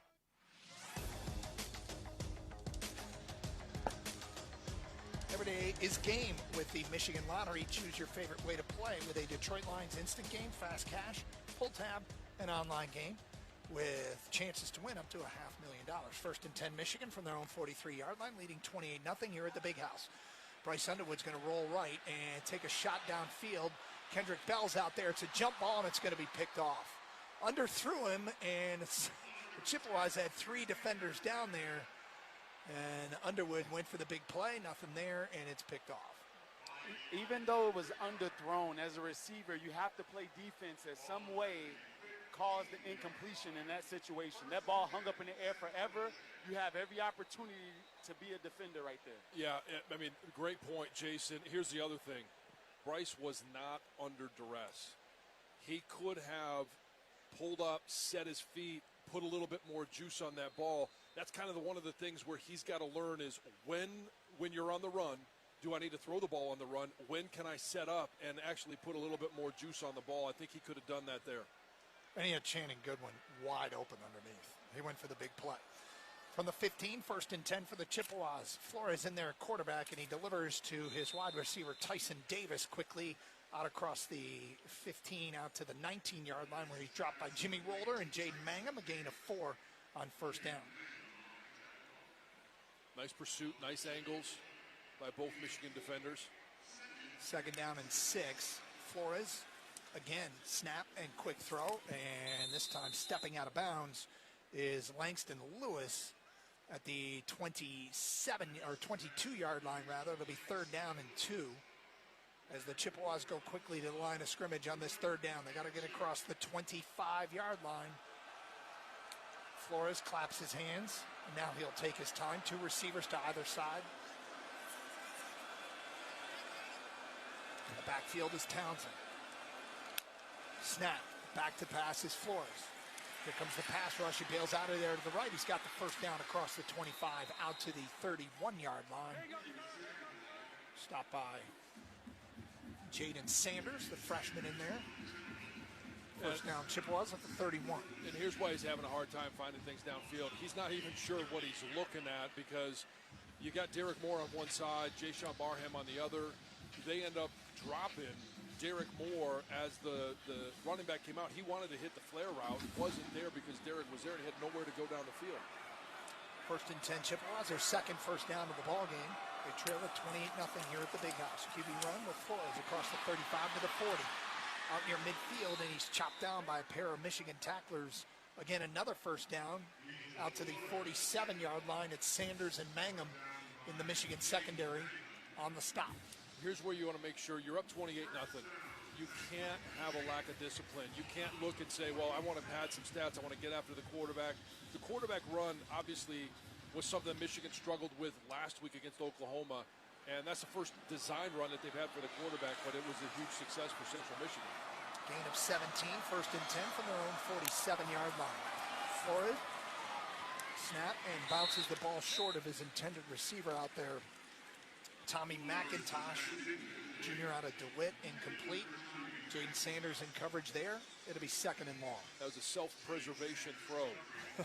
That was Derek Moore that had beat the tackle on the snap of the ball, was running downhill at the quarterback, and he just said, I'm not taking this hit. I'm going to get rid of it, and it just bounced to the receiver. Michigan getting a lot of production out of the edge position in this ball game from a lot of different players. Cole Sullivan playing on one side, Derek Moore on the other.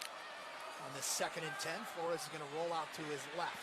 Got some room to run to the 50, dives into Michigan territory down to the 48-yard line where TJ Metcalf is credited with the tackle, a gain of 5. It'll be 3rd down. Here's the difference of having a veteran player, Jayshawn Barham, on the edge versus Cole Sullivan. Jayshawn takes more of an up-the-field track towards the quarterback, whereas Cole Sullivan is more downhill, played right into the tackle, and the quarterback escapes out that side.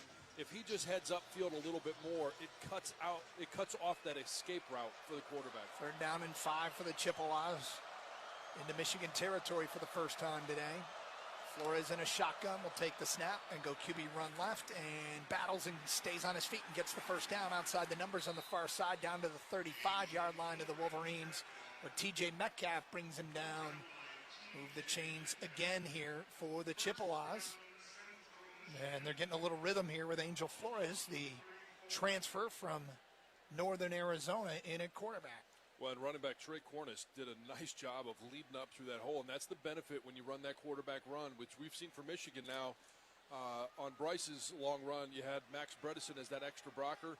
Now you've got Trey Cornish, who is acting as that extra blocker, pulling through the hole. 1st and 10 from the Michigan 34-yard line. Flores fakes a run, now pulls the football down and delivers a pass. Incomplete, looking for Langston Lewis down the near sideline at the 20-yard line. Throw came up short. TJ Metcalf in coverage there. It'll be 2nd down.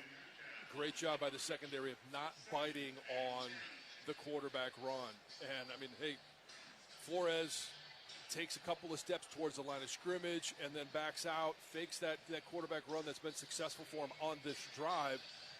Michigan defensive backs didn't fall for it. They were disciplined, stay with their reads. 2nd down and 10. Michigan showing a 5-man front. Jayshawn Barham in there at the edge rusher again. Snap. And Flores is going to roll out to his right and deliver underneath. He's got his tight end across the 30 down to the 27-yard line short of the sticks. Brought down by Jimmy Rolder is Nathan Van Timmeren. And a gain of 8 on 2nd down. Well, the big story last week was one of them, not being able to get off the field on 3rd down. So far, Michigan has, forced 8 third down situations. They've held Central Michigan to 3 of 8. Another opportunity here, 3 yards. You got to find a way to get a stop and force them to either go for it on 4th or try and go for a long field goal. 3rd down and 3 from the Michigan 27-yard line. Watch the QB run here with Flores. In a shotgun, takes the snap and hands it off up the middle, and breaking a tackle. Flag is down, and down inside the 20 to the 18-yard line is Trey Cornish. Jayshawn Barham on the stop, but we got to see what this flag's all about. I don't know if it's a hold or they might actually call a tripping call. Wait the call from our lead official, Matthew Richards.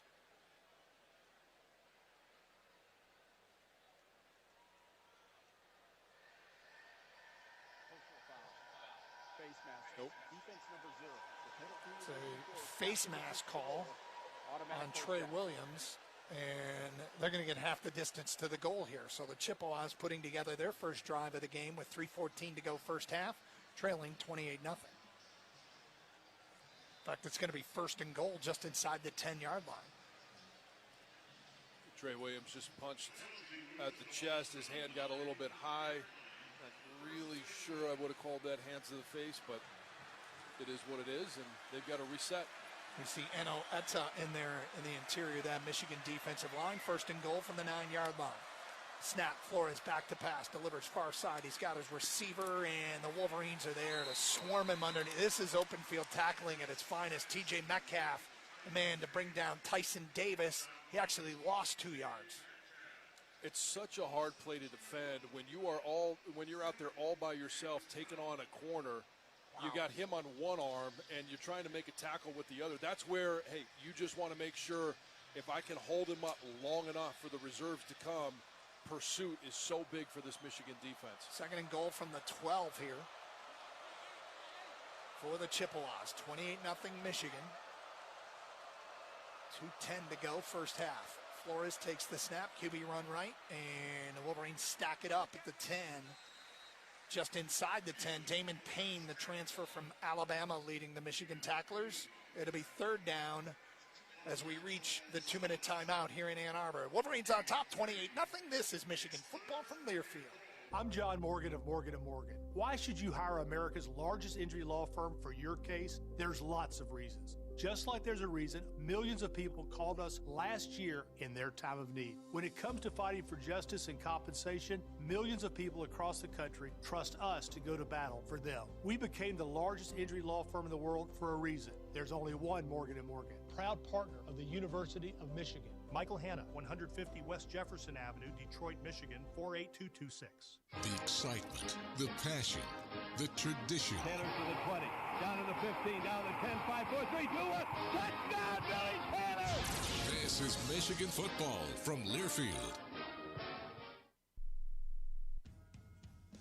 Just like your favorite sports team, you need a solid defense to protect what's important to you. Whether it's your business, home, or auto, turn to Lake Michigan Insurance Agency and Michigan-based Frankenmuth Insurance to keep you covered.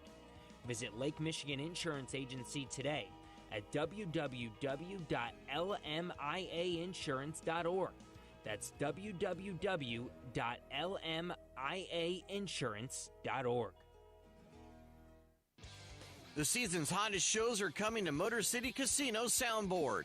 Join the crowd for the iconic pop rock group Hanson September 18th. Laugh along with the wild improv comedy of Colin Mockery and Brad Sherwood September 21st. Then blow the whistle with the legendary Too Short October 2nd. Only at Motor City Casino Soundboard. Get your tickets at Ticketmaster.com today.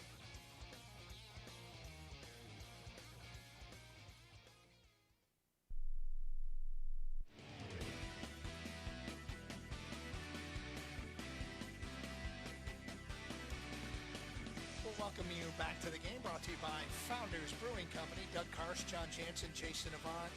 John, Jason, what did you like most as the Wolverines have built a 28-0 lead here in Ann Arbor?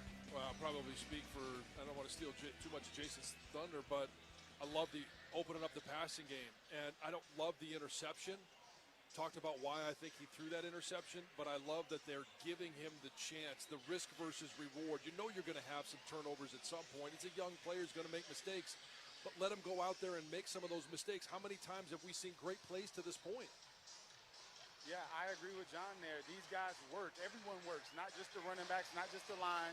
The receivers work, and it's good for them to have a day where they can get the ball and can contribute to the win. See Elijah Dotson in on this third down and goal play from the 10. He's split out man-to-man coverage to the near side as the Wolverines try to keep center out of the end zone. Empty backfield for Angel Flores in at quarterback, third and goal from the 10. They're going to roll Flores out to the right. He's going to tuck it inside the 10. Hello, meet Mr. Cole Sullivan, who brings him down at the 5. Another one of those good tackles, and we get a clock stoppage, and I believe Michigan took a timeout with 1:52 to go. It'll be 4th and goal from the 4. I love the play by Cole Sullivan. He's taking on a blocker. He's reading what the quarterback is doing, and as soon as the quarterback commits to the run, he sheds the block, comes off, and makes a tackle. And I mean, if he doesn't make that tackle or if he misses, that's an easy touchdown. And John, he didn't just make the tackle. He put his body on him. It wasn't any arm business. He put his whole center line on him. That was a great job by Cole Sullivan. That was crossbars right between the numbers, right down the middle line, and I mean that was textbook. You know, earlier in the year they were playing New Mexico. Wolverines, and Cole Sullivan had a sack, had his first career interception. Yeah. I said, hey, what was your favorite? And he said, actually, it was kick coverage. Because I got to run downfield and blow up some guys. And I'm like, you are a football player, Cole Sullivan. Yeah, when Max ends up graduating, and now we're going to have the tough guy of the team is going to be Cole Sullivan. It's going to be a Cade Graham field goal attempt, the fifth-year senior out of Caledonia High School. This will be a 22-yard field goal attempt from the right hash. Snap is good. Hold is good. The kick is up, and the kick is good. And Central's on the board. It's 28-3. And congratulations to Cade Graham. That is 3 more points than he scored his entire high school career because he did not play high school football. What, was he a soccer player? He was a wrestler and a soccer player who got bored during COVID, went out and just started kicking field goals, went to a camp at Central, and they said, we like you. Would you like to walk on? He had never played high school football. That might be the most unique sports combo I've ever heard. A wrestler who plays soccer. Yeah. Or maybe, I don't know if he was a soccer player who wrestled. I don't either. I just know that his he wasn't a high school kicker. Well, good for him. Yeah. That is a great story. Wolverines lead at 28-3, and Michigan will get the football back. You asked what we liked, and both Jason and I talked about offensively what we've seen from this team. We love the fact that they're opening it up. You're starting to see them allow Bryce to be able to make some plays with the risk of, having some negative plays. I think the positives greatly outweigh the negatives. But on defense, the big shift that we've seen is Cole Sullivan, Jayshawn Barham as the edge defender. And they've paired that with 3 bigs on the inside. It's been Trey Williams, Rayshawn Benny, Damon Payne. We've seen Trey Pierce in there.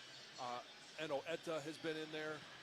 Really like what Wink's doing defensively. Andrew Marsh will field this kickoff at the 5 and bring it out to the 10, to the 15, running to the near sideline, hesitates and turns the corner at the 20, puts his shoulder down and knocked out of bounds at the 21-yard line. And Coach Biff Poggi, filling in for Sharon Moore, used that timeout. So we assume here with 1:45 to go first half, and the Wolverines up 28-3. We're going to see a 2-minute offense here for Michigan. Get a chance to, again, at game speed, put Bryce, this offensive line that has had a lot of pieces that weren't there at the start of the season, put them in position to have to make some plays in unique situations. From the 21. Will run right with Justice Haynes out to the 25. Plows forward to where he's dropped right there. And the Wolverines go hurry up. Clock running. 1:34 to go. Michigan lining up quickly. Gain of 4 on first down. Haynes back in the backfield off the left hip of Bryce Underwood, who takes the snap. Quickly delivers, and he's got it to Channing Goodwin, who battles forward and gets the first down at the 31-yard line. They'll move the chains and stop the clock with 1:22 to go. Wolverines hustle to the line of scrimmage. 3 receivers split to the left, 1 to the right. Underwood takes the snap. Back to pass. Now he'll step up in the pocket and bounce out there to the left. Keeps his eyes downfield. Now he'll tuck and run. 35-40 and step out of bounds at the 42-yard line. That's enough for another Michigan first down, and the clock stops with 1:04 to go. Doug, see how until he crosses the line of scrimmage, he keeps his eyes downfield. He is constantly looking, can I throw the ball? He's a passer first, but boy, I really like him on the ground there and getting out of bounds without getting hit. From the 42, Underwood in a shotgun. Ball in the near hash. Wolverines going right to left. Back to pass is Underwood. Shovel pass underneath. He's got Jordan Marshall. Check that. Justice Haynes across the 50, turning the quarter to 45, down to the 41 of Central Michigan, where he's knocked out of bounds. Another first down. Caleb Spann on the stop. Clock stops. 55 seconds to go. Wolverines trying to add to this 28-3 lead. Nice job of Sprague of inviting that edge rusher, making him feel like he's beat him up the field. That opens up the hole for Justice Haynes to be able to catch that ball and get some yardage. First and 10 Michigan from the 42-yard line. Stepping up in the pocket is Bryce Underwood, keeping his eyes downfield, delivers, and it's batted down at the line of scrimmage. Looking for his tight end, Hogan Hansen, at about the 25. Passing complete. Clock stops. 50 seconds to go. It'll be second and 10 from the Central 42. Tackles are opening up their hips just a little bit early, and that is affecting the depth of or at least the width of the pocket. Nice job by Bryce of stepping up, escaping. 50 seconds to go in the half from the Central 42. Underwood takes the snap, delivers near side. He's got Channing Goodwin, 35-30, knocked out of bounds, stopping the clock again. They'll spot it at the 32-yard line. Good enough for another Michigan first down, well within the range of Dominic Zavada with 45 seconds to go in the half. Here's what I love about this drive. Bryce Underwood picks up just enough yardage and gets out of bounds. Justice Haynes getting tackled on the sidelines, gets out of bounds. Same thing there. Channing Goodwin knows exactly where he's got to get, but still gets out of bounds, stopping the clock, picking up the first. Wolverines have all 3 timeouts, 3 receivers, split wide right with the ball in the left hash. Quick pass out there to Samaj, and he drops it. And a wide receiver screen set up. Marlon Klein out in front blocking. Clock stops with 43 seconds to go. Boy. Yeah, he has to catch that one, and he was out there peeking, seeing if he was going to get hit rather than catching the ball. Yeah, I mean, Marlon Klein everything was set up for a big play on that one. If he just catches the ball, he's at least running for another first. Same formation with 3 receivers, split wide right, 1 to the left. Back to pass is Underwood, 40 seconds to go, clock running, bails out of there to the left. Makes one man miss, now across the 30 down to the 27-yard line, and I believe Biff Poggi will use his first timeout with 34 seconds to go. Stopping the clock for a third down play from the Central 27, Kalen Carroll on the stop for the Chippewas. Nice decision by Bryce. I know that he wanted to try and get out of bounds. He knew that probably wasn't going to be possible, so he turned upfield, picked up a couple extra yards, knowing that they got the timeouts in their pocket to be able to call that timeout. Now they're going to be left with a 3rd and 5.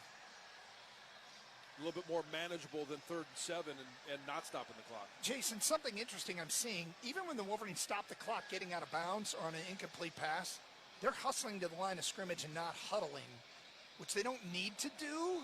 Are you doing that to keep the defense from subbing or seeing what you're at? Or are you just practicing that for maybe later in the year? Yeah, they're practicing that. A lot of times the coaches don't allow them if they run out of bounds in those situations. So you kind of practice, just like the defense will. When the ball is on the ground, everyone scoops up. So you just get used to 2-minute tempo of hustling to the line. Gotcha. 2 timeouts remaining for Michigan. 34 seconds to go in the half. They lead at 28-3. 3rd down and 5 from the Central 27-yard line. Underwood back to pass.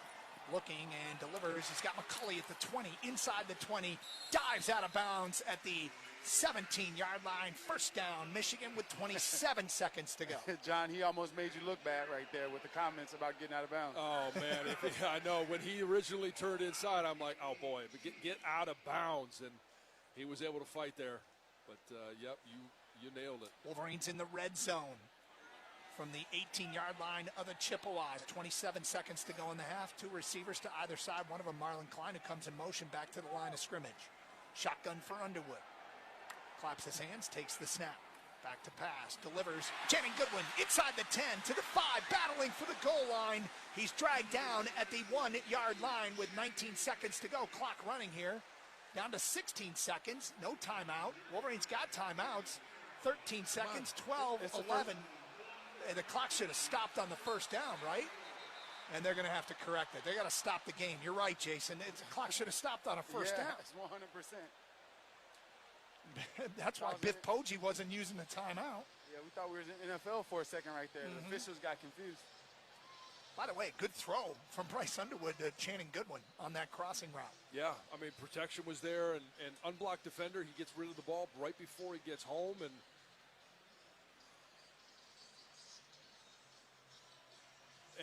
what I was hoping was that they would stop the clock and that there would be a little bit more of a sense of urgency to get up and spike the ball to save more time. And clock operator, please put 12 seconds on the clock. 12 seconds on the clock. I think it should be more than that. Correction on the snap. Now, did Michigan use a timeout? The Michigan did use a timeout there because they had two left, right? Now no, they only had one left. They had one left. And the beautiful thing about them not stopping the clock and now correcting it, the ball won't be snapped, or the clock won't start until it's snapped. Wolverines have it, first and goal from the 1. Snap, Underwood hands it off. It's Jordan Marshall up the middle and into the end zone for a Michigan touchdown. 34-3 here in Ann Arbor, and that renders the clock irrelevant as the Wolverines get it in the end zone. What a 2-minute drill. It was everything that you would draw up in regards to Bryce always looking to the sidelines, getting the ball out over there. Even when he escaped the pocket, he gets out of bounds, picking up a first down, and when he doesn't, that's when you start using your timeouts. Greg Tarr will snap it. Hudson Hollenbeck will put it down. Dominic Zavada, kick is up, and the kick is once again good. And Michigan's lead here with 9 seconds to go in the first half, extended to 35-3. That 1-yard Jordan Marshall touchdown run brought to you by your Southeast Michigan Ford dealers. Think Ford first. That drive, 11 plays, 79 yards in 1:36.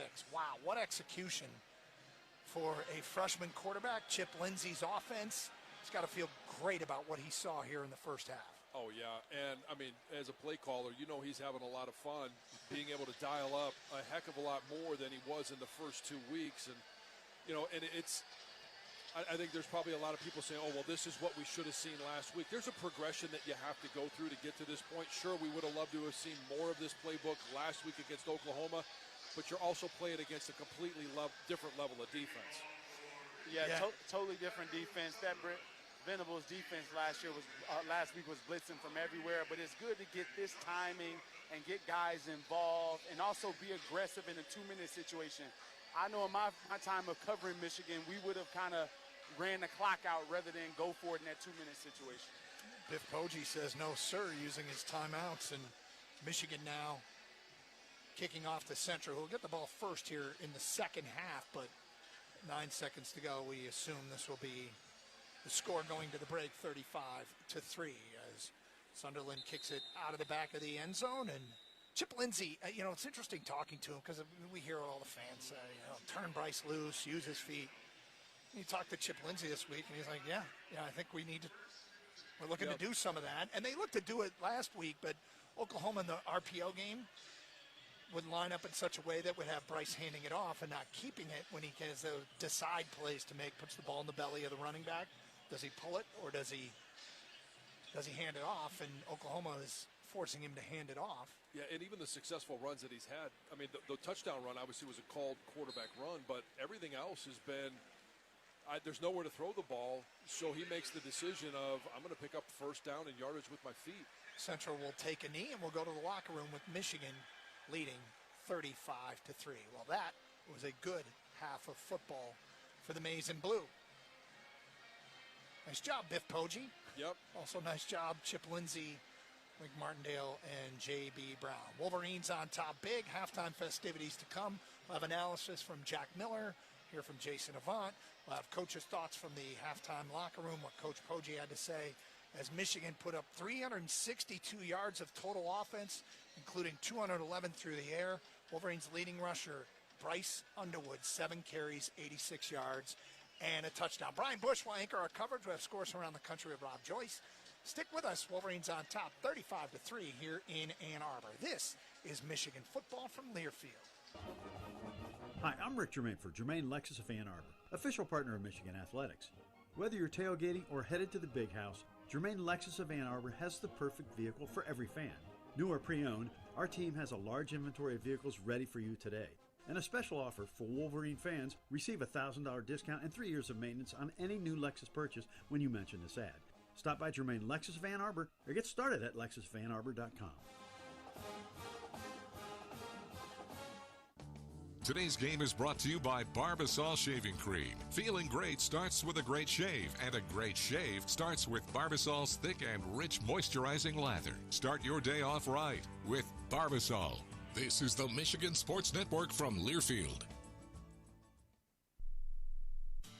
Foguth Financial Group is the proud wealth management partner of Michigan Athletics. The 4th annual Night Out at the Big House sold out, but due to increased demand, another date is scheduled for Thursday, November 6th. Learn strategies for managing the risks of retirement and enjoy complimentary dinner and drinks, door prizes, and exclusive access to Tour Michigan Stadium. Just go to mgoblue.com/bighouse to sign up. That's mgoblue.com/bighouse. Limited seats are available. Introducing Celsius, the energy you need for Michigan football. Pop open a can of Celsius and experience a refreshing taste made with proven ingredients, 0 sugar, and essential vitamins, helping you keep up with every play and celebration. Whether you're in the big house or cheering from your couch, Celsius keeps you energized for every quarter. Find Celsius at a retailer near you or at Celsius.com. Celsius. Live fit. Go.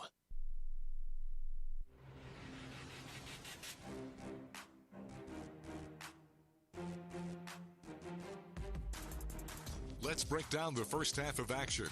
Welcome to the Halftime Show, driven by Germain Lexus of Ann Arbor, proud partner of University of Michigan Athletics. Online at lexusofannarbor.com. Analysis, highlights, and stats are on the way. Now, here's your host, Rob Joyce. Fun first half for the Big House. Michigan 35-3 up on Central Michigan as we look back at a lot of first half highlights. Wolverines the ball first. The pass game came out ready from the get-go. Gains of 11, 10, 16 yards. Gets the ball inside the 30 right out of the chute. Then Bryce Underwood, a 16-yard scramble on 3rd and 5 inside the 10. He did most of the work on the drive. Justice Haynes took the ultimate reward. First and goal from the 2. Underwood takes the snap. Handoff up the middle. It's Justice Haynes into the blue for a Michigan touchdown. 10 plays, 75 yards in 4 minutes opens the scoring. Defense did its part with a 7-0 lead. First play, Jayshon Barham sacked for a loss of 8, sparks a 3-and-out, gives the ball right back to the offense and picks it right back up. 3rd and 10, Underwood hits Samaj Morgan for 21 yards inside the Chips 40. 3 plays later, another 3rd down, same players, even better outcome. 3rd and 4 from the CMU 32-yard line. Shotgun for Underwood, ball on the right hash, moving left to right. Takes the snap, back to pass. Looking, and he's going to fire to Samaj downfield inside the 5. Samaj has it into the end zone. Touchdown, Wolverines, 32 yards. Bryce Underwood to Samaj Morgan, and Michigan leads it 13-0 on Samaj's first touchdown catch of the season. 14-zip midway through the first, another 3-and-out by the defense. Bryce right back to work, a keeper for 28 on the second play to the CMU 33. And then the first takeup's for Michigan. A hold sets things back, wipes out a Jordan Marshall touchdown. Dominic Zvada then misses a 47-yard field goal attempt. Still, end of one, 14-0. Michigan outgaining CMU 172 to -1. Early second, Michigan the ball again. Andrew Marsh, a 30-yard grab into plus territory. Hogan Hansen goes up top for 26. 2 deep shots. That opens up the ground game for the freshman. 1st and 10 from the Chippewa 20-yard line. QB run. It's Underwood going left. 20, 15, 10. Underwood to the pylon. Is he in? His touchdown, Wolverines. Bryce Underwood from 20 yards out as he's approaching 100 yards on the ground already. Early second quarter, and the Wolverines have taken a 20-0 lead.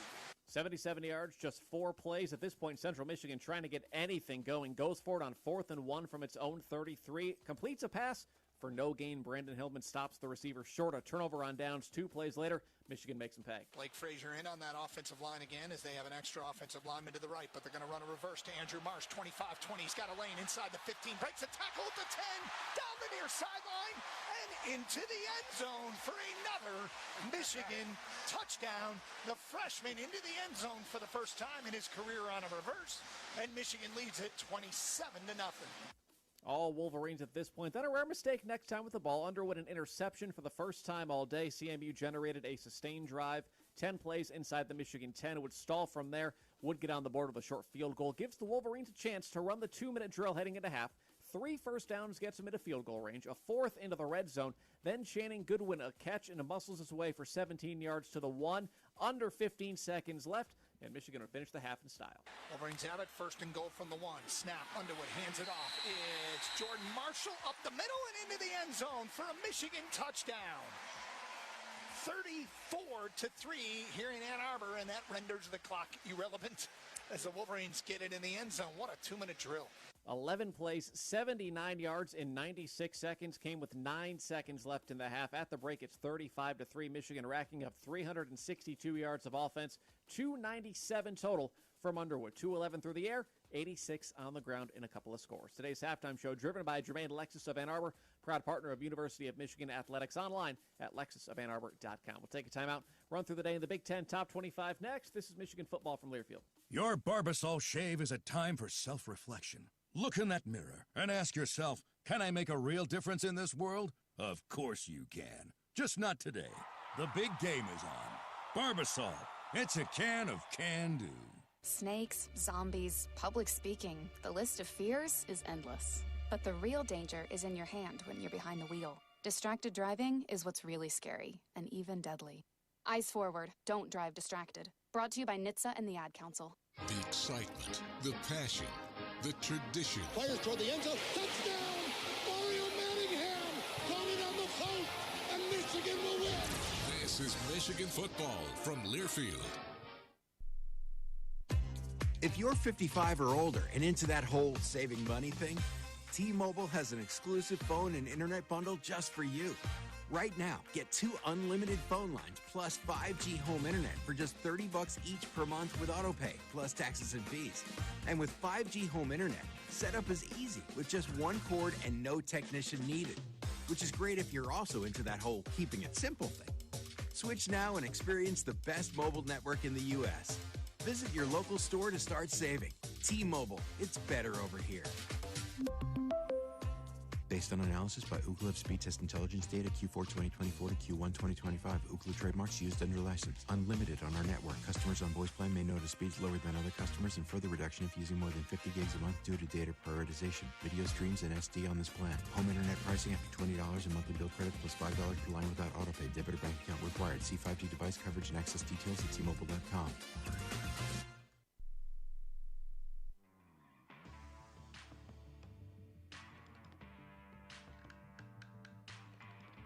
This copyrighted broadcast is an exclusive presentation of Learfield under the broadcasting rights granted by the University of Michigan. Reuse of this presentation is prohibited without the express written consent of the University of Michigan and Learfield. Announcers are provided by Learfield and approved by the University of Michigan.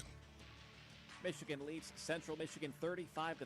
Time for another check of the out-of-town scoreboard. Every other game in the Big Ten involves someone being shut out. Our game is the exception. At the half in Evanston, 4th-ranked Oregon leads Northwestern 17-0. Also at the half in Tuscaloosa, Wisconsin trails at number 19, Alabama 21-0. The other 2 games against FCS foes, Nebraska 38-0 over Houston Christian late first half. And then at the break, Maryland 34-0 leaders over Towson. Still to come, Purdue and USC highlights the 3:30 slate. The other games all against FCS foes as well. Penn State, Villanova, Rutgers, Norfolk State, Michigan State, Youngstown State. Then tonight, Ohio State hosts Ohio.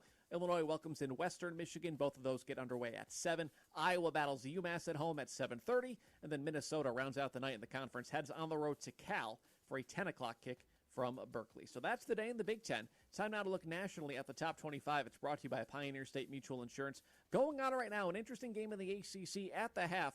Number 12, Clemson trails at Georgia Tech. It is 13-7 Yellow Jackets. Remember, Clemson started the year with a loss at home to LSU, then last week was down 16-3 at the break to Troy before turning things around in the second half and winning by 2 scores. Other games, 13th ranked Oklahoma all over Temple on the road, 25-3 late second quarter in Philly. Number 24, Auburn with a 14-3 edge over South Alabama early second quarter on the Plains. And then end of first in Columbia, 25th ranked Missouri, a 14-0 edge, and the Tigers are driving for more on Louisiana. Of the notable games still to come, SEC showdown at 3:30, number 15 Tennessee and 6th ranked Georgia in Knoxville. 4:30, number 5 Miami welcomes an 18th ranked South Florida. Then 7:30 tonight, number 8 Notre Dame vies for its first win of the year, takes on 16th ranked Texas A&M. Irish lost week 1 to Miami. We're off last week. That top 25 scoreboard brought to you by Pioneer State Mutual Insurance, a Michigan tradition since 1908. 30 minutes complete. Michigan 35, CMU 3. Brian, Jason, and Jack break down the first half next as you listen to Michigan football from Learfield. From the biggest of the big games to the littlest of the little. There you go. Go! Run, James! No.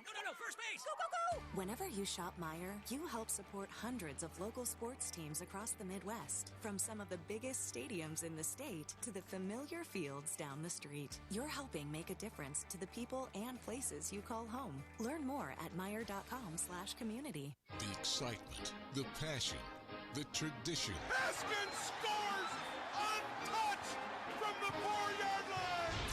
This is Michigan football from Learfield. Let's take a moment to breathe. Deep inhale. Extend your spine. Remain focused on what you're doing. If safe to do so, exhale slowly, leaning to one side. Inhale back to center. If safe to do so, exhale slowly to the opposite side. Find mental health resources at loveyourmindtoday.org. This message is brought to you by the Huntsman Mental Health Institute and the Ed Council. Put your phone on D&D. That means that do not disturb when you're driving. And when you're going from point A to B, I need you to stay safe, please, so always sing with me. So put your phone on D&D. That means that do not disturb when you're driving. And when you're going from point A to B, I need you to stay safe, please, so always remember this beat. Don't drive distracted. A message brought to you by the National Highway Traffic Safety Administration, Project Yellow Light, and the Ad Council.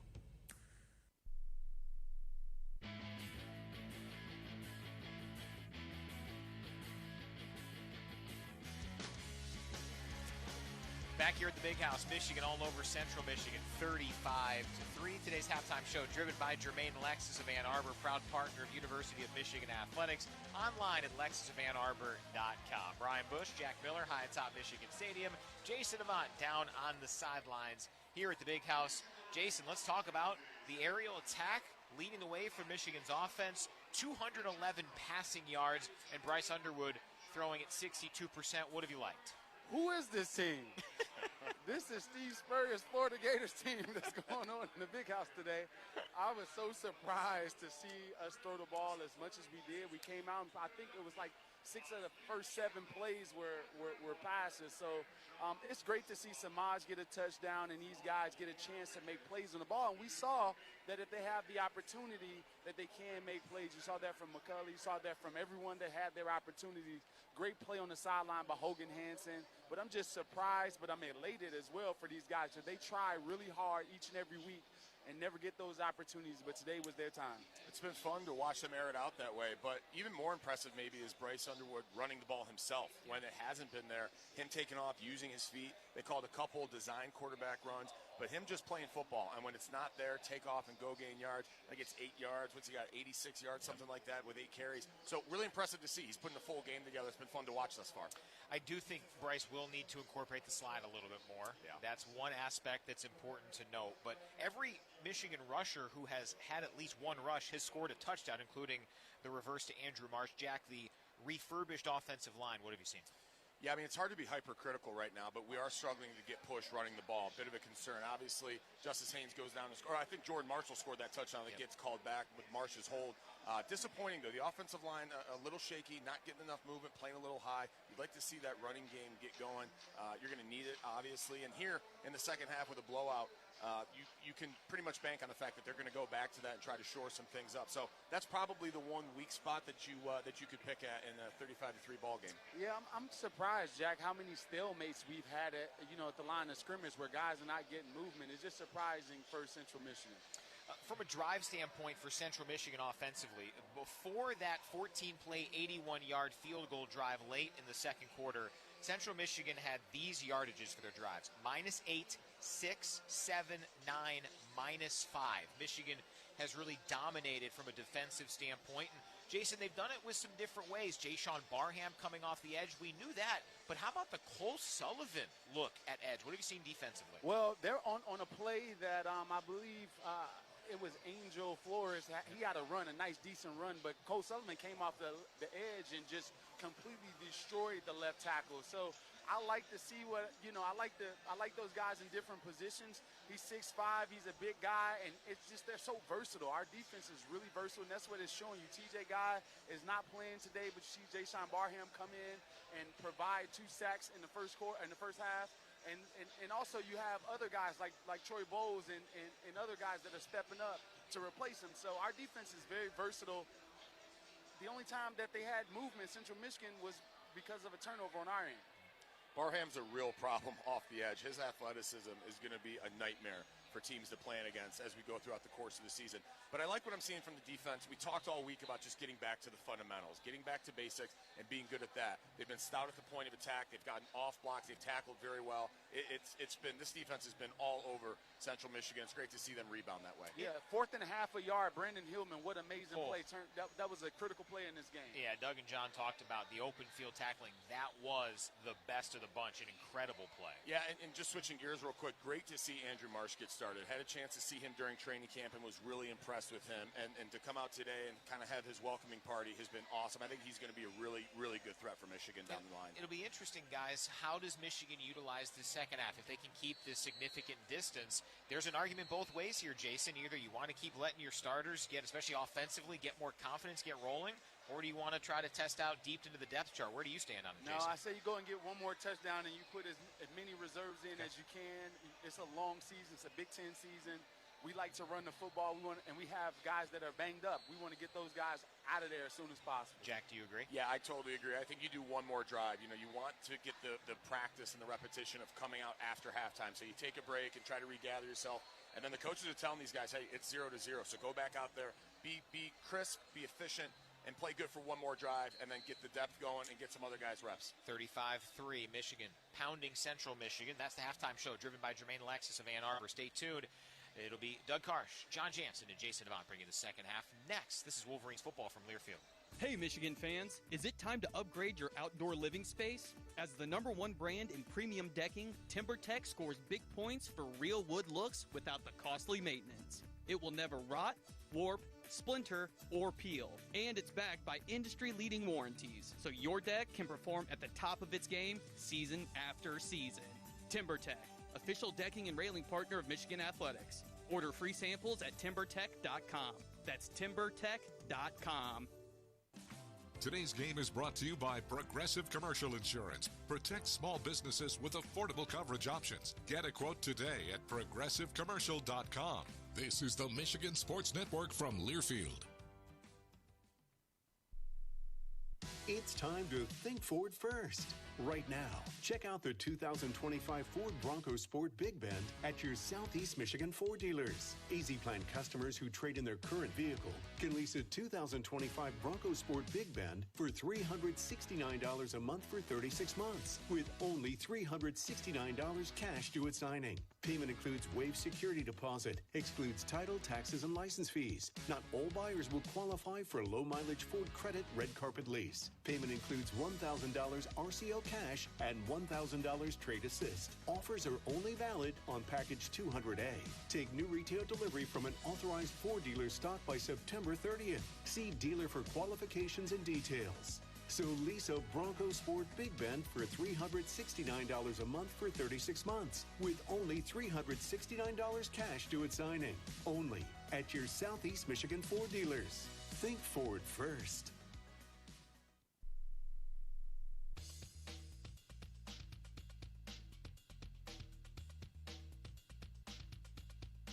Today's broadcast is presented by DTE Energy. Participate in energy efficiency programs and rebates to lower your bills. DTE has tools, tips, and resources to help you save on energy. Small changes lead to big savings. Learn more at dteenergy.com/save energy.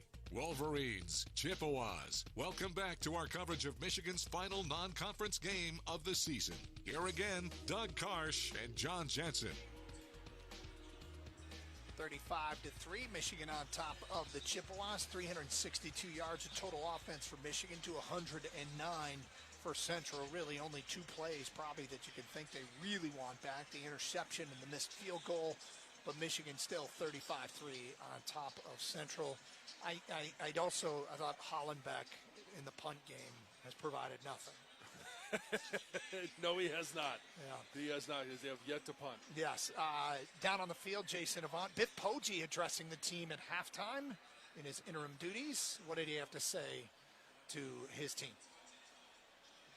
Coach Biff, what a football name. All right.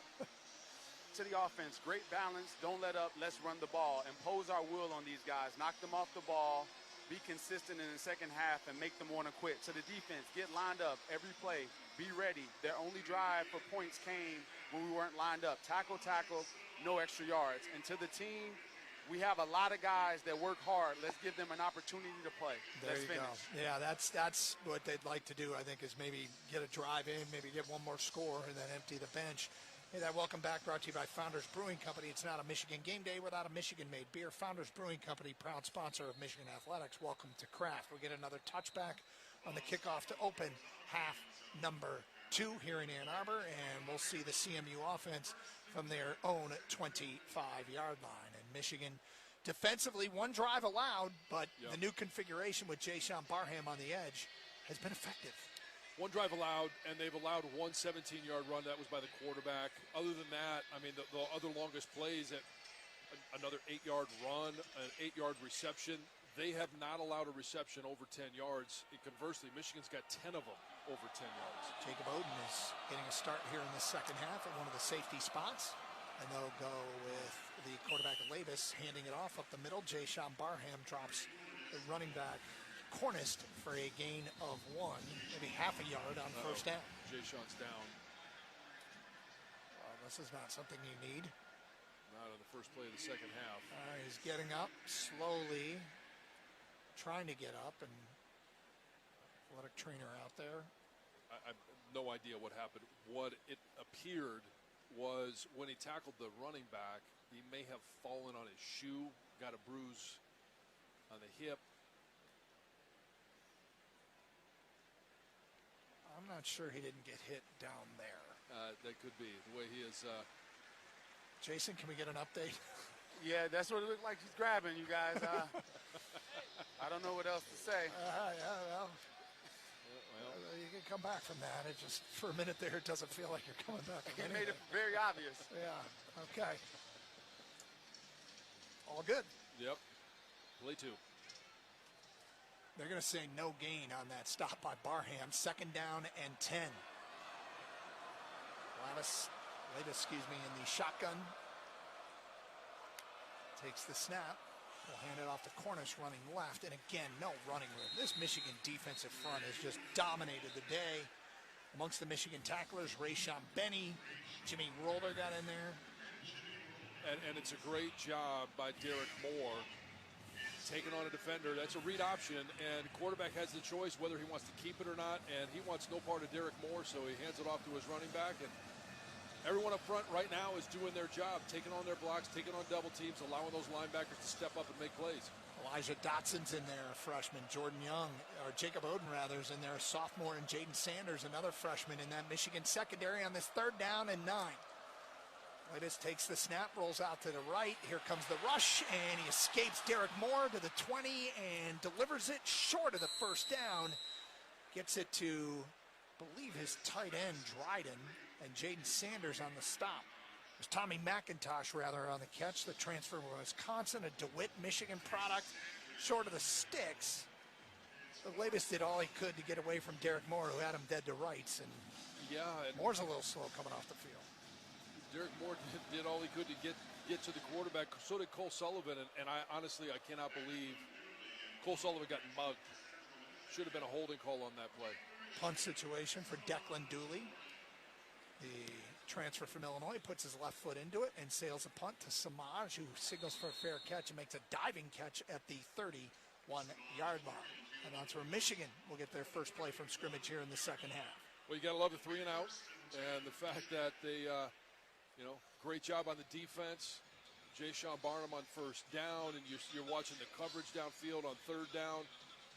Now it's a matter of this Michigan offense. I'd really like in the second half, I'm sure they're going to still keep their full complement of offense open, but develop some of those confidence runs that you can pick up 5 or 6 yards. We've got to get better double teams up front, get some movement, and get off on the linebackers.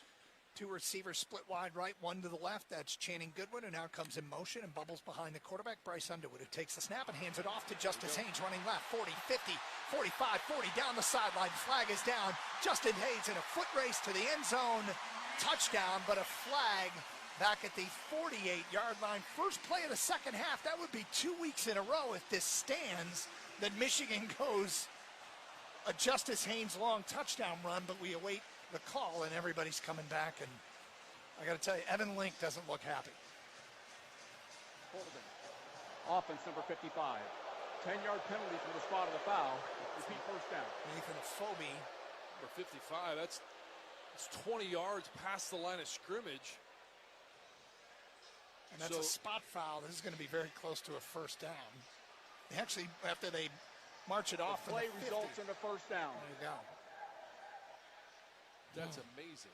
That looked like a phantom holding right there, Sean. Yeah, I already talked about them holding Cole Sullivan. I think we'll just move on from the officiating at this point. We can catch a replay of this one. Meantime, 1st and 10 Michigan from their own 40. After the touchdown nullified by a holding call, snap. And Underwood's going to go QB draw up the middle, 45, 50, steps out of bounds just inside the Chippewas territory at the 49-yard line. That's good for another first down. Caleb Spann chased him out. And Bryce Underwood getting very close to 100 yards rushing. And you love the fact that, I talked about this, why were they not running the quarterback more? Well, and Sharon said, hey, if you have a mobile quarterback, you're going to run him, you need a second. Unless he makes good decisions about being able to slide or get out of bounds. Great decision to step out of bounds and pick up a first. On the 50, snap and a handoff to Justice Haynes, running right to the 45, runs over a tackler down to the 43-yard line where he has dropped a gain of 7. Elijah Gordon credited with a stop, and the Wolverines have it 2nd and 3 from the central 43-yard line. And that is, on that play, the first time I've seen this Michigan offensive line actually displace the defensive line. They need to be more consistent at doing that, getting a really good double team. You get your tackle up on the linebacker.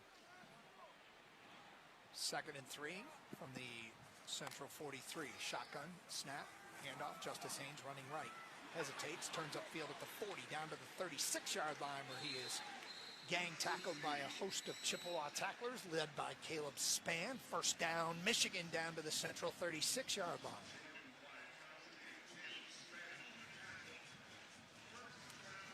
When you have the ability to control the line of scrimmage, you're going to control the tempo of the game. You're going to be able to do pretty much whatever you want to do, and that's what Michigan wants in the second half here. They want to slow this game down. They want this clock to run as quickly as possible. I wouldn't be surprised to see them huddle up almost on every play, or if they're going to go at the line of scrimmage because they don't want subs, get up to the line of scrimmage and then just stand there. Wait for them. Play clock down to 4 seconds here. As Underwood takes the snap and hands it off to Haynes running right. Oh, makes a man miss, 30, and dives forward. He gets what he can down to the 25-yard line. What a move in the open field. Maddox Blackwell brings him down. That's another Michigan first down. Well, when you got that shake in the open field, that was a tremendous job of being able to get a guy moving one way and just put your foot in the ground, come back, and make him miss. Haynes will check out. Jordan Marshall checks in. 1st and 10 from the central 25-yard line. 10:13 to go here, third quarter. Michigan up 35-3. Snap. Handoff. It's Marshall. He's got some running room across the 20 and chopped down at the 18-yard line of the Chippewas. Good running up the middle, and those guys up front, Guarnera and Crippen and Afobe getting the job done. And the tackles, Lincoln Sprague. Gotta like the way they're blocking up front here, John. Yeah, I mean, and this is all about being able to trust your technique and get those double teams, keep your shoulders square, get off on linebackers, whether it's a Phobie at left guard, it's Sprague at right tackle. Back to pass is Underwood. He's going to look to the end zone, delivering just out of reach of a diving receiver down there. Donovan McCulley in the end zone far side. The north end zone incomplete. It's going to be 3rd and 4. I like how he laid it out there for him.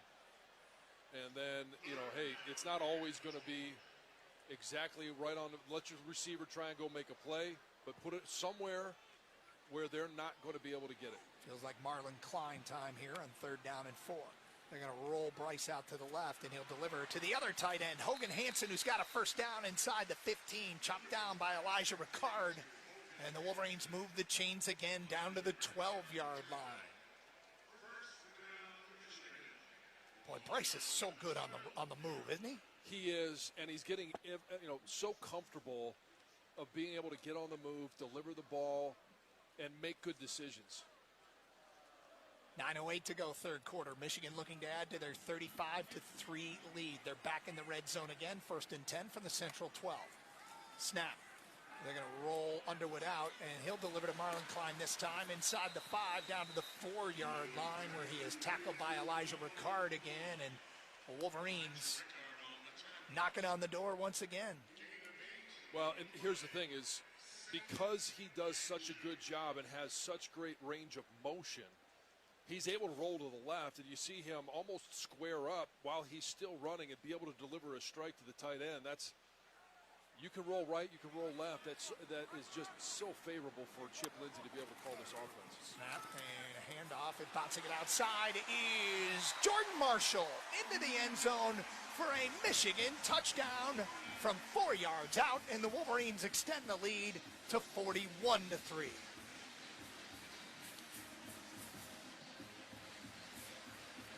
How about that drive? I think Jack Miller at halftime, Jason Avant called it. You talked about it. Score on the first drive and empty the bench. The Wolverines have done the first part of that with 8:27 to go as Dominic Zavada's on for the extra point. Greg Tarr will snap it. Hudson Hollenbeck will put it down cleanly. The kick is up, and the kick is good. 42-3 from here in Ann Arbor. 8:27 to go, 3rd quarter. This is Michigan football from Learfield. Hey Wolverine fans, defensive tackle Rayshawn Benny here. On the field, you learn quickly that wasted energy costs you the game. The same goes for your home. I'm teaming up with DTE Energy to help you tackle your energy waste with simple plays like sealing air leaks, upgrading insulation, and switching to LED lighting. Small steps can lead to big savings. It's not just smart, it's Michigan smart. Learn how to save money and reduce your energy use at dteenergy.com/saveenergy. Let's bring that championship mindset home. Go Blue. Win with UMCU. Score a financial touchdown with the University of Michigan Credit Union's Go Blue checking account and get your exclusive Block M debit card for the extra point. UMCU's Go Blue checking account comes with no minimum balance, no hidden fees, and with the Block M debit card, you can show off your maize and blue wherever you go. Join today, Michigan fans. Visit umcu.org. That's umcu.org. UMCU is insured by NCUA. Champions Circle is the leading Michigan athletics fan engagement community. We connect fans with once-in-a-lifetime experiences, produce public and private events, offer club memberships, and operate an online retail store, selling exclusive apparel, trading cards, autographs, and other memorabilia featuring Michigan student athletes. To become a member or learn more about how you can support your favorite Michigan student athletes, visit championscircleufm.com. Champions Circle is a proud sponsor of University of Michigan Athletics. Michigan fans, choose chill. Coors Light is cold lagered, cold filtered, and cold packaged for a smoother finish. It's got that crisp, refreshing taste that makes those moments when you choose to rise above the noise and choose chill even better. Coors Light is a proud sponsor of Michigan Athletics, so crack one open and take a sip. Coors Light, choose chill. Celebrate responsibly. 2025 Coors Brewing Company, Golden, Colorado. Beer.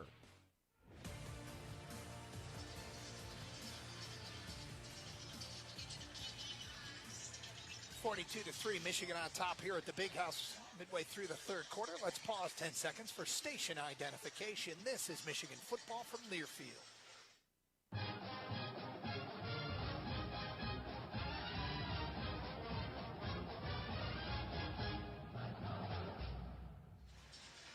Plays, 79 yards over a minute and 36 seconds. A Jordan Marshall 1-yard touchdown run brought to you by your Southeast Michigan Ford dealers. Think Ford first. Hey, just a reminder, you can follow us on social media, on Twitter at MGoBlueRadio, at MGoBlueRadio. Tell us who you are and where you're listening from. You may get a shout out on the air. So check us out. We'll try and give you pregame scene setters from whatever stadium we are in, and next week we will be in Lincoln, Nebraska. The first Big Ten game of the year. Oh boy. Yeah, it'll be a lot of fun. Love going that trip to Lincoln. Zavada, or check that Sunderland. Is that Zavada kicking off? I believe it is. And it's fielded by Biggins inside the 5 to the 10 to the 15 and out to the 24, 25-yard line. Interestingly, went with Zavada on the kickoff there. I mean, I would think going with Zavada there, they wanted to be a little bit more precise where they put that ball. It was, what, about the 3-yard line is where he caught it, outside the numbers. Working on some things for the kick coverage team. See the freshman Jordan Young in the secondary. Monroe High School in North Carolina, getting some run. Wolverines leading it 42-3 here. First and 10 for the Chippewas from the 25-yard line. They'll go run right with Biggins, and there is nothing there. It's been the story all day. And snowing him under Eno Eta, dropping him for a loss of 1. Yeah, and I mean, Central Michigan right now is kind of living the life that Michigan did last week against Oklahoma. That read option, there's just nothing there for the quarterback to keep. Unless it's called quarterback run, they've really struggled to run the football. Angel Flores in at quarterback again. They usually play 3, believe it or not, but Jaden Glasser out of this game with an injury. And second down and 11. Flores has the snap, delivers on a slant, and it's broken up. Who is that in coverage out there? Jacob Oden is the man that gets the PBU, setting up a third down and long for Central. Great coverage and great timing. Risk there, anytime you jump in front of a receiver like that, if you've got that left hand or that outside hand, you know, just not being able to keep control of it, you might get called for PI, but he does a nice job of body control. Third down and 11 for Central. Michigan showing a 5-man front. Dominic Nichols is in there. Young edge rusher they like. Flores pass is batted down. Getting the big paw up there is Trey Groovy. Big Trey Williams. That's a great nickname for him. And, you know, that with those 5 bigs up front, the 2 edge defenders and 3 bigs in the middle, they're doing a nice job of pushing the depth of the pocket, getting those offensive linemen's heels right on the quarterback, and then he's got no way to step up and raise up to try and get the ball over top of him. That's his handle on one of the social media accounts is Trey Groovy. Oh, perusing the social media, are you? I was told. Samaj standing on his own 35-yard line to field this punt, and he gets hit by one of his own men, but hangs onto the football. That is an underrated play by Samaj Morgan. I believe it was Jordan Young who drilled his teammate just as he caught it. Young downfield blocking. Did you get a tackle for that? 37 yards on the punt. Michigan will get the football back. We'll see if they empty the bench, leading 42-3 with 7:29 to go third quarter. This is Michigan football from Learfield. Hey, Wolverine fans, it's college football season, and SeatGeek is the official ticket marketplace of Hail Marys and walk-on heroes. SeatGeek makes it easy to find tickets so you can be a part of all the action this season. Whether you're buying or selling tickets to Michigan football games or to any other live event in your area, SeatGeek is the place to do it. SeatGeek is the official ticket marketplace of the Michigan Wolverines. Let's go, Wolverines! SeatGeek. Beats excitement, the passion, the tradition. Michigan will answer the mantra for Lloyd Carr with one more win. This is Michigan football from Learfield. Fogut Financial Group is the proud wealth management partner of Michigan Athletics. The 4th annual Night Out at the Big House sold out, but due to increased demand, another date is scheduled for Thursday, November 6th. Learn strategies for managing the risks of retirement and enjoy complimentary dinner and drinks, door prizes, and exclusive access to tour Michigan Stadium. Just go to mgoblue.com/bighouse to sign up. That's mgoblue.com/bighouse. Limited seats are available. Quiet down, here she comes. Surprise! Your accountant just emailed to say your quarterly taxes are way higher than you were expecting. At Progressive, we know small business owners don't usually like surprises because they cost you money. But a good surprise that could save you money? Getting discounts with a commercial auto quote from Progressive. Also, your favorite employee is leaving. They're going to pursue their dream of being a veterinarian. Surprise yourself. See if you can save in as little as 8 minutes at ProgressiveCommercial.com. Progressive Casualty Insurance Company and Affiliates. Discounts not available in all states or situations.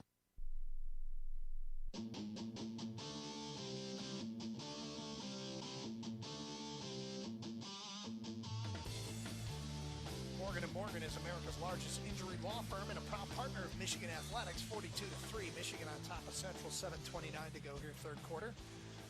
And we do not see an emptying of the bench. Starting a line is out there. So is Bryce Underwood on this first down play from the Michigan 37-yard line. Underwood takes the snap, quickly gets it out there to Samaj Morgan, 35. He's got blockers in front of him, 40 out to the 45-yard line. So he's tripped up just shy of the first down. Gain of 8 on first down. Boy, it's been a long time since we've seen a quarterback on those flare routes, dumping it off to the wide receivers or running backs, that has done such a good job of putting it in a place where the receiver can do something with it. Two receivers split to the left, one to the right. Marlon Klein in at tight end on the left side. As Underwood puts Samaj Morgan in motion, takes the snap, hands it off, up the middle. It is Justice Haynes into the Chippewas territory, spins out of one tackle over the 40 and knocked out of bounds at the 39-yard line of CMU by Elijah Ricard. Move the chains as Justice Haynes moves closer to 100 yards. Bryce Underwood is close to 100 yards rushing. Justice Haynes is close to 100 yards rushing. Yeah, Samaj, obviously, they throw him the ball on the first down, and then on second down, they put him in motion, bring him across, and back. He's at the point of attack, does a nice job of sealing the edge, which allows Justice Haynes to get outside. Under center now is Bryce Underwood. Haynes the lone setback. 1st and 10 from the central 39-yard line.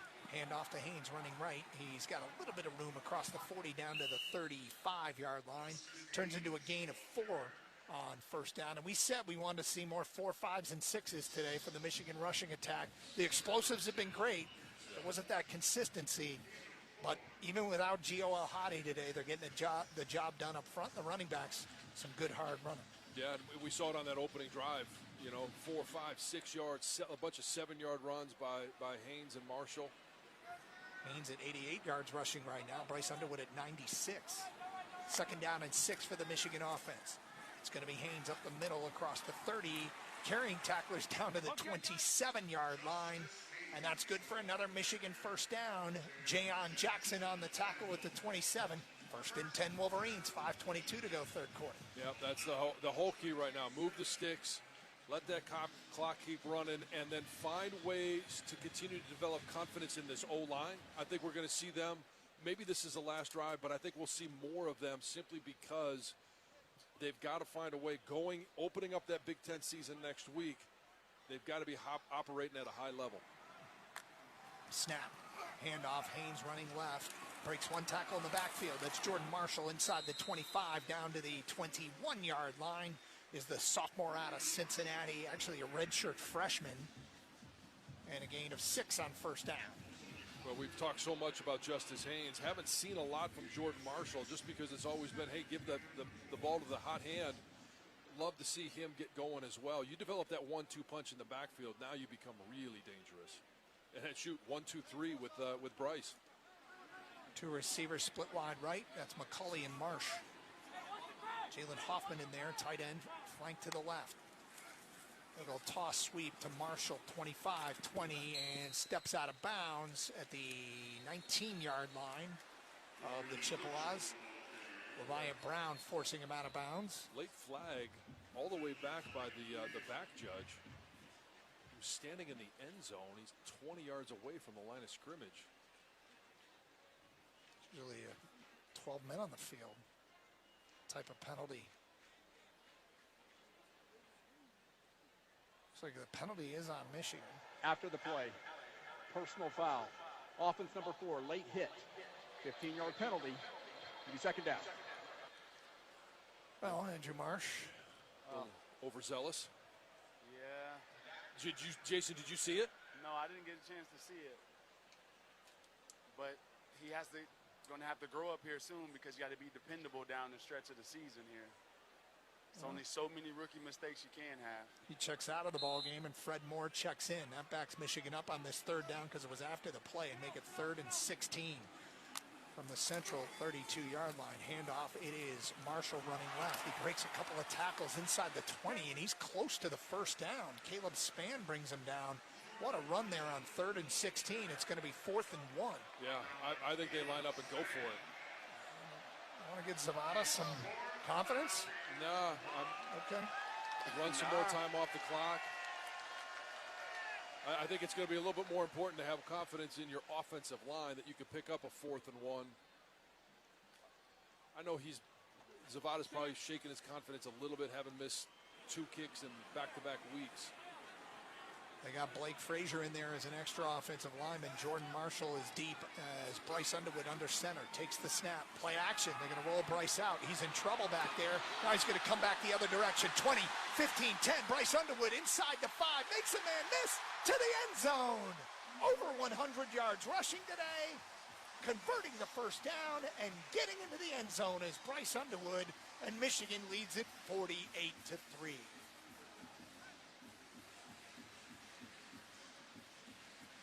Those are the special things that you can see from a guy with some special talent. He rolls out to the right. All he's doing is looking to dump the ball off for a 1-yard gain. No one is there. In fact, he is under pressure. Because he's rolling out, he knows if I go back the other way, there's probably not going to be anybody there, and does more than just pick up the first down. Dominic Zavada on for the extra point. Snap is clean, hold is down, and the kick is up and good. 49-3, Michigan on top. Following that drive, 8 plays, 63 yards, over 4 minutes and 17 seconds. The 18-yard Bryce Underwood touchdown, brought to you by your Southeast Michigan Ford dealers. Think Ford first. This is Michigan football from Learfield. Here's a club you want to get into, Club Citgo. It's the super easy app that opens the door to great fuel savings and more. Sign up and instantly save 23 cents per gallon on your first fill-up, plus everyday savings that really add up. You can also enter our sweepstakes with multiple winners and giveaways, like free gas for a year. And Club Citgo makes paying easy with a convenient mobile pay feature. So welcome to the club where all the action is. Download Club Citgo today. Savings could up to 30 gallons, only at participating locations. Data rates may apply. Some people just know you can save money on car insurance by checking Allstate first. Like you know to check if they're going for it on 4th down, before going to the concession stand. Yeah, give me 3 hot dogs, 2 jumbo touchdown, baby! What? Hey, buddy, you want cheese with those? Yeah, checking first is smart. No. So check Allstate first and see what you could save. You're in good hands with Allstate. Potential savings vary, including based on how you buy, subject to terms, conditions, and availability. Allstate North American Insurance Company and affiliates, Northbrook, Illinois. Here's Charles Woodson, Michigan legend. As a young man, I gave my all to the Wolverines, making history, earning a Heisman Trophy, and now I'm back. Introducing Woodson Whiskey, the first spirit sponsor in school history, crafted with the same passion and excellence that defined my career. Woodson Bourbon Whiskey, where legacy meets excellence. Go blue and go Woodson Whiskey. Cheers, and please drink responsibly. The Maze Out at the Big House is almost here.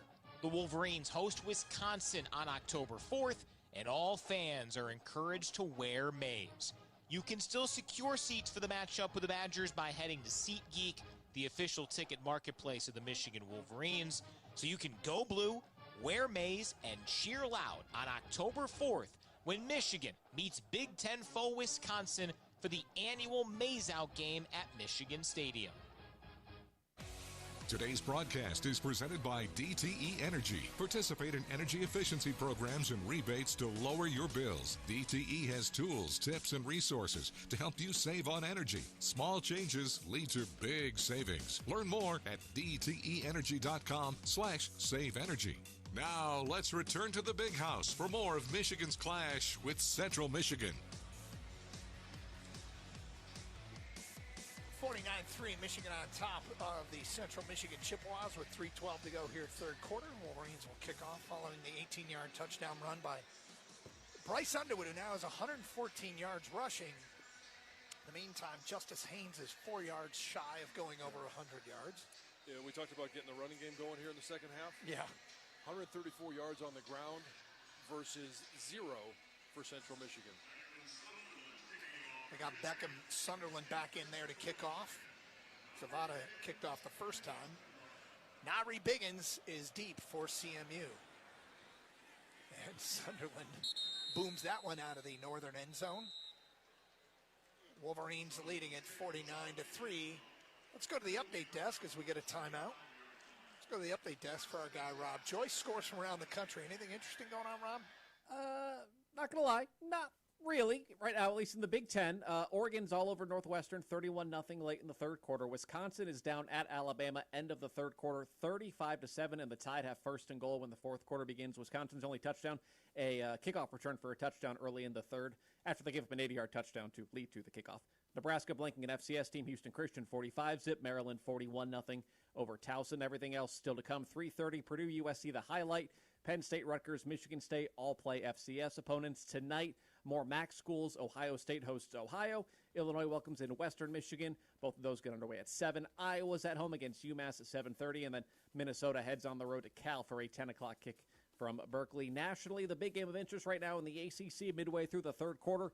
Clemson leads at Georgia Tech 14-13. Tigers were down 13-0, have back-to-back touchdowns to take the lead. Big games later on, Tennessee and Georgia from Knoxville at 3:30. Miami and South Florida 4:30. Tonight in South Bend, Notre Dame against Texas A&M. All those are top 25 affairs. Foguth Financial Group is the proud wealth management partner of Michigan Athletics. To celebrate, they're inviting retirees and pre-retirees to attend a night out at the Big House on Thursday, November 6th. Visit mgoblue.com/bighouse for more details. We'll recap the entire day in college football, get to the highlights of our game. There are a lot of them, and get post-game reaction from the locker room, all on the SeatGeek post-game show, guys. 49-3, Michigan on top here in Ann Arbor. Wolverines get the job done. 520 yards of total offense to just 86 for Central Michigan. Yeah.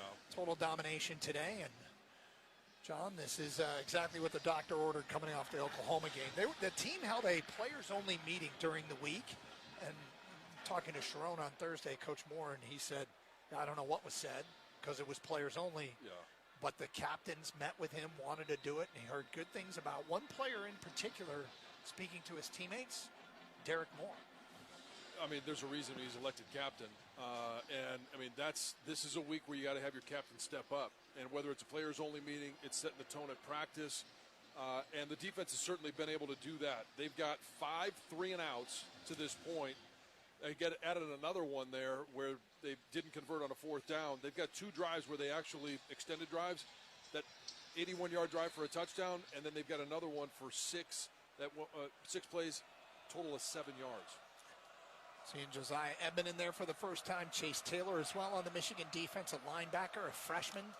1st and 10 from the 25-yard line. CMU is going to go QB run to the left side and get a yard, maybe 2, before Rayshawn Berry. Labison at quarterback there on the quarterback run. 2.5, second down. Yeah, when you're going with 3 bigs up front, I mean, it's really hard to find room to run, and those guys right now are doing what they're assigned to do, and that's take on blocks, get stalemates at the line of scrimmage. If you can come off, but if not, hey, you've got to be able to allow those linebackers to roam around and make plays. Second down and 7. Labison in a shotgun, pistol formation. Takes the snap, fakes the handoff, steps up in the pocket as it collapses, delivers, and it's picked off! At the 48-yard line, it's Elijah Dotson, the freshman out of Belleville, who pulled that one in, and wow, what a catch. What a play! Yeah. Oh, the kid's got to be thrilled. You see those hands? That just shocked me there. Yeah, well, What's and he the doing shot on defense? I mean, a great job by Dotson of being able to read the quarterback. He's you know, in the receiver's hip. That ball is thrown, I don't know what, 2 yards behind him. He hits the brakes and pulls it in with one hand. Wow. What a catch from Elijah Dotson. That was filthy. And he was dropped right at the 48-yard line of CMU. And we see Jaden Davis in at quarterback for the first time, and Michigan leading 49-3, 2:26 to go, third quarter. Davis claps his hands, takes the snap, hands it off to Justice Haynes. Now he's over 100 yards down to the 40-yard line of the Chippewas, a gain of 7 on first down, where Ricard brings him down, give him 100 yards rushing. He will check out. And we see Bryson Cusdahl in the game for the first time. Yep. First time this season.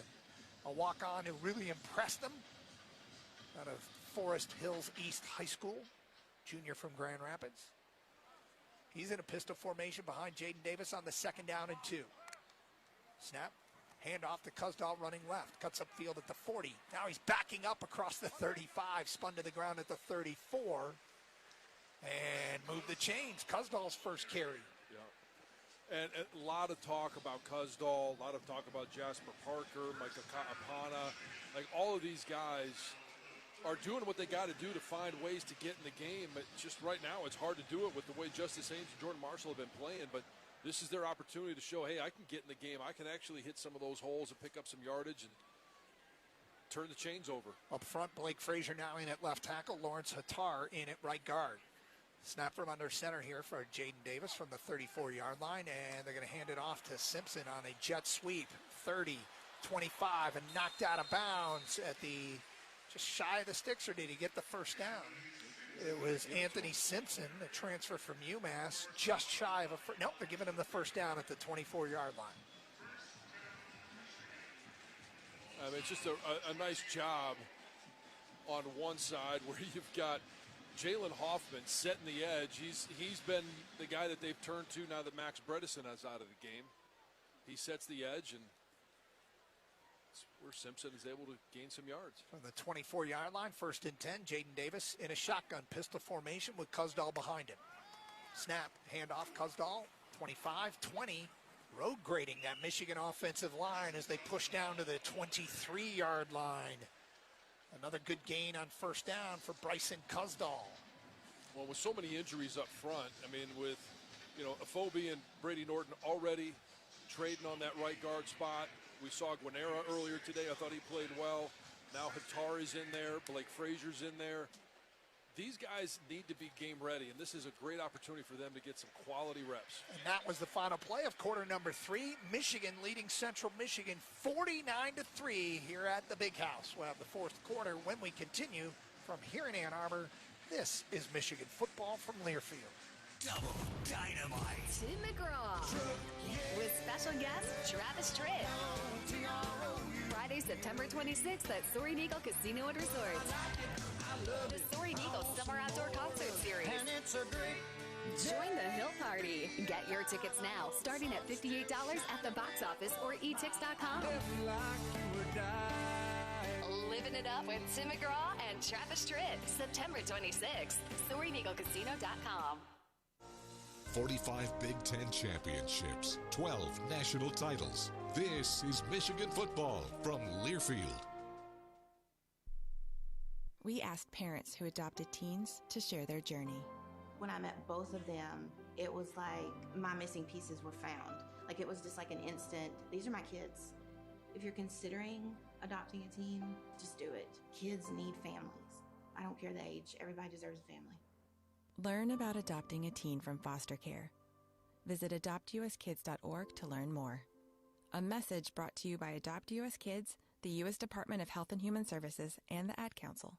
My name is Teresa Barber. I was in the United States Navy, and I served overseas in the Middle East and Africa. Early on in my career, I had a commander that taught our suicide prevention training, and the very next day, he took his own life.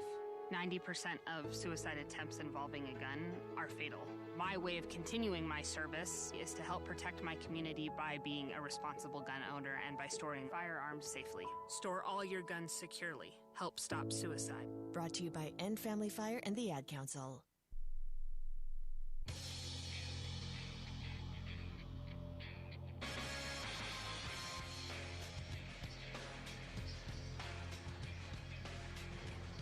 Listen to all things college sports, including live games and talk on SiriusXM College Sports Radio, Channel 84, streaming on SiriusXM, the app.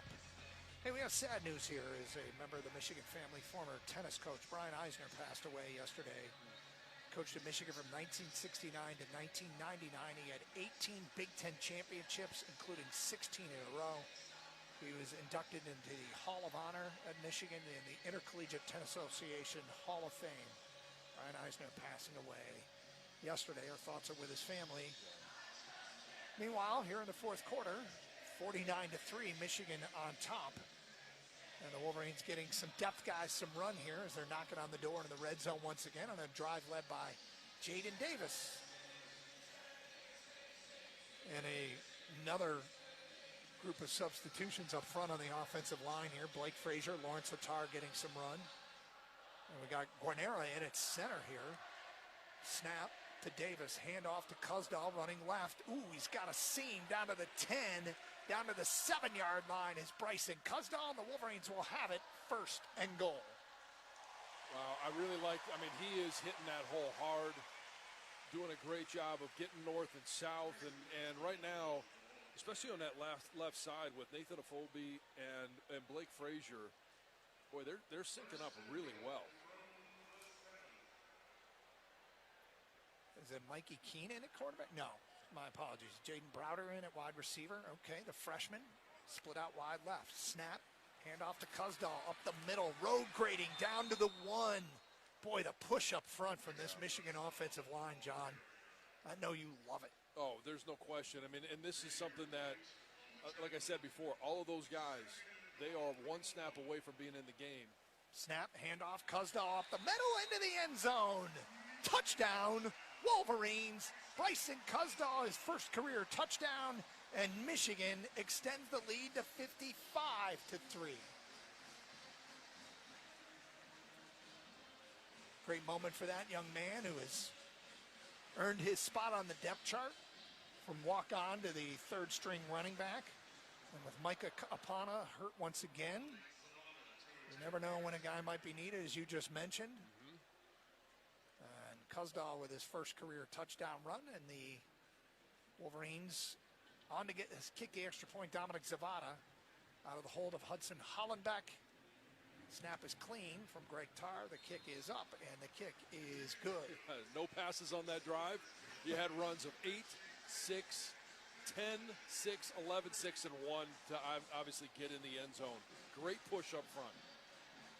Southeast Michigan Ford dealers getting their money's worth today as that 1-yard touchdown run brought to you by the Southeast Michigan Ford dealers. Think Ford first.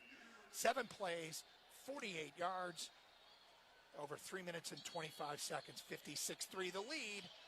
Early fourth quarter, this is Michigan football from Learfield. Nothing says home like Aunt Millie's. Whether it's in your cupboard, at your local Meijer, or even at the Big House. From pregame breakfast, tailgate sliders, or postgame victory food, Aunt Millie's is baking memories from their family to yours. Pick up all your Aunt Millie's favorites at your local store, or grab a hot dog or a hamburger at the Big House to see what we're all about. Aunt Millie's, closer to home.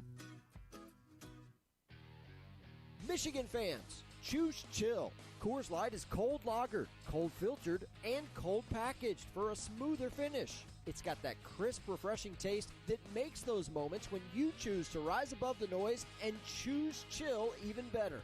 Coors Light is a proud sponsor of Michigan Athletics, so crack one open and take a sip.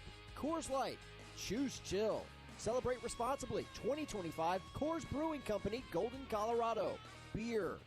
Grand Traverse Resort and Spa presents the 30-second radio hour. Looks like I found my true north. Your true north is in the water hazard? It's not where my shots fly, Bob. It's how my spirit soars when I'm up here. Discover your True North moment on the 3 championship courses of Grand Traverse Resort and Spa. Bob, lend me a ball? No. Grand Traverse Resort and Spa. No truer north. People can't have access to quality medical care without affordable health insurance. At Blue Cross Blue Shield of Michigan, we understand increasing health insurance costs are becoming more of a strain on the budgets of the businesses and people we serve. Affordability matters. It affects real families, real decisions, and real care. That's why at Blue Cross we're dedicated to finding solutions. To learn about this critical issue and our efforts to make healthcare affordable for all, visit mibluedaily.com/affordability today. Kohl's has the back-to-school styles that will spoil them at prices that will spoil you, from jeans and tees to sneakers and more, which means you can do it all without overdoing your budget when you shop at Kohl's and Kohl's.com. Doug Karsch, John Jansen, Jason Avant, back here at the Big House as Beckham Sunderland approaches the football and kicks it off from left to right. And that one will sail into the end zone and out of the back of the end zone for another touchback. And Central will take over at the 25-yard line, trailing 56-3 with 14:01 to go in the ballgame. Now we'll get a chance to see some of these young guys on defense.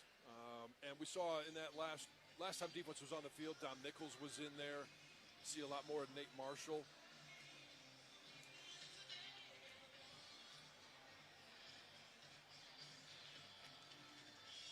Troy Bowles in at linebacker. Shamari Earls is back in. He's coming off an injury, and he's checked in at the left cornerback spot. Snap, and rolling out to the right is Flores. Escapes a defender across the 25 to the 30. Scrambling to the 35, out to the 40. And the ball is out, and everybody's diving after it. Wolverines were in there.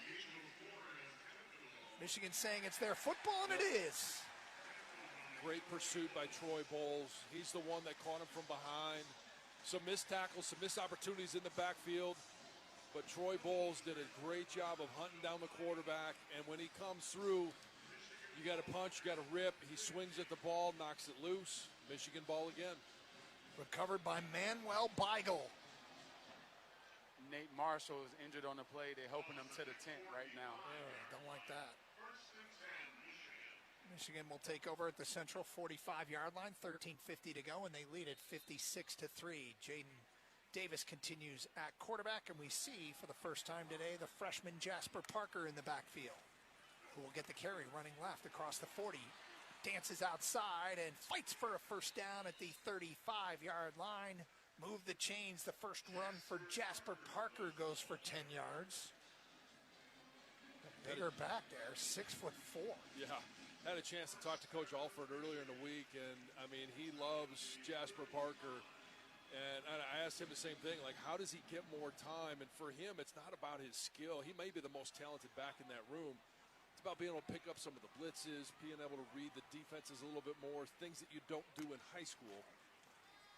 Snap, handoff to Parker as he sets up his blockers and puts his head down and plows forward to the 30-yard line, a gain of 5 yards.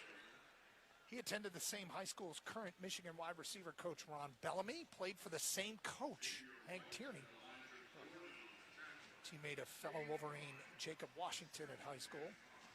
Tony Alford said, we saw the film, they liked him, they were trying to figure him out. Then he went down, saw him live, and said, oh yeah, when he saw him in person.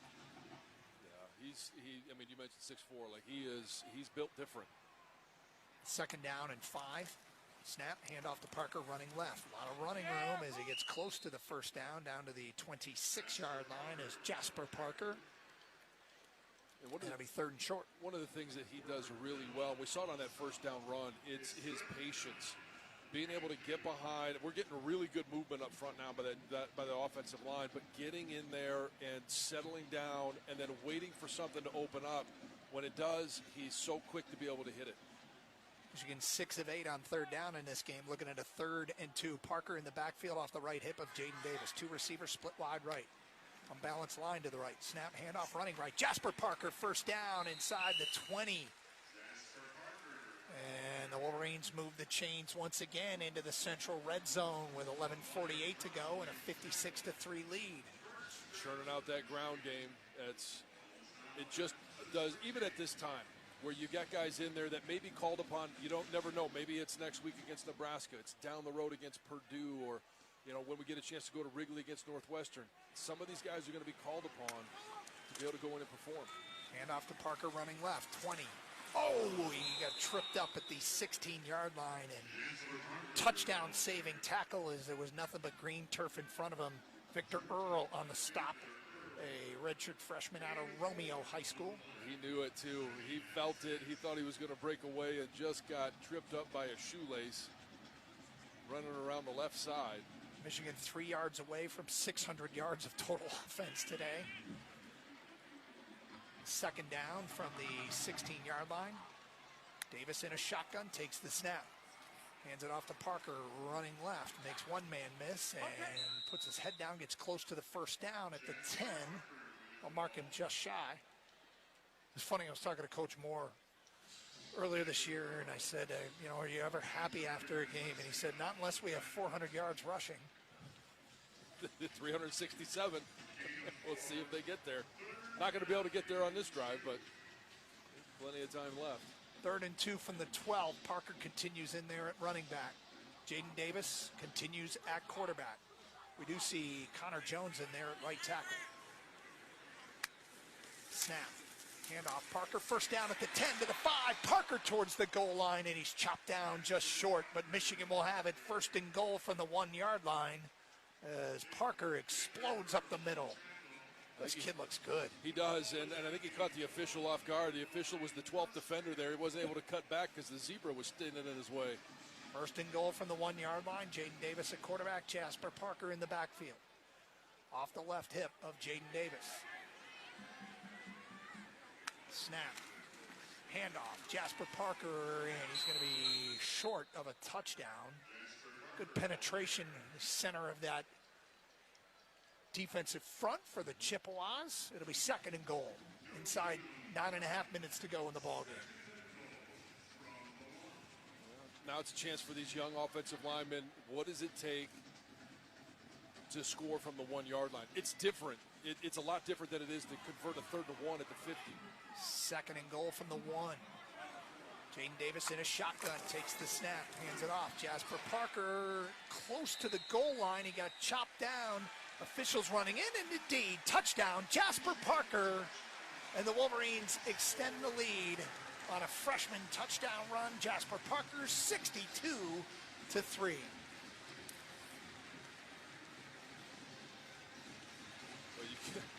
you gotta love everything that you've seen from this offense in the second half.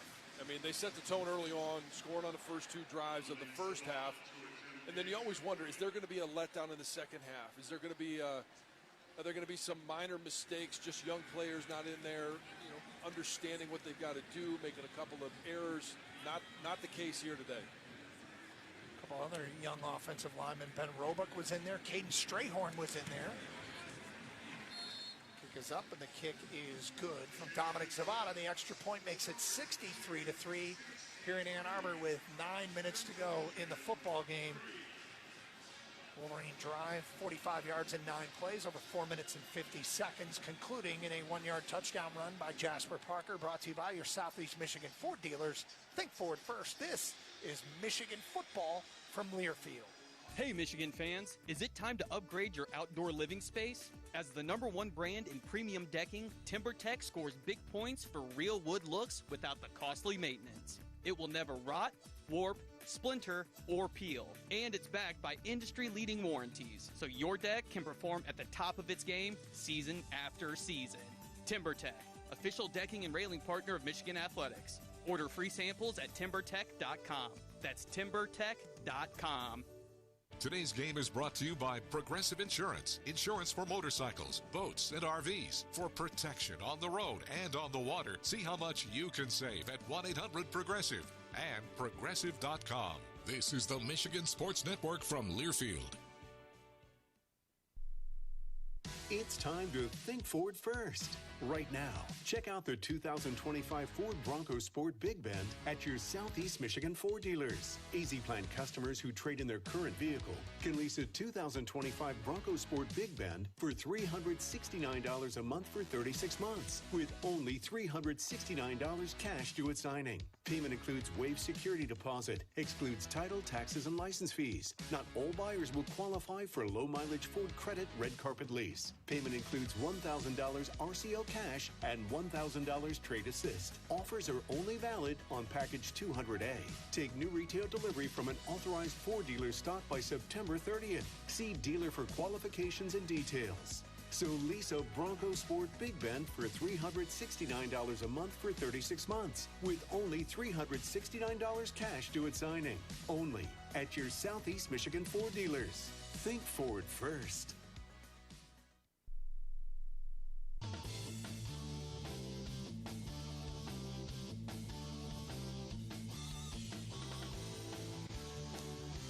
It's time to share today's home attendance presented by Aunt Millie's.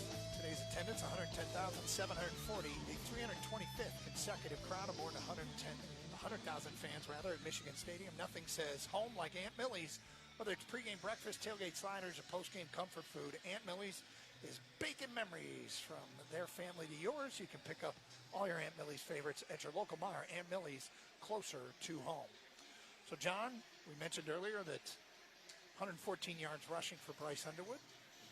First Michigan quarterback with over 100 yards rushing since. Devin Gardner did it at Penn State in a 43-40 loss back in 2013. Well, we were wondering that, and Jason Avant pulled that one out. Jason, you were right. It was Devin Gardner. There you go. We'll talk about the rest of the count now. There you go, number 8.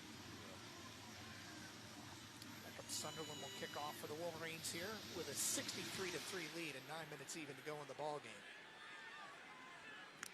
And that one's fielded a yard deep in the end zone by Biggins, and the ball comes out to the 25-yard line.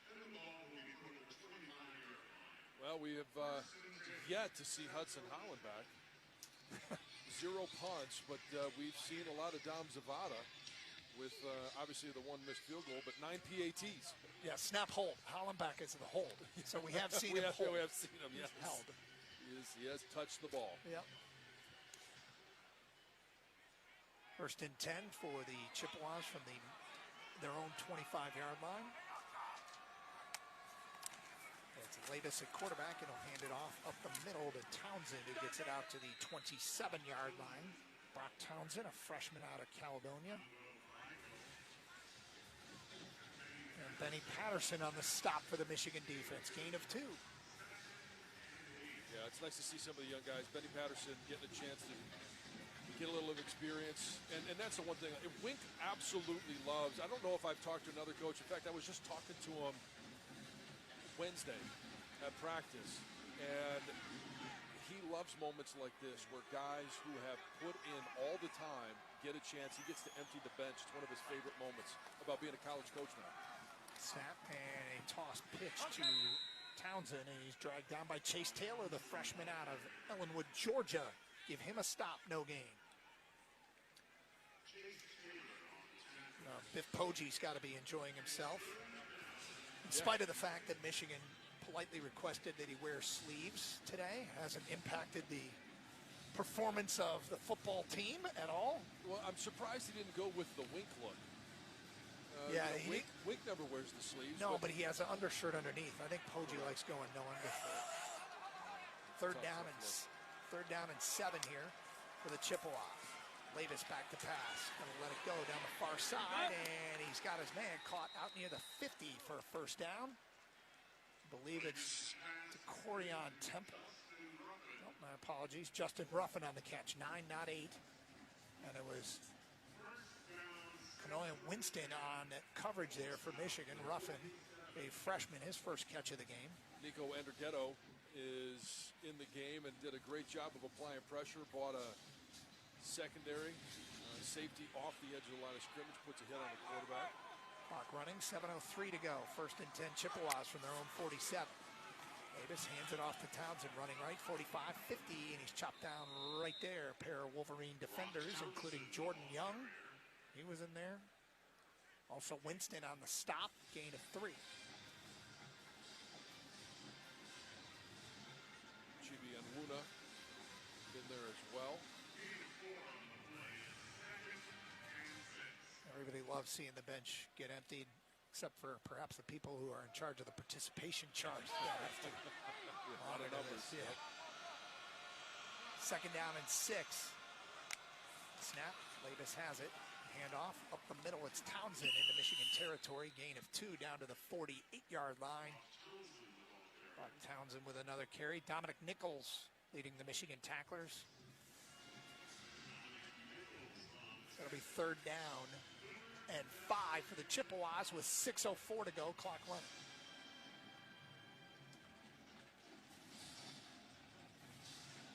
Tom, weird Michigan schedule this year is Michigan doesn't have back-to-back home games all season long. It's only happened twice before in Michigan football history. Tailgaters are loving it. Get a chance to get out there early, and have a week off. They're down in 5. Levis back to pass. Hits a man on the slant pattern close to the first down. I believe that was Ruffin again, and indeed he gets the first down. Jordan Young in coverage there, gets the stop. You ready for a little bit of a quiz time? Oh, am I ever. The last time that we rushed for 400 yards.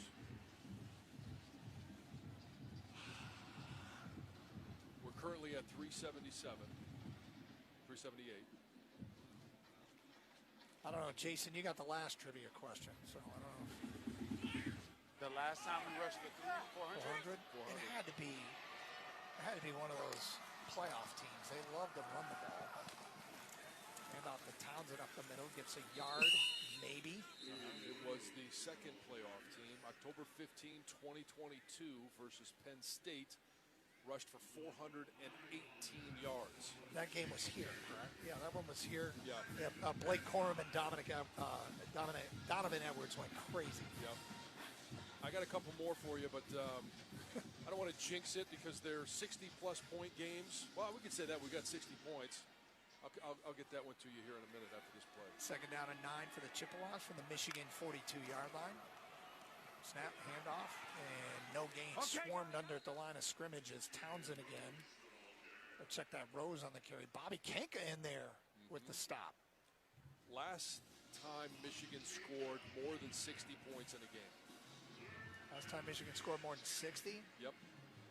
At Rutgers. No. But I know which one you're thinking about. Yeah. That would have been in 2016.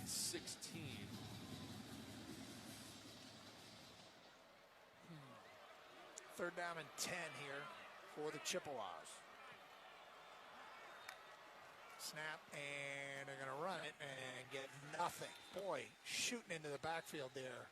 Is that Andrew Ghetto? Yep, Andrew Ghetto. I mean, they're using him as an attack dog. They've brought him off the edge. They're blitzing him through the middle. So the last 60-plus point game for Michigan would have been versus Northwestern, 63-10. September 18. Oh, sorry, no, Northern Illinois. Sorry, if I could read better, it would be all right. Northern Illinois, 9/18/2021. Wow. Fourth down and 10. The Chippewas are going to go for it. Back to pass. Is Flores. He's going to let it go as he's hit down the far sideline. Incomplete. And coverage down there is Shamari Earls, the freshman, who's coming back from injury. And Michigan will take over on downs with 3:08 to go in the ball game, up by 60. So you want one more? Do I ever? Okay. So we got to take a break. We'll take a break when we come back. Wolverines leading it by 60 here at the Big House, and they get the football back when we continue. You're listening to Michigan Football from Learfield. Need plastics? Alro Plastics is your source for cut-to-size performance plastics. Our inventory includes sheet, rod, tube, grating, and plate. We cut and ship many orders the same day. Since 1987, Alro Plastics has provided value-added processing to meet the most demanding fabrication requirements. Whether your business is large or small, we will provide you with competitive pricing, technical support, and superior service. Learn more at alro.com/plastics. A lot of life can happen between sips of Dasani. You know, the life moments, big and small, that are worth getting thirsty for. Like organizing a family movie night under the stars. Or hearing an old favorite song and having an impromptu dance party. Or finding a new dinner recipe that the whole family loves. The crisp, clean taste of Dasani was made for all of life's thirst-worthy moments. Dasani, because life happens between sips. If you haven't listened to the Defend the Block podcast, here's what you've been missing. Liv Olson here with us. People coach recruits, and she wants to build a strong culture, and then that helps fit into the little puzzle of our chemistry and playing well together. So I think it wasn't as hard as people thought it was going to be for us to mesh. Defend the Block, covering Michigan basketball all year long on MGO Blue Podcasts. Subscribe on Apple, Spotify, or wherever you get your podcasts. Any true Wolverine knows you're a Wolverine for life. At Greenleaf Trust, we believe in that same lifelong commitment. With a 99% client retention rate, our relationships span generations, just like your loyalty to the Maize and Blue. We specialize in goals-based wealth management, trust administration, and retirement plan services for today and generations to come. Because staying true isn't just a Michigan tradition, it's our tradition too. Learn more at greenleaftrust.com and go Blue. An in-state showdown is on the air. It's Michigan and Central Michigan, live from the Big House. Today's broadcast is presented by DTE Energy. Participate in energy efficiency programs and rebates to lower your bills. DTE has tools, tips, and resources to help you save on energy. Small changes lead to big savings. Learn more at dteenergy.com/save energy. Von Karst, John Jansen, Jason Avant back at the Big House. Michigan on top of Central Michigan 63-3. As the Wolverines have put in Jake Garcia at quarterback and Thomas O'Mara with the carry there. Ty Haygood, the true freshman's in on that offensive line with 2:38 to go, and Michigan up 63-3. Garcia's first snaps for the Wolverines, takes the snap, hands it off to O'Meara, trips up as he tries to break it outside. Had a lot of green turf in front of him, close to the first down, and they're going to say, indeed, he's got a first down. So all right, here we go. What do you got? I've got that 60-point game against Northern Illinois, 63-10. The date is the key here. September 18, 2021. Who got a game ball for that game? I have no idea. That would be one Teddy Jansen. Got a game ball from Jim Harbaugh because he was born 2 days earlier. Nice. And I left the game to go pick up Lisa and Teddy at the hospital to take them home. Wow. So that was the last time they scored 60 points. And I think we're probably safe to say this. The last win, because they're up by 60 now, 63-3. The last win by more than 60 or more. And I told you a key to this one earlier when you guessed. Rutgers? Rutgers. Okay. What was that, 2007? 2016, 78-0. Okay. All right, Wolverines at the 2-minute timeout, leading at 63-3. We've reached a 2-minute timeout. This last call is presented by Founders Brewing Company, a proud sponsor of Michigan Athletics. It's not a Michigan game day without a Michigan-made beer. Founders Brewing Company, welcome to craft. This is Michigan football from Learfield. Touchdown! From the biggest of the big games to the littlest of the little. There you go, go! Run, James! No, first base! Go, go, go! Whenever you shop Meijer, you help support hundreds of local sports teams across the Midwest. From some of the biggest stadiums in the state to the familiar fields down the street. You're helping make a difference to the people and places you call home. Learn more at Meijer.com/community. Win with UMCU. Score a financial touchdown with the University of Michigan Credit Union's Go Blue checking account and get your exclusive Block M debit card for the extra point. UMCU's Go Blue checking account comes with no minimum balance, no hidden fees, and with the Block M debit card, you can show off your Maize and Blue wherever you go. Join today, Michigan fans. Visit umcu.org. That's umcu.org. UMCU is insured by NCUA.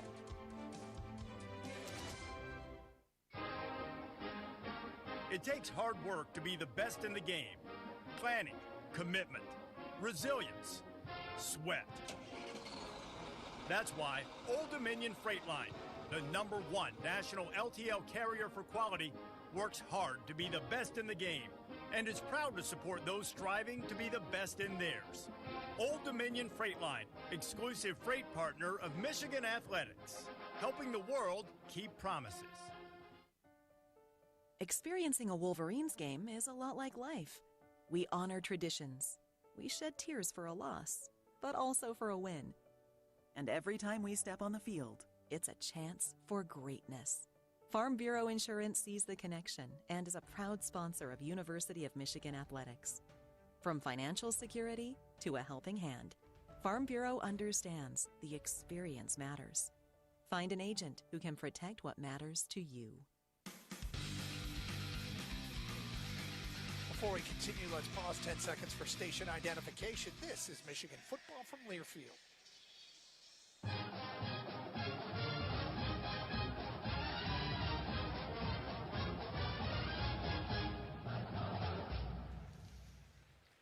Wolverines are taking knees now inside. 2 minutes to go. Jake Garcia takes the snap and downs it. It's time to spotlight today's best in the game, brought to you by Old Dominion Freight Line. Old Dominion Freight Line works hard to be the best in the game and is proud to support those striving to be the best in theirs. Best in the game today for the Wolverines, John? We're going to go with Bryce Underwood, freshman quarterback, 349 yards of total offense, 235 through the air, 114 on the ground on only 9 rushes, and that 235 came on 16 completions, 25 attempts, 1 touchdown, 1 interception. I know he'd love to have that one back, but those are the plays that you got to have to learn from.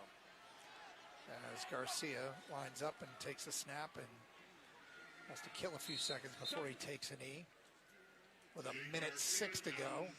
Let's preview the upcoming schedule, brought to you by Meyer. Nebraska next week, John. Yeah, that's going to be a big one for them. Start the Big Ten off, and we all know their quarterback, Raiola. He's a big threat. And we saw him play a couple of weeks ago. I know that they're taking care of business right now with an FCS school, so it'll be fun to dig into that film and head out to Lincoln. Well, let's make it clear. Today is exactly what the doctor ordered for Michigan football going into that game. Yeah, it should be confidence built all around on both sides of the ball, as well as the position groups, offensive line, quarterback, receivers. I mean, this is one of those confidence builders, and you just love to see it for these guys. Garcia takes the snap and takes the knee with 26 seconds to go. And they stop the clock. Is that turnover on downs? I believe so. Yep, so turnover on downs, and Central will take over from the Michigan 46-yard line with 26 seconds left in the ball game.